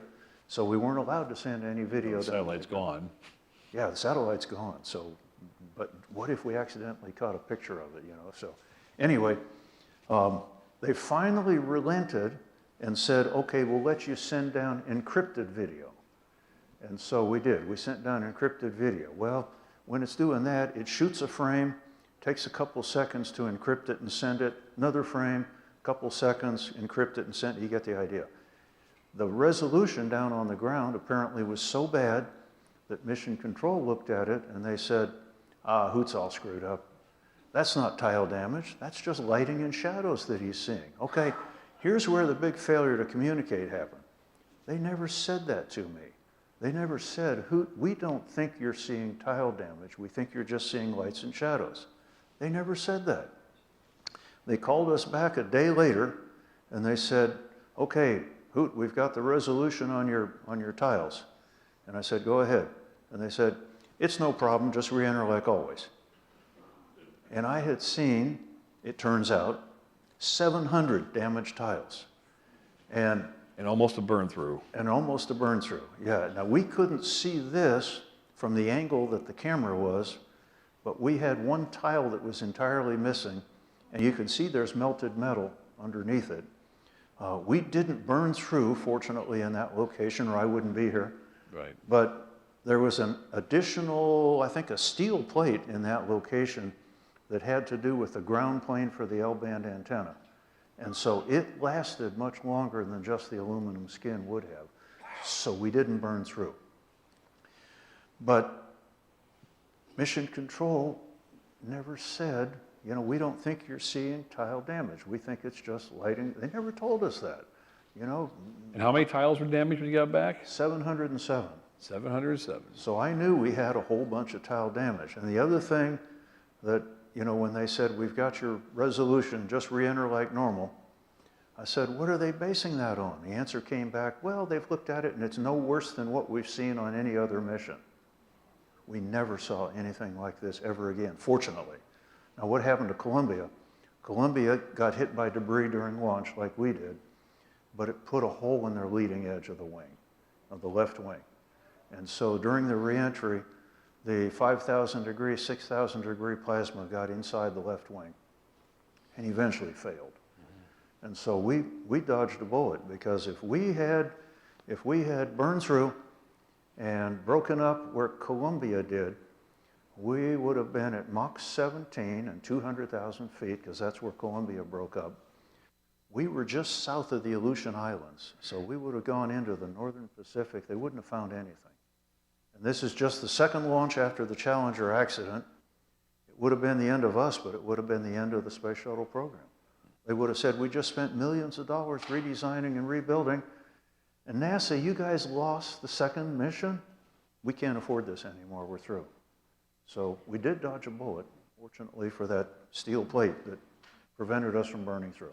Okay, we're going to pivot again to people, because NASA's about people a lot. It's technology, it's hardware, yes, but it's all ultimately comes out of people. Human space flight, there's the word human in there, right? So we just saw Artemis landing. We just saw, for 10 days, we watched Artemis, orbit the moon, and it's a small capsule in comparison to the shuttle. It's bigger than the Apollo capsule, quite a bit, like 30, 40% bigger, something like that, than the Apollo? Yeah. About a third. But you have another person in there, and they're all floating around together. Well, you guys had large crews, you know, and it's seven people often in these missions. Tell me, what did you learn about human nature when you trained for a year for a mission in small spaces, simulators and stuff with a lot of people? You were in a spacecraft with a lot of people in a cramped space. What did you learn about human nature during that? You learn that it's real easy to have somebody mad at you. and it took a lot of effort, you know, not just on the commander's part, but on everybody's part, to be as agreeable as they could possibly be. And we learned an awful lot about all of this in the Space Shuttle program, and it dovetailed very well into the International Space Station. Because, you know, you're going to find in training where all 7 of you are crammed into this simulator, and it doesn't have any more room than what you're going to have on board the orbiter. And my first mission as commander was my second trip to space. There were 7 of us, and we didn't have the Space Lab laboratory. So all we had was the flight deck, the upper deck on the shuttle, and the mid deck for all 7 of us to live and operate in. And now we have more room because we're weightless. We don't all have to share the floor. We can share the floor, and we can share the ceiling, we can share the walls, because you don't have to walk past somebody, you can fly over the top of them. And so it's really convenient and handy to be weightless. So that helps a lot with it. But personalities are really, really important. That was another one of the things that I had to weigh when I was putting together crews was, you know, can he get along with him? Can they get along on this mission? So that was an important part of it. They paid a whole lot more attention to it for the International Space Station, because now you're going to have 6 months and up crammed together, and that's a pretty big vehicle. But even so, the human aspect of it is very important. Can you tell that his degree was in PhD is in psychology or something along those lines? Well, I just don't want to forget about the humanity of space, Hoot. But let's go back to hardware.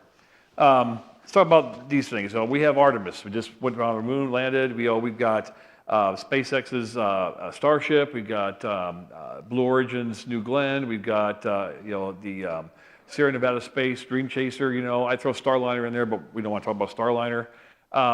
So What excites you about the future of manned spaceflight in this country?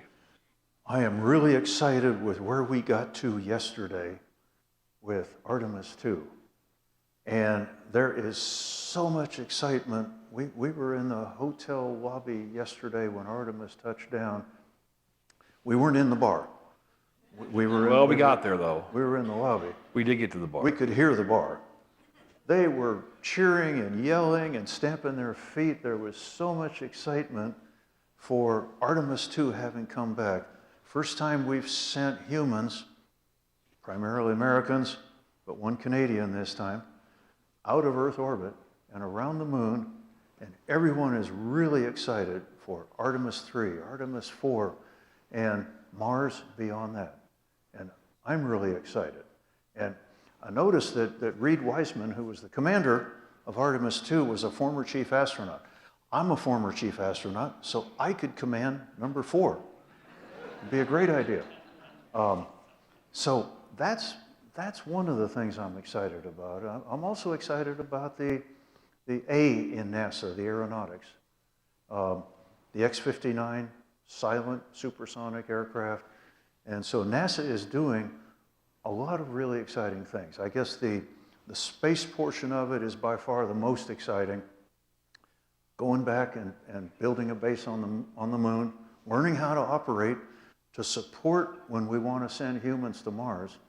And it makes sense to do it on the moon first because we're only a couple days away, whereas Mars we're going to be months away. Let me ask you a quick question today. If you were a young astronaut today, or wanted to be a young astronaut, I used to be young. Look at how young that guy looks. Would you prefer, or do you think it's better path to try to get into NASA or a commercial side of this? Because do you think there'll be more opportunities on the commercial side? Well, it looks like if you want to go to the moon or go to Mars, you probably got to be NASA. Now, you could probably fly sooner if you're on the commercial side of the house, because we do have a lot of the commercial operation going on. SpaceX with Crew Dragon and the Falcon 9 rocket, Starship. They're going to keep flying. They're going to keep sending people to space. So I guess I'd say there's pluses and minuses each way. But I think probably to go to the moon or go to Mars, you're probably going to have to be NASA.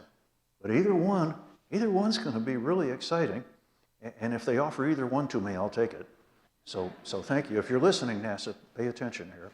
Yeah. Do you think we become, as a country, more risk adverse or more risk tolerant since Apollo? I would say we are more risk averse. And why is that? Well, because we did so much more thorough testing and evaluation and engineering in the later programs, and you know some of the missions that we did, Apollo 8, for example, was what the second launch of the Saturn V. Mm-hmm. We sent the Apollo vehicle to the moon, to orbit the moon, and I don't know that, you know, that was a really bold step, and of course it really worked great. We had one successful Saturn V launch prior to that, and all of a sudden we were willing to go there, and so. Well, if nothing else, it leapfrogged us over the Russians in the race, because that kind of shut their program down once we had humans orbit the moon. That's right. That's right. Well, and that was part of the shadow as well. Right. Was the race to land on the moon. You know, I'm skipping through. I mean, I have about 30 questions here. I should have known I'd get through 6 with Hoot, but I do want to ask you this question. As a you know, you had a long career. You know, what do you want people to remember about you, other than just being an astronaut or a pilot? Well, I have had some very flattering compliments come my way along the lines of having been a good leader. And one of my astronauts who was a mission specialist and wasn't known for complimenting pilots at all, kind of like my wife, really. When I think about it. My wife was... Who was also an astronaut. Yeah, my wife was a mission specialist as well. But this particular mission specialist said just a very simple statement to me. And this was some years after I had left NASA. And that person said, "You were liked as chief astronaut." Well, you know, I'm not in the job to be liked. I'm in the job to do a good job of it and to do the best that I can for my astronauts. But, you know, having done that and having people tell me, "You were a good leader. We really liked you as a leader." That's something that I think I'll just cherish forever. When people talk about the golden age of spaceflight, do you think we're running towards the end of it or just the beginning? I hadn't thought about that before. I've always said the shuttle era was our golden age, and part of the reason for that is we were launching 7 and 8 times a year. So we were flying as many as 49 astronauts a year.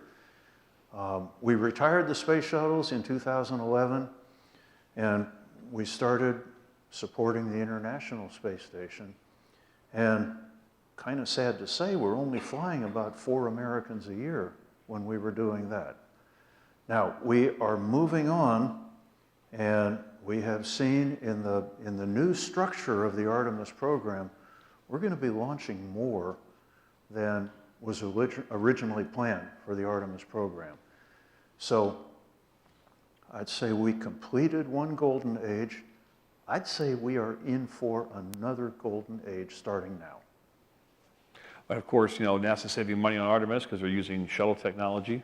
A lot of the Artemis rocket is old hardware that's been repurposed. Yes, well, old hardware. It's 4 space shuttle main engines and solid rocket motor components. In fact, on Artemis 2, 7 of the booster pieces that I flew on 2 of my missions, on STS-27 and also on STS-71, 7 of those components were on Artemis 2.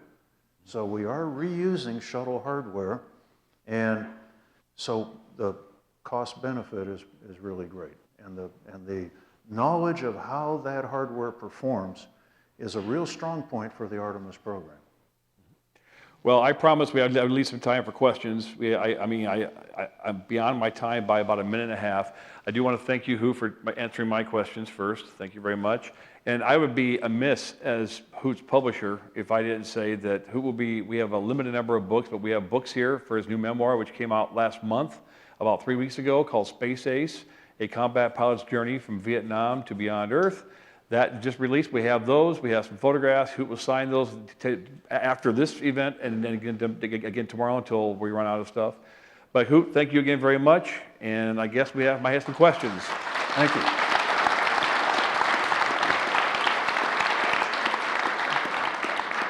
Okay, do we have any questions? I can't see a thing here, so. Okay, we have one here in the center. Who's our microphone guy here? Where's he at? Did he run out? I think our mic guy left. So maybe you can yell your question.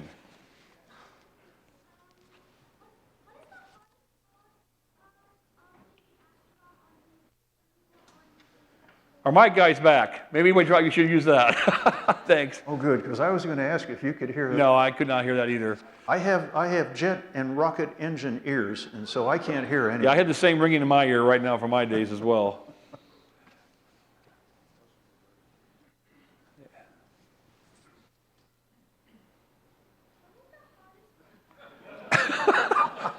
That was unhelpful.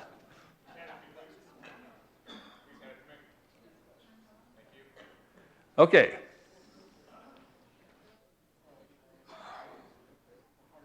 What is the hardest part of being an astronaut on the ISS? Is that it? What is the hardest part about being an astronaut on the ISS? Yeah.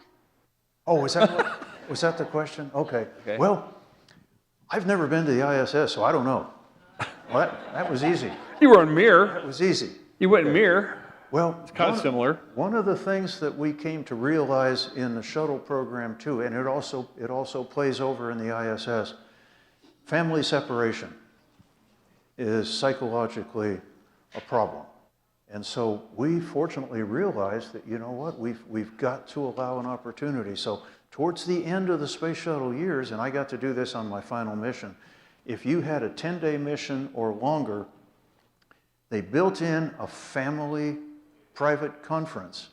So the family, your wife and your kids could go to mission control, and they would be in a private room, and they would get put in contact with the space shuttle.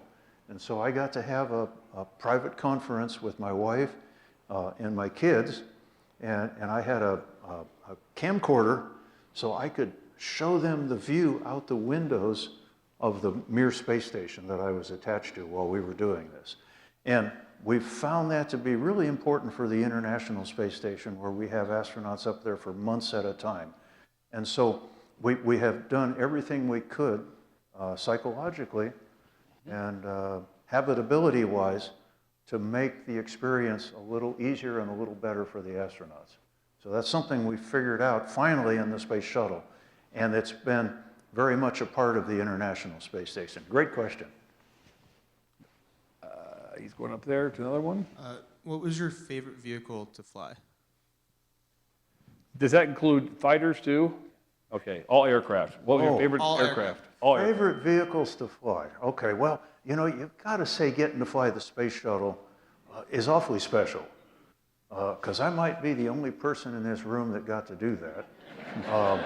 But you know, I've been asked many times, okay, what's your favorite airplane to fly? So the space shuttle would have to be number one.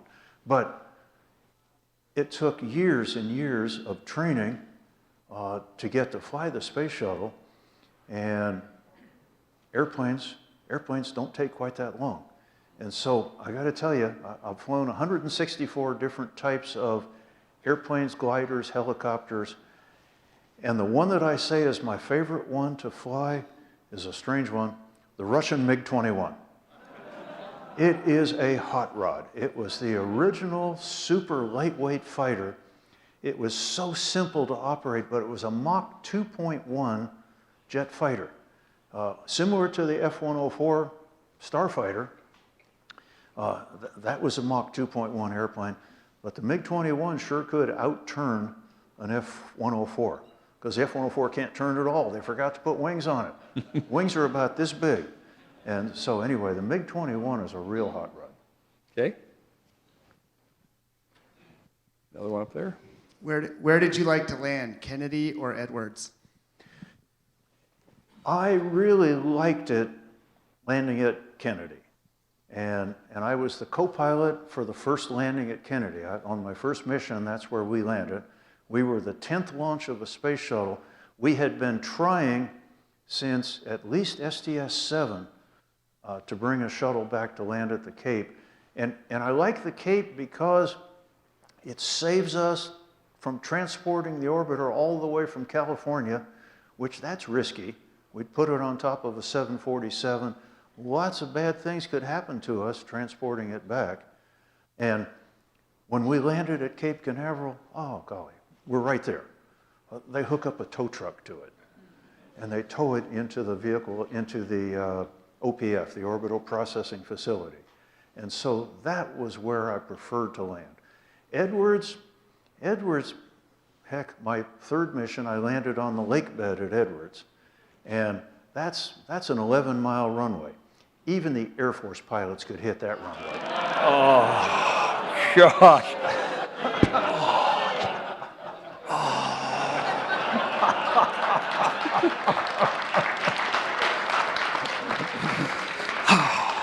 I had been expecting... Painful. I had been expecting Tony to start the war, but I'm the one that started the war. Yeah, I'm trying to be nice, Hoot. Yes. Got another question. Where the mic at? Is there scope for a next generation shuttle at some point? I know they've got the autonomous one, but do you feel there'll be another next generation shuttle in the future? Okay, it's just, the question is, do I think there's a future for a follow-on space shuttle? It's just an opinion on my part. I think at some point we will come to the factual realization that, you know what, it sure was nice landing on a runway. We didn't have to be fished out of the water. We didn't have to float around in that inflatable raft.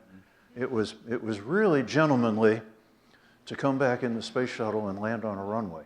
And, you know, we do have Dream Chaser. Dream Chaser, which is going to be a cargo. That's supposed to be a similar version, but smaller. Right, which is going to be a cargo vehicle, but I think at some point, somebody's going to get clever and say, you know what, we could carry people on this. Actually, I just read they're going to crew rate that thing at some point here in the not too distant future. Right, right. And so it really brought us a lot of advantages. And a gliding reentry, one of the big advantages is with landing sites, runways available that we could go to, because the space shuttle, we didn't have to be right on our flight track, right on our trajectory, right on our orbital plane. We could go 723 miles off of our orbital flight path because we could fly a bank angle and be in a turn throughout the reentry. And that's really handy for making more landing opportunities available, is what's called cross range, the ability to fly cross range. Yeah, and the capsule can't do that. Capsules can do a little bit of it, but it's mostly, like you say, right there. Yeah, you're going there. You're going there. We have a couple more minutes yet. Any other questions?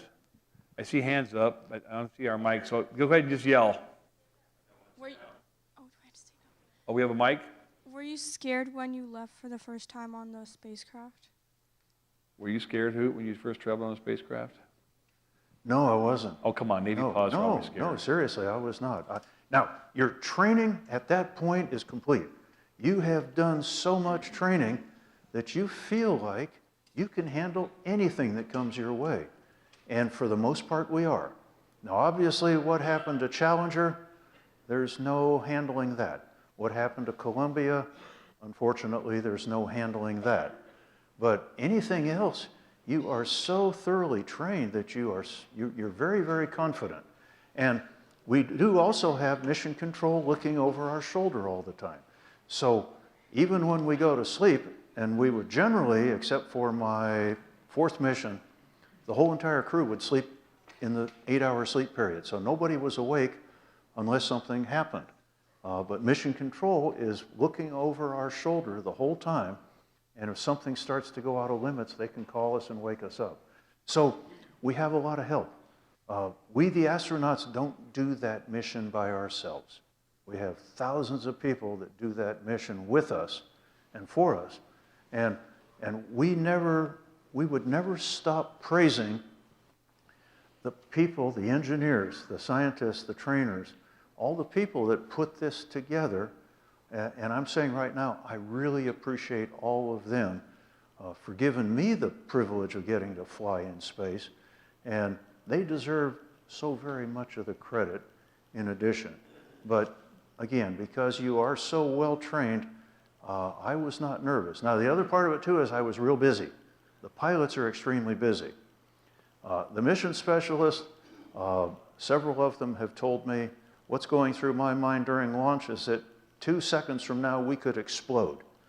And it could happen. That could happen. But as a pilot, you also didn't really have the time to worry about that. So you were too busy and too focused on what you were doing. I think we have time for one more question based on my clock here. Up here? Okay. Do you think China is close to sending astronauts out of orbit or in orbit around the moon? Well, we know they're working towards that. Your question was, do we think they're close to it? And I don't know the answer to that. But we do know that they want a bigger part in space, to which I say, great, come on, the more the merrier. We will still beat you there.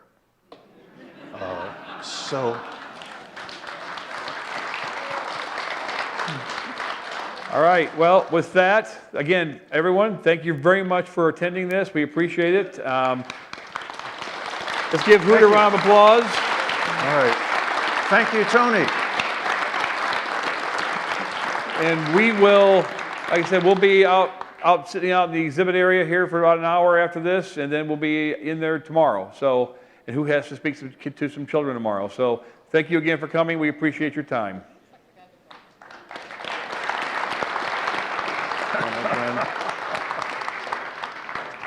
Oh, thank you. I was picking up your papers, but thank you very much. Thank you. Thank you very much. Appreciate it. Well done. Thank you very much.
Very impressive, and it's so easy to use. You connect it to an app on your phone or a tablet. There's a built-in encyclopedia. You can select what you want to photograph and it will do it for you. It even does the post-processing for you. So when you're doing astrophotography, you do stacks. So you take maybe 40 or 50 or maybe even hundreds of photographs and you layer them up, and each one has got a different bit of detail the previous one didn't have. And when you stack them, that's all blended together to give you a final high detail, high resolution image. It's really impressive. It stopped. No. The sky's cleared. The sky's cleared. Right, right, let's get the telescope. I can't believe this. It's actually cleared. Right, I've got it switched on. I got my phone. I'm gonna get it. I've got the app running.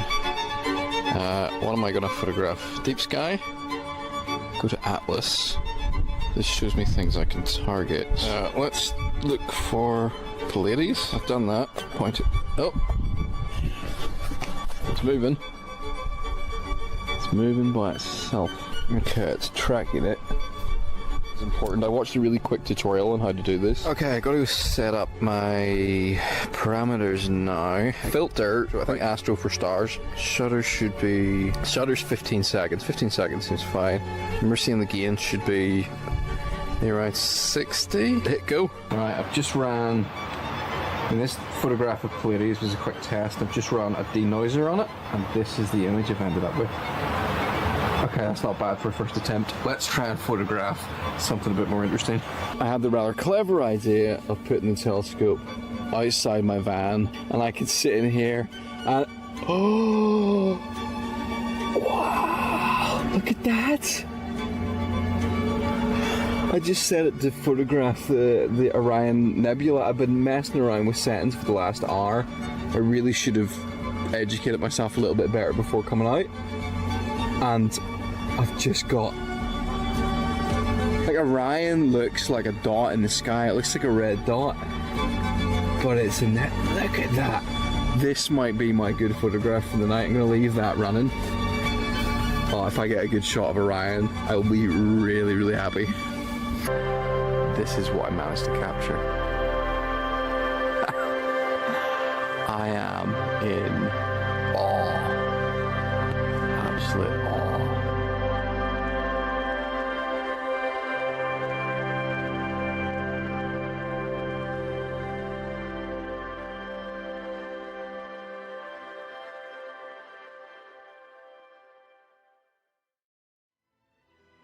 New Mexico Sky's Astronomy Enclave. At 7,200 feet above sea level, you're on top of the world. Nestled among the tall, cool pines of the Sacramento Mountains, we're located in south central New Mexico. Founded in 2004, this premier mountaintop astronomy community offers you the opportunity to make your dreams come true with both mountaintop and mountainside lots.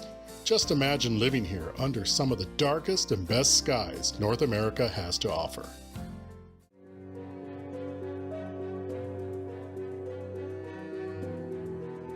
You'll love the changing seasons, accompanied by our vivid fall colors. Be it one of our mountainside lots or mountaintop lots, your toughest decision will be in choosing the one you'll call home. Fiber optic internet is now available to each and every home and observatory.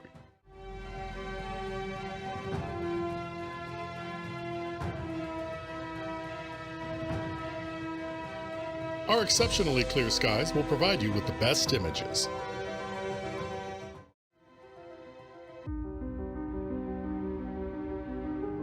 And yes, you can see your shadow from the summer Milky Way.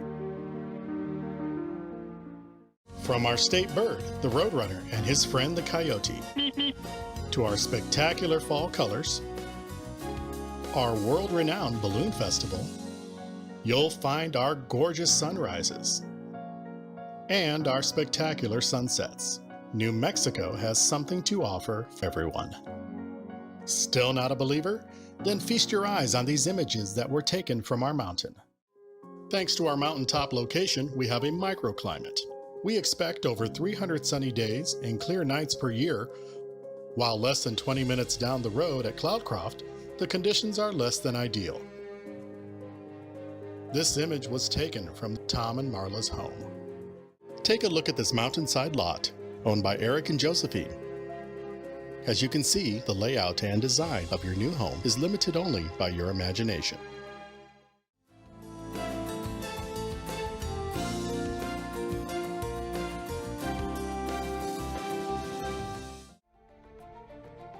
Seeing is really believing, and so my hope is that after someone has heard what we have to say about the astronomy enclave, don't take our word for it. Come and see it. Come and really take a look at what this enclave has. Look at our community and understand what our community has to offer, and really look at the skies, because ultimately, if you're doing astrophotography, the skies are the most important. New Mexico Skies Astronomy Enclave. We're not for everyone, only for those who are looking for the best.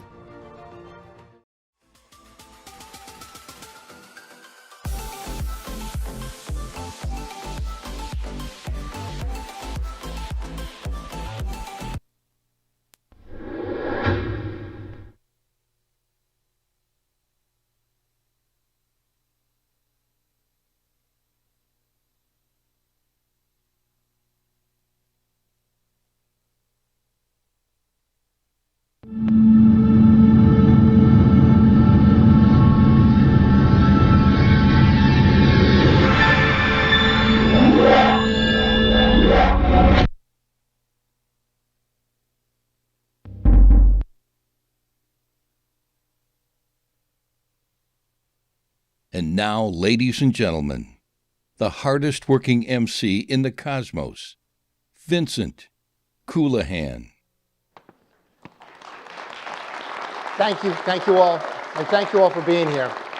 I want to take this time before I introduce our keynote speaker to first off thank all of you for being here today, for making NEAF what it's all about.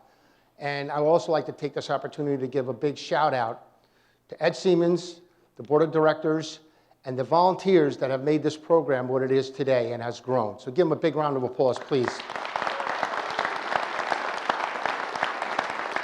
So our keynote speaker today is a veteran NASA astronaut. He holds a PhD in chemical engineering, flew on 4 space missions, including multiple long-duration flights, has lived a total of 590 days in space, served as NASA science officer and flight engineer on multiple expeditions.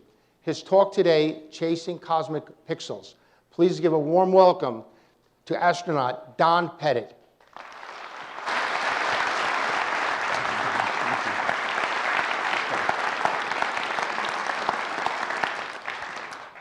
That's a picture of my home away from home. And it's in a frontier. And I love the concept of frontiers. These are places that are rich in discovery. They are places where the answer is not necessarily in the back of the book, and you might have to figure something out on your own.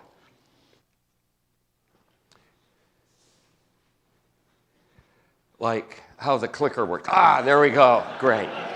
Okay, so frontier in space. And lots of windows. You could look out at the cosmos. You could look at Earth. And you could think that, well, lots of astronauts have been there, several hundred. They've taken tens of thousands of pictures, and it's already been done. But you make a different form of an observation out the same windows. So there's aurora. You change the settings on your camera and you see that. You change the settings on your camera again and you see this. It's a function of how you make the observations. You can make a new discovery even if it's an old frontier. Now, frontiers, things don't behave quite like they do back home. Things may be a bit different. Take, for example, sunset. Here on Earth, it takes 2 minutes for the sun to set. And then we have this thing called twilight. It has to do with the atmosphere. When you're above the atmosphere, and you're traveling at orbital speeds, sunset and sunrise takes 7.5 seconds. And there's no atmospheric buffer. There's no twilight. You go from bright, sunlit to full dark in 7.5 seconds. This clip takes you through that. So there I am in the cupola setting up for some nighttime photography. And I'm going to click. At 7.5 seconds, you're in darkness. Click.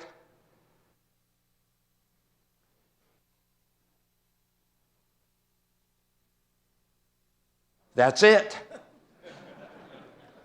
You have to be prepared for things getting dark really quickly or things getting light really quickly, particularly if you're doing one of these things like an EVA. So, what else can you see when you're on orbit? You can see aurora, but we can see aurora on Earth. But the special thing about aurora is perspective. You can see things on the length scale of half a continent.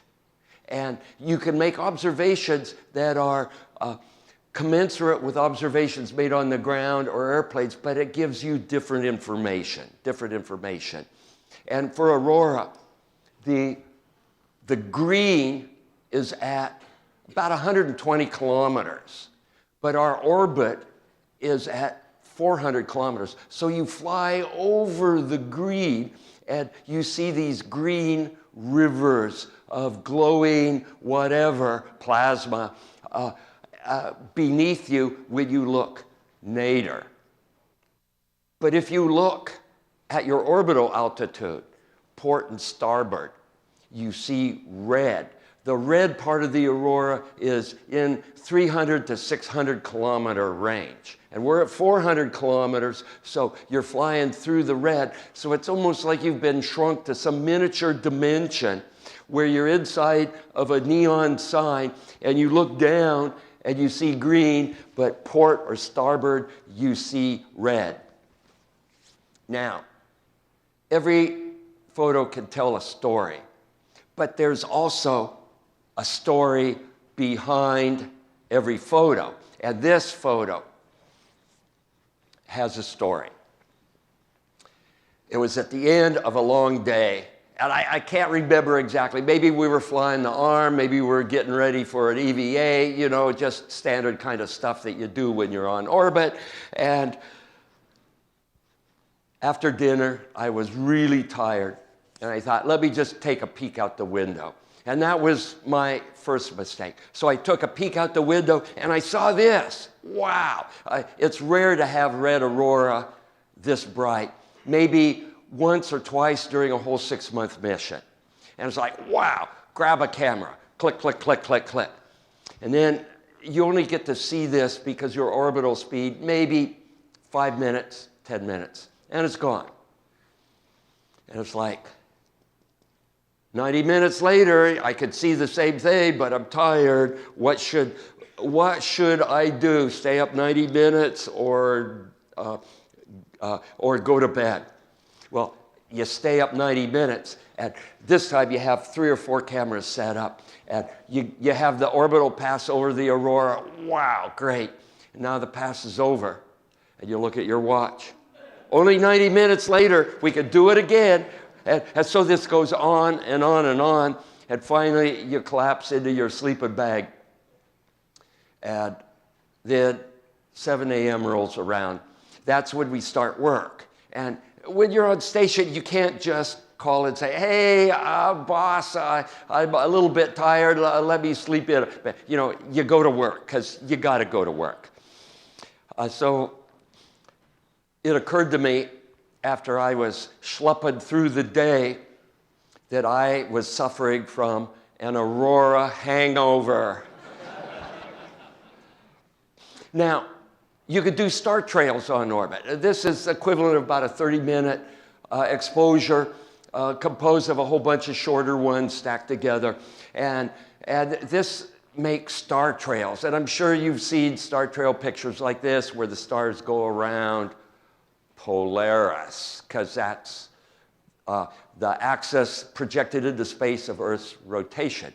But this Remember, we're at a frontier. Things are a little different. The stars aren't going around Polaris here. It's the pitch axis of station, because we do this as we go around Earth. Pitch axis of station projected out into space at 51.6 degrees to our equator. So it's a little bit different.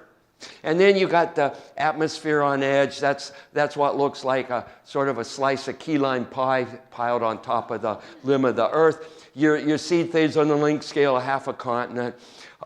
You see cities going by. You see a thunderstorm as a function of time. And here's a sequence made where you can see the thunderstorms coming, and they flash, and there's motion, and they flash again, and there's motion. You get a time history of a storm. Now, here's another time exposure. And there's all kinds of neat things that you can see. You can see the atmosphere on edge. You can see a little tinge of red above the atmosphere. That's the F region. And then sometimes the stars are going in straight lines. Sometimes they're going in circles. Has to do with where you're looking. And then you see cities streaking by. But what are those shades? What are those shades over there? Are those flying saucers coming in that you see on the right-hand side? Ooh, they show up again and again and again. Plus or minus 10 degrees from the sun every sunrise and sunset. Those are Starlink satellites. The POCs, but not really, because we like to pull out our cell phone and type with our thumbs anywhere we can be on the world. So there's goodness that comes from these shades. They have a few negative shades associated with them. And part of it is this fascinating display of satellite flashes. And they are, you see them dozens at a time every sunrise and sunset. And they could be bright. They could be as bright as Jupiter. And here's a little video, 4x speed. And you can see them coming in, and I call them cosmic fireflies. Oh. Now, those are my pants. And they're kind of puffed up. It's like the Invisible Man is wearing them. And clothes do that on station. And let's see what you could do.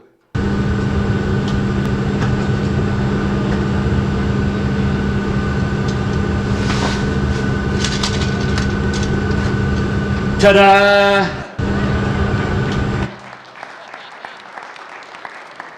So somebody asked me, why do you do that? And I thought about it. I said, you do things like this on orbit because you are there and you can. Now here is the Milky Way. Wow. Before my last mission, we weren't able to take good pictures of the Milky Way. It's just too faint, coupled with the orbital motion. And this picture has a lot in it. It has the Milky Way, it has zodiacal light, it has star links, it has the F region of the atmosphere, the regular region of the atmosphere, cities moving by, the sun about ready to rise. There's a lot of cool things in this picture. And how did I take this picture? Well, you got to realize if you take a long enough picture to get the Milky Way, stars do this. And then the Milky Way is all fuzzy. Well, hold it, Milky Way's kind of fuzzy anyway. But everything gets all blurred out and streaky for these long exposures necessary to capture the Milky Way. So what are you going to do? What are you going to do? Well, you talk to some of your friends about this, and I have a couple of friends at this place. It's some obscure university. It's called, let's see if I can remember. It's RIT. Has anybody heard of RIT? Good, okay. Ted Kidsman is there and another colleague of mine, Peter Blacksburg. And we were talking, and it's like, let's make an orbital sidereal drive. And Earth rotates at a certain rate, call it a sidereal rate, about 24 hours, and your telescope moves to compensate for that, and you could do time exposures of whatever you want in the sky. And let's do the same thing for space station. And the orbital sidereal rate is about 90 minutes. It could vary plus or minus about 10%. And the drive had to be mechanical, no electrical stuff, because it might not pass the safety reviews if it was filled with stepper motors and all these other things. So Ted and Peter found a little clockworks, and they made these clockworks that could turn once every 90 minutes, and then I could set it up in the cupola with a bunch of bogan arms, and then, I guess they're Manfrotto arms now, and then you could put your camera on it, so when space station pitches down, the camera pitches up, and you match the motions. So that was orbital sidereal tracker number 1. But because we're NASA, and you always want to have a backup, I thought, well, let me try to get a sidereal tracker that's based on a stepper motor. It might not pass safety, but let me try that. And I was talking to a guy by the name of Kevin Legore at Skywatcher. Okay, and he said, I needed one of these. And what you see there is, I think it's their Adventure mount. And we messed around with it, with the firmware, and got it to track at an orbital rate. So now I had 2 orbital sidereal trackers, one purely mechanical and one based on a stepper motor. And this one is set up in the SpaceX Dragon vehicle. I've got a shroud over the window and a camera set up there, again, on these arms so that you can do some composing while you take your picture. And again, here's a picture. If you wanted a long enough exposure to show things, this is what it looks like. Here's what it's like with the tracker. It's like, wow, isn't this neat? With this, you can take a picture of a star field, and the stars are near points 60 times longer than previously possible. So that makes it possible to take pictures like this. And this is so cool. Again, you can talk about the natural phenomenology you see in a picture like this for at least 30 minutes on one picture. I'll do that another time. But this is neat because it shows the Milky Way. It shows the F region of the atmosphere, which is typically this faint thing on other pictures. Now you're starting to see it. You see the atmosphere glowing there. And then you see, and it's kind of yellow this time because of sodium emission coupled with OH emission. Sometimes the atmosphere is green. Sometimes it looks like burned umber. And that happened to be one of my favorite crayons when I was in school. And then look at this. This is next to a sunrise with aurora, and the blue comes from resonant scattering of nitrogen, which is around 391 nanometers. And you get all these tinges with the Milky Way and aurora on the ground. It's really kind of cool. There's physics and science in this, but then there's, I guess you could call it art. And then here's another picture framed with a dragon window of 2 of my favorite objects, the Large and Small Magellanic Cloud. Again, you can see the F region. And here's another example, Large Magellanic Cloud with a highly glowing F region. And that's possible because this is 60 times longer exposure than what you could previously do. And this, zodiacal light. I love the sound of that. That rolls off your tongue so well, right? Zodiacal light. And we were lucky to have been able to move the launch of Artemis 2 so it corresponded within our meetings here. And so I could show you some of the pictures from the Artemis 2. And this This shows the zodiacal light. Look at that on the lower right. And this is actually a nighttime picture, but there's enough moonshine to illuminate the rest of the Earth. And cool, you can see aurora both northern and southern hemispheres in one picture. So you can see, if you're in low Earth orbit, you can see things on the length scale of half a continent. But when you're doing these other missions, you can see things on the length scale of the planet. And I love this picture, again, an Artemis picture. It's Earth rising over the moon. And I like this because it reminds me of a scene from 2001 Space Odyssey. They had, with the monolith and that. This is a little interlude to show how do you handle your photography equipment on orbit. Okay, so a little fun video. So this is how you do it. And I caution, don't try this at home.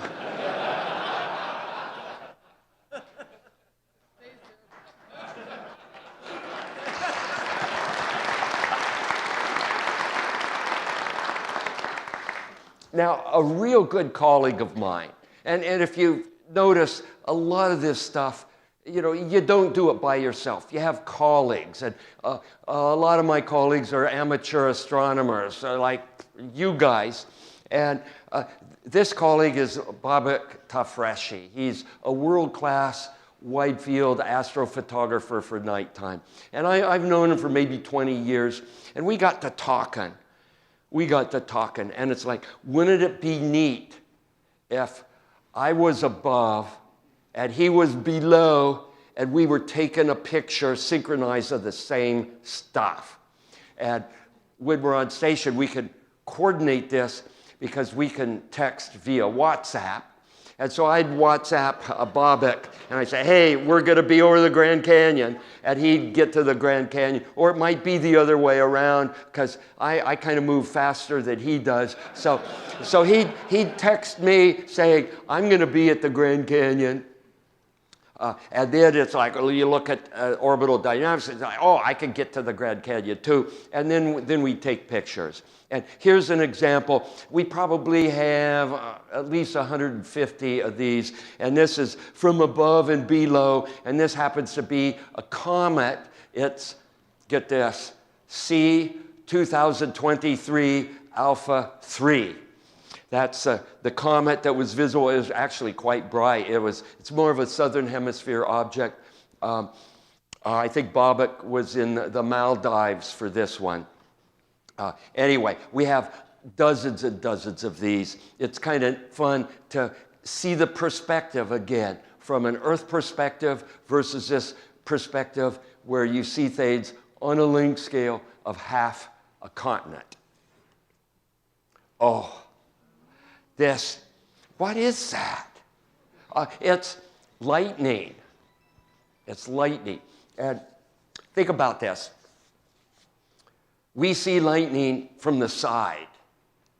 And these lightning storms go up 30, 40, 50,000 feet. Unless you're in a hurricane hunter kind of airplane, you don't fly over a big lightning storm.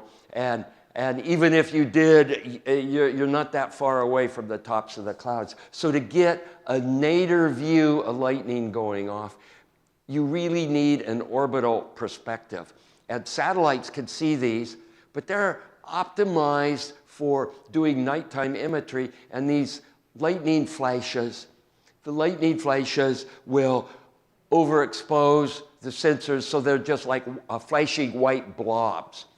And what I started to do was set the camera up, and I was taking pictures, nadir views of lightning at 1/1200th of a second, at 120 frames a second.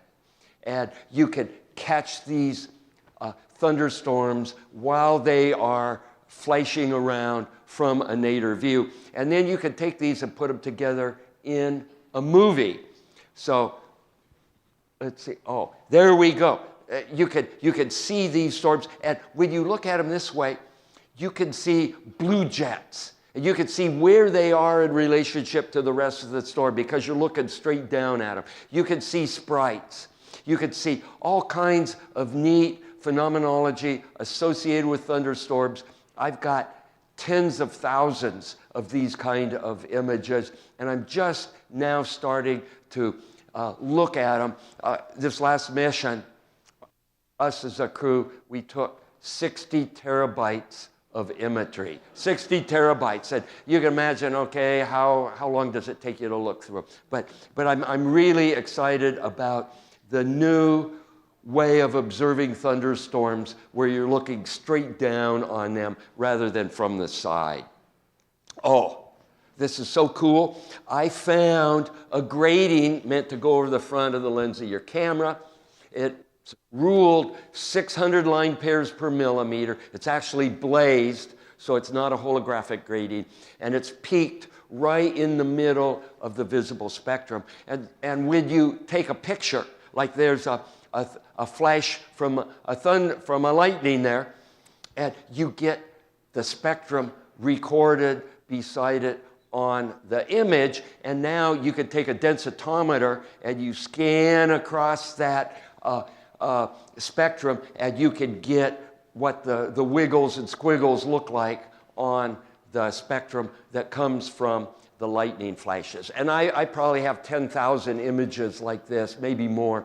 And again, I'm just starting to get into the imagery and starting to see what is there in terms of fades that you might observe. Oh, sprites. Bobbitt took this picture, I think in West Texas. And sprites are these amazing elusive fades. And when you see a sprite, you see it from the side, okay? And you typically don't see the root of the sprite. It's over the horizon. But on orbit, you could see them like this. And this is a picture that Matthew Dominic, one of my crewmates, we were on orbit together. And you got to be kind of lucky to get a picture like this, but then you got to know when and where to look as well. So there's more to getting these kind of pictures than just dumb luck. It's smart luck. And the atmosphere acts as a real nice scale. What you see there as the edge of the atmosphere, that's 120 kilometers right there at the top. And this sprite happened to be caught right on the limb of the Earth. And so you could use the atmosphere as a ruler. And that's going up about 60 to 65 kilometers, which is commensurate with all the observations for sprites from the side. And you can also see a little more detail. You can see that the root of the sprite is blue. Now, this is not a garden variety sprite. This is called a giant jet.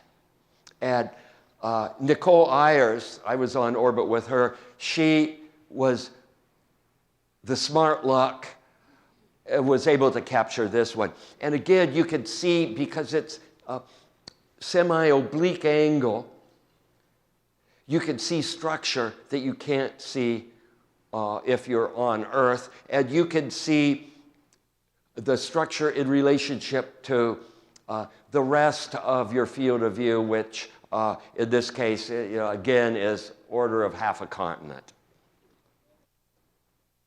Oh, cities at night. How many people here like all the city lights? They're great when you want to go out to dinner, but when you want to set your telescope up, they're like the pox. Again, city lights are something that we just have to learn as an amateur astronomer. City lights and star lakes, we just have to learn how to live with them. We got to be smart.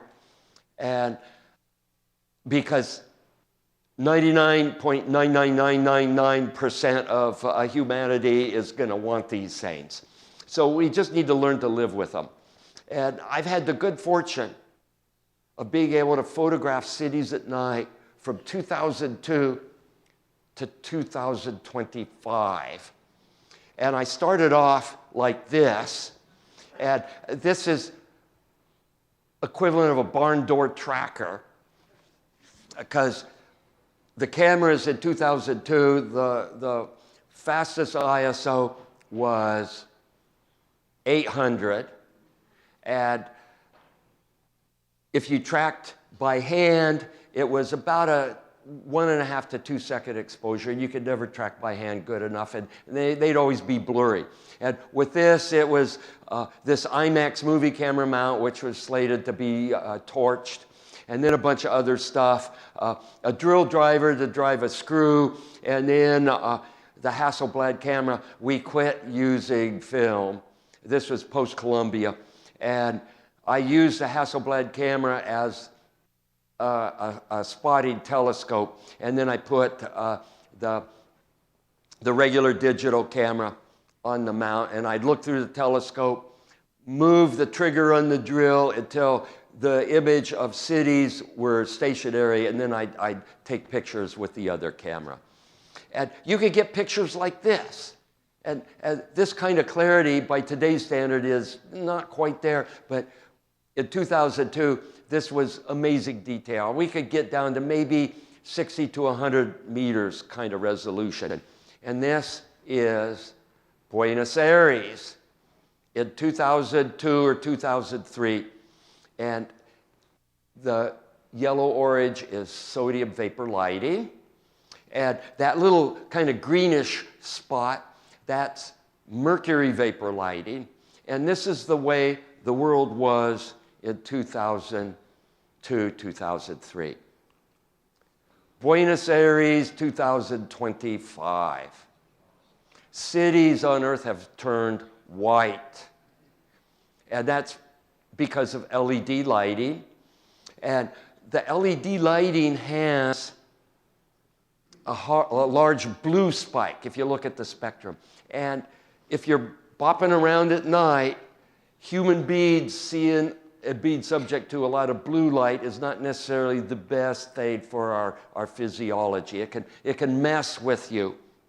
And so what people are doing now with the development of warmer tones on LEDs, they're switching from white cities to burned umber cities. And you can start to see that in Buenos Aires here. You can see a couple of the boroughs are burned umber, and that's because they've switched in those areas to LED lighting that's warmer tone so it doesn't mess with you. Oh, Dubai, 2003. And at this point, Palm Island, they were still putting the fronds on Palm Island. And it was maybe 2/3 completed, maybe 3/4, and it's pretty dark. And that's what the rest of the city looked like. A lot of sodium vapor, the green, again, mercury vapor. Dubai, 2012. And you can see Palm Island is getting filled out there. Dubai, 2025. And let's take a closer look. Look at that, Palm Island. Beautiful from space, beautiful displays. But if you're down there wanting to do astronomy, maybe not so beautiful. Oh, Las Vegas. Possibly the brightest spot on Earth. I like to call Las Vegas the beacon of humanity. And you could see, I always call it McCarran Airfield. I know they changed the name, but I can't remember the new name. The airfields are interesting in that they're always dark. And you'd think that you'd want to land an airplane in the light, but there's special lighting for airfields which from orbit appear as dark fades. And you could see the two runways there. And the bright spot in the middle, that's the Sphere. Now, I haven't been there yet, but on my last mission, we shot a bunch of video with these special cameras that came up for the Sphere. Oh, what's going on here? It's really, really bright. It's LED. This is Van Hung, Vietnam. And it's like, wow, that's a city. It's there, every orbit. But where are the streets? You look at it. Those are boats. This is a boat city. It's in this protected bay, and those are boats that are just anchored there, and people live on them. It's a floating city. And you see this. It's not uncommon to see floating cities in Southeast Asia. Wow. Fires. Look at that. That's in Western China. And these fires, they're always V-shaped because they start at a point and then with the wind they move out. Interesting. You can see them all over the world. Africa's one place. Asia's one place. Australia, a lot of fires. But then, this is Houston, and I just got on orbit, and there was a fire in Baytown in one of the oil refineries. So you could see natural fires, you could see fires that maybe human beings set, you could see fires that you don't want to have, like this case. Oh, I love this book. How many here grew up reading this? Oh, look at that. Now, this was published in 1953, so that kind of dates you if you grew up reading these. I love this book, Explorers on the Moon. And remember, we're going back to the moon, right? And I'll go through a few pages. So I love this. Moon rocket to Earth. And remember, this is 1953. This is Professor Calculus. I have taken over control. All is well. So even in 1953, it was recognized. If you wanted to go into space, you're going to have to know how to do math. I like that. And then the crew, what do you do? Well, it's a spaceship. So let's use sailors. So there was one guy there, Haddock was his name, this salty sailor, and he was going to go to the moon, and he thought, maybe I better learn some astronomy. So he brought this book with him, okay? He was going to read it on the way. Now, on my next mission, I want to bring a book like this. And then it was recognized at that time that a glass, which is a gravity machine, isn't going to work in a weightless environment. Look at that, he's chasing his whiskey around. And there he is, again, chasing his whiskey around. And look at the dog. I like the idea that they had a space dog with them.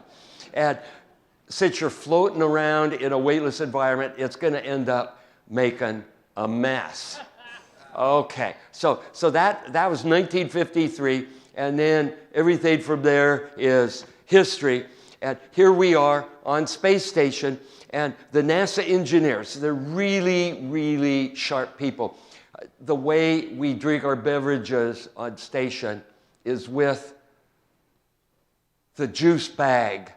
And so we have this pouch, and you can put whatever you want into it. You can have a freeze-dried coffee, or you could have a tea bag, or whatever. And then the machine over the top of my head is our water dispenser. And you can have hot water, or you can have room temperature water. And you can go in the morning, and you can have yourself a bag of coffee. And perhaps 60% of the effect of coffee comes from the smell. And when you're sucking coffee from a bag through a straw, it's more like a means of delivering lukewarm caffeine into your body. So it serves its purpose, but it's not the same kind of coffee experience that you have down here. So I got this idea. I pulled out a sheet of plastic from one of our emergency procedures. And, you know, it was only one page. You don't need to worry. And I folded it up into this special shape with Kapton tape. And the reason I did this was from one of my PCAM classes that I took as a student. And I was probably sleeping in the back of the room, but somehow this subliminal information crept into my head, and I remembered something about capillarity, capillary flow, and I knew if I put it like this, it was going to function as a 0G coffee cup. So here's a video showing, and you put your tea in there, and that acute angle is critical. It causes channel flow and the fluid parks up next to the lip. And if that angle is less than the quantity 2 times 90 minus the wetting angle, you will have channel flow. And there's Steve Bowen and I having a toast and drinking tea. This was 2008. And you could do it like this, but students, don't try that at home. And then, amazing, you could drink these things to dryness. And so after this was known, I made a bunch for the whole crew, and for the first time, we could toast our tea and our coffee in a way consistent with everybody on planet Earth.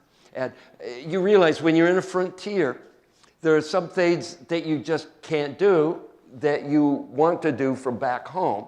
And human beings are clever enough to figure out how do you celebrate Christmas when you're in the middle of Antarctica? Well, someone brings a little bit of red ribbon, someone brings a little piece of a fir bough, and now you can celebrate Christmas. So now we as crew can do what human beings have done for millennia. We could have bonding with our crewmates after maybe a hard day. You come in from an EVA, or maybe you fly the robotic arm and you capture the first commercial vehicle coming up. No pressure. If you goon it up, you might put commercial space back a few years. And what do you do at the end of a good day on orbit?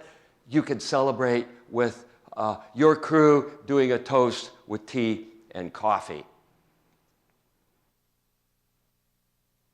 So, you make a second generation version. And this was done in conjunction with Paul Weislogel, then at Portland State University with some of his graduate students, and came up with a second design. And the shape of this cup is strictly defined by the fluid physics applied to microgravity.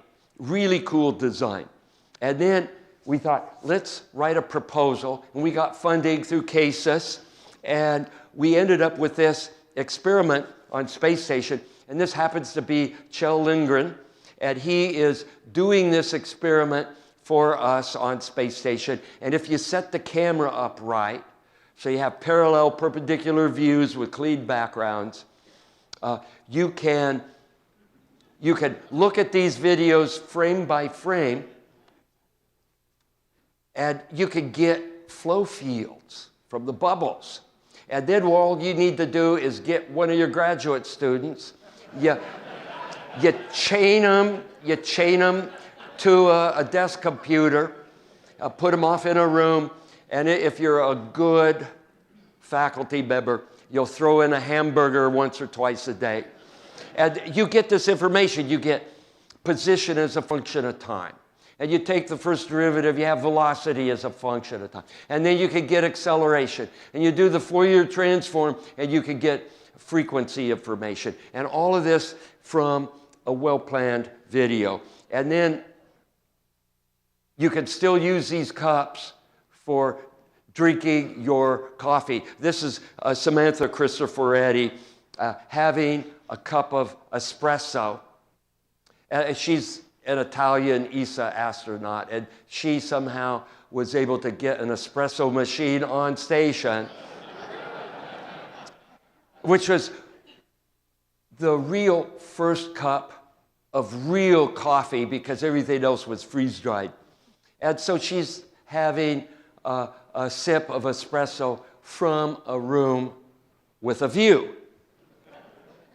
And then the third generation, and I make these in my shop at home, they're slip cast porcelain. And And here's the 3 generations. We've got the initial ones made out of sheet mylar. We've got the 2nd generation 3D printed, whose shape is strictly defined by the mathematics of fluid physics.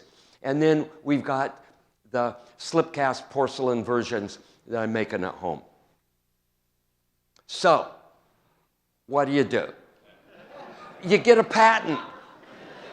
And it turns out this is the first patent for something invented in space for use in space. Everything else is invented on Earth, brought to fruition on Earth, and then flown into space. And then what do? You get a 2nd patent. And then you start publishing papers. This is a Journal of Fluid Mechanics. And then here's APS Division of Fluid Dynamics. And then there was an art show, space art show in Houston. And I was asked to put a display of the space cups because, you know, they're kind of artsy, right? And because they were on display, there were some people from London that happened by. And these people were from this Museum of Design in London. And they said, hey, we'd like to have these on display. So here's a display we put together. And this is with Mark Weislago and his company. And they were on display in the Museum of Design.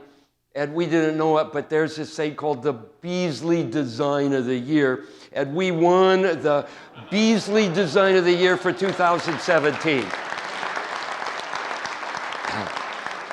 I mean, it's just coffee.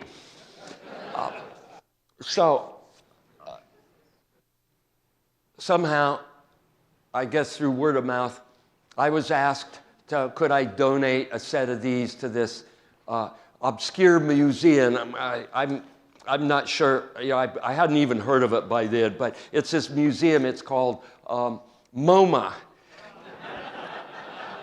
And so these were in their archives for maybe, you know, 7 or 8 years. And last summer, they had a display. It was called Pirouette. And these cups were displayed in MoMA for probably 2 months. And then they go back into their collection, because otherwise people would start using them to sip coffee out of, right? And then you really know when your idea has arrived, when it gets on Jeopardy!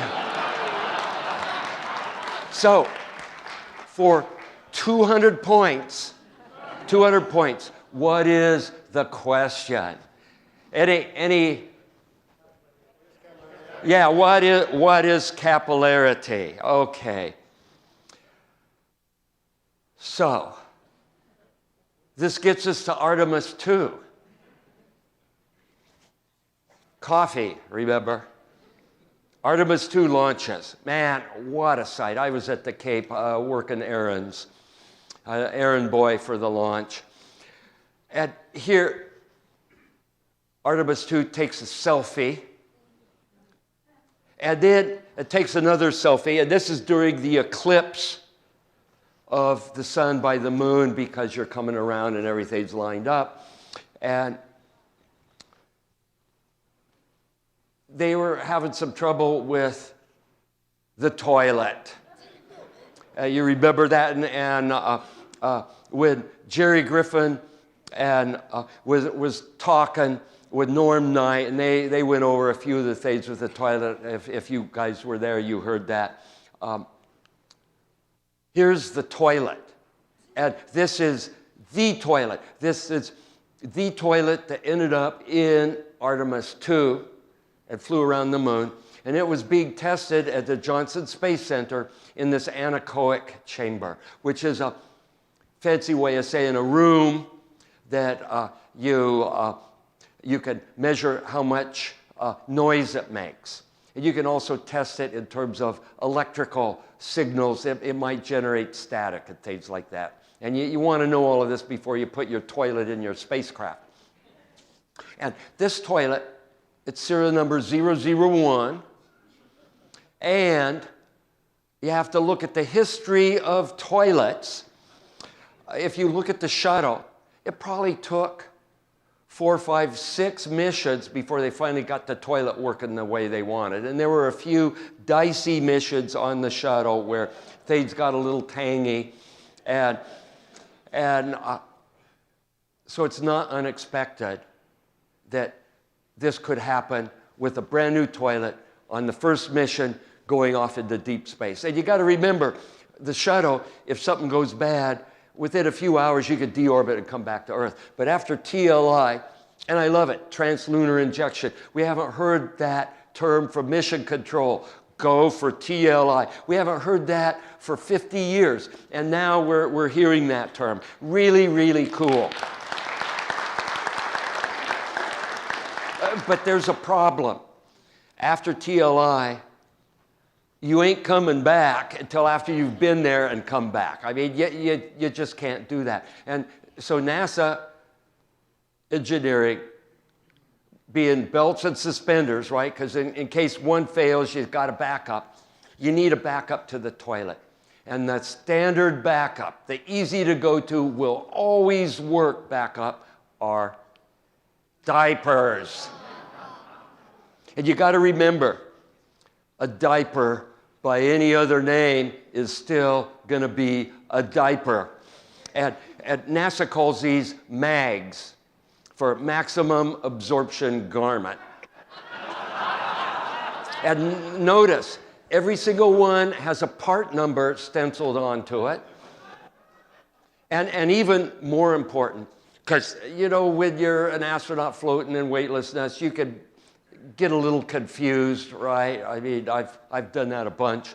And you don't want an astronaut to put the diaper on backwards. And so somebody writes front on the front side of every diaper. And that's what we have as a backup. But then let's do some math in public. These diapers, and I weighed them, they weigh 118 grams each. And this is just for the Artemis II crew, not a 30-day potential lunar surface mission, but for the Artemis II mission, 4 people, assume 2 diapers a day for 12 days. It's a 10-day mission, but you need some contingency, right? And you do the math, that's 25 pounds of diapers going to the moon. And you got to remember, Apollo, they were counting how many Band-Aids to put in the first aid kit. And we've got 25 pounds of diapers. And it gets worse. Because the toilet, when it's working right, dumps the urine overboard through this thing called a cud port. And you don't need to worry about flying back from the moon with your urine. And the payload capability coming back from the moon for Orion capsule is about 200 kilograms. Okay, that's like 400 pounds, right?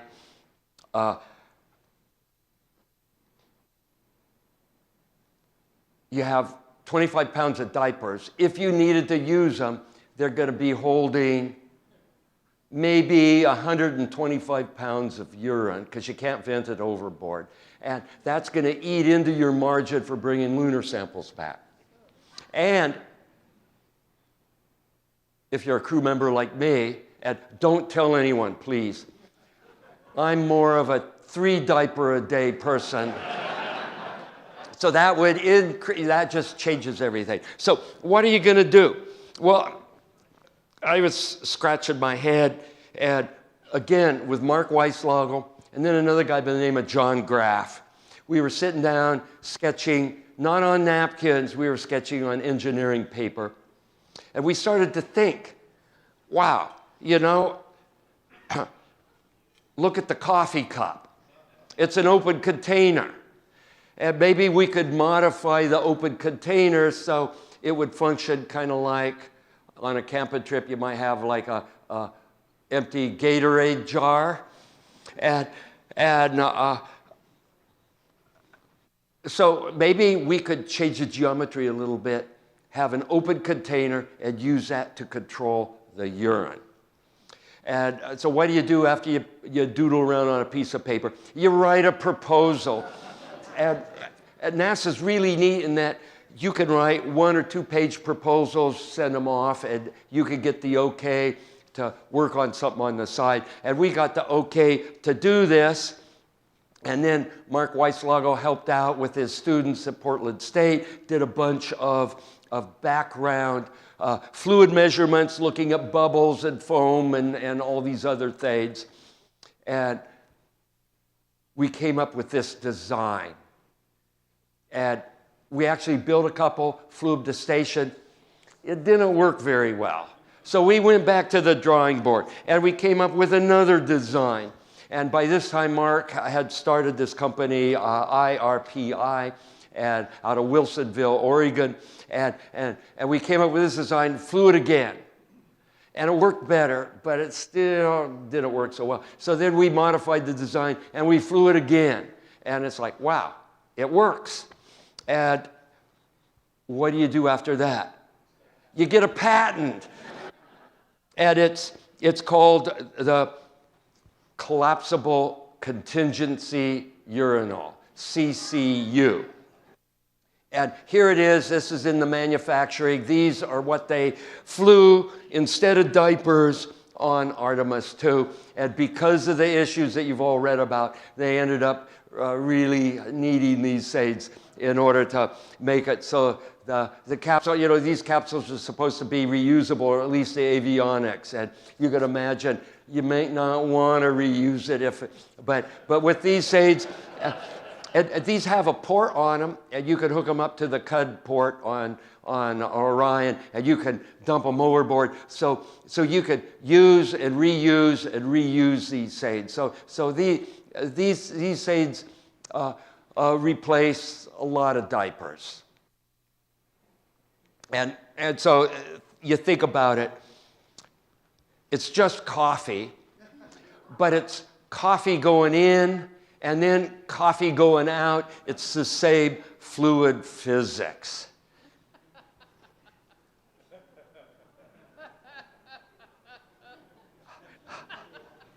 Okay. Now, I love this kind of art. This is a painting by William Harnett.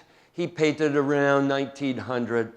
And this style of painting, if you stand back 10 or 15 feet, you'd be fooled into thinking it's a photograph. And there's a name for this. It's called trompe-l'oeil. And that's French. And I can't really say the French words correctly, but so anyway, that's how I call it. It's trompe-l'oeil. And I thought, let's do an orbital version of trompe-l'oeil, fool the eye. So here's a little video clip. I call it orbital trompe-l'oeil.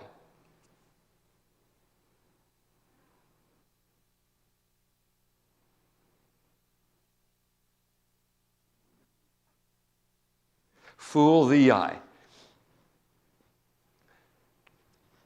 Okay, this is my next to the last slide.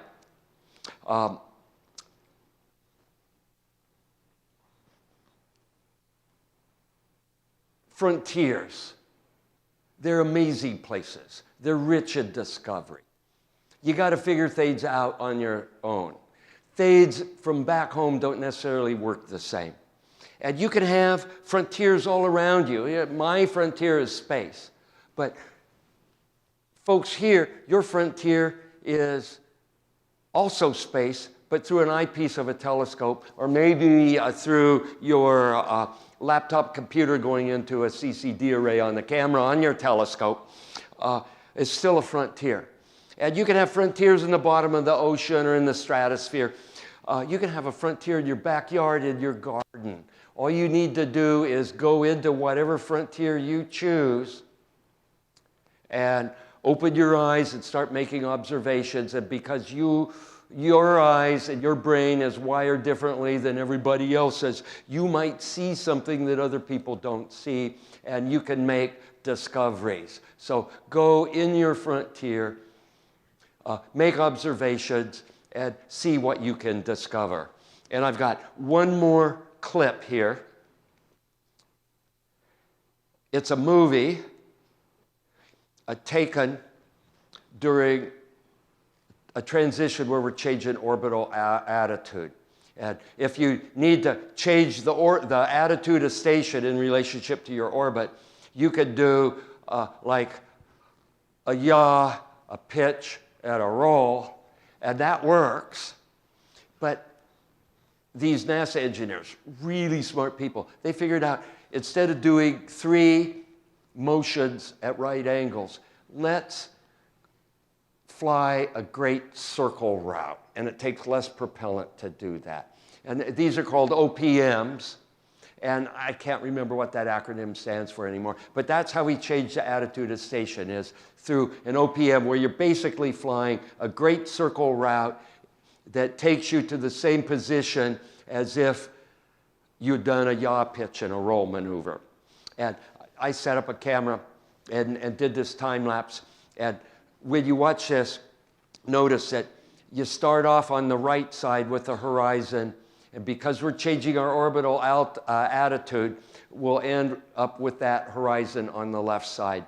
And watch for the surprise in the middle.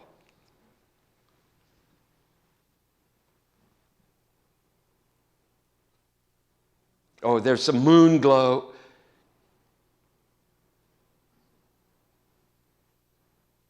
Moon glow again.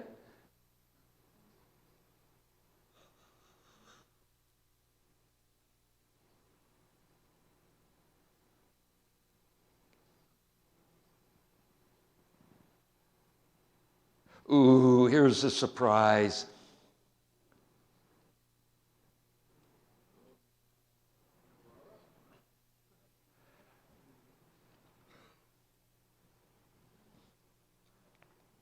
And now you're coming out on the other side. There you are, with the sun getting ready to rise. Okay. Thank you for sitting here listening to these stories.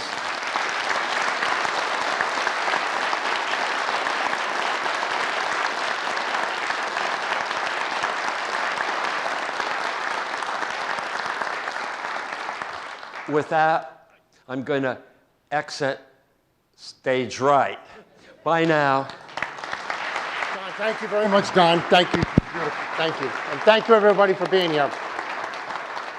Just at 6:15, we're going to have a premiere showing of the movie IMAP, okay? So that'll be at 6:15. Thank you.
Thank you.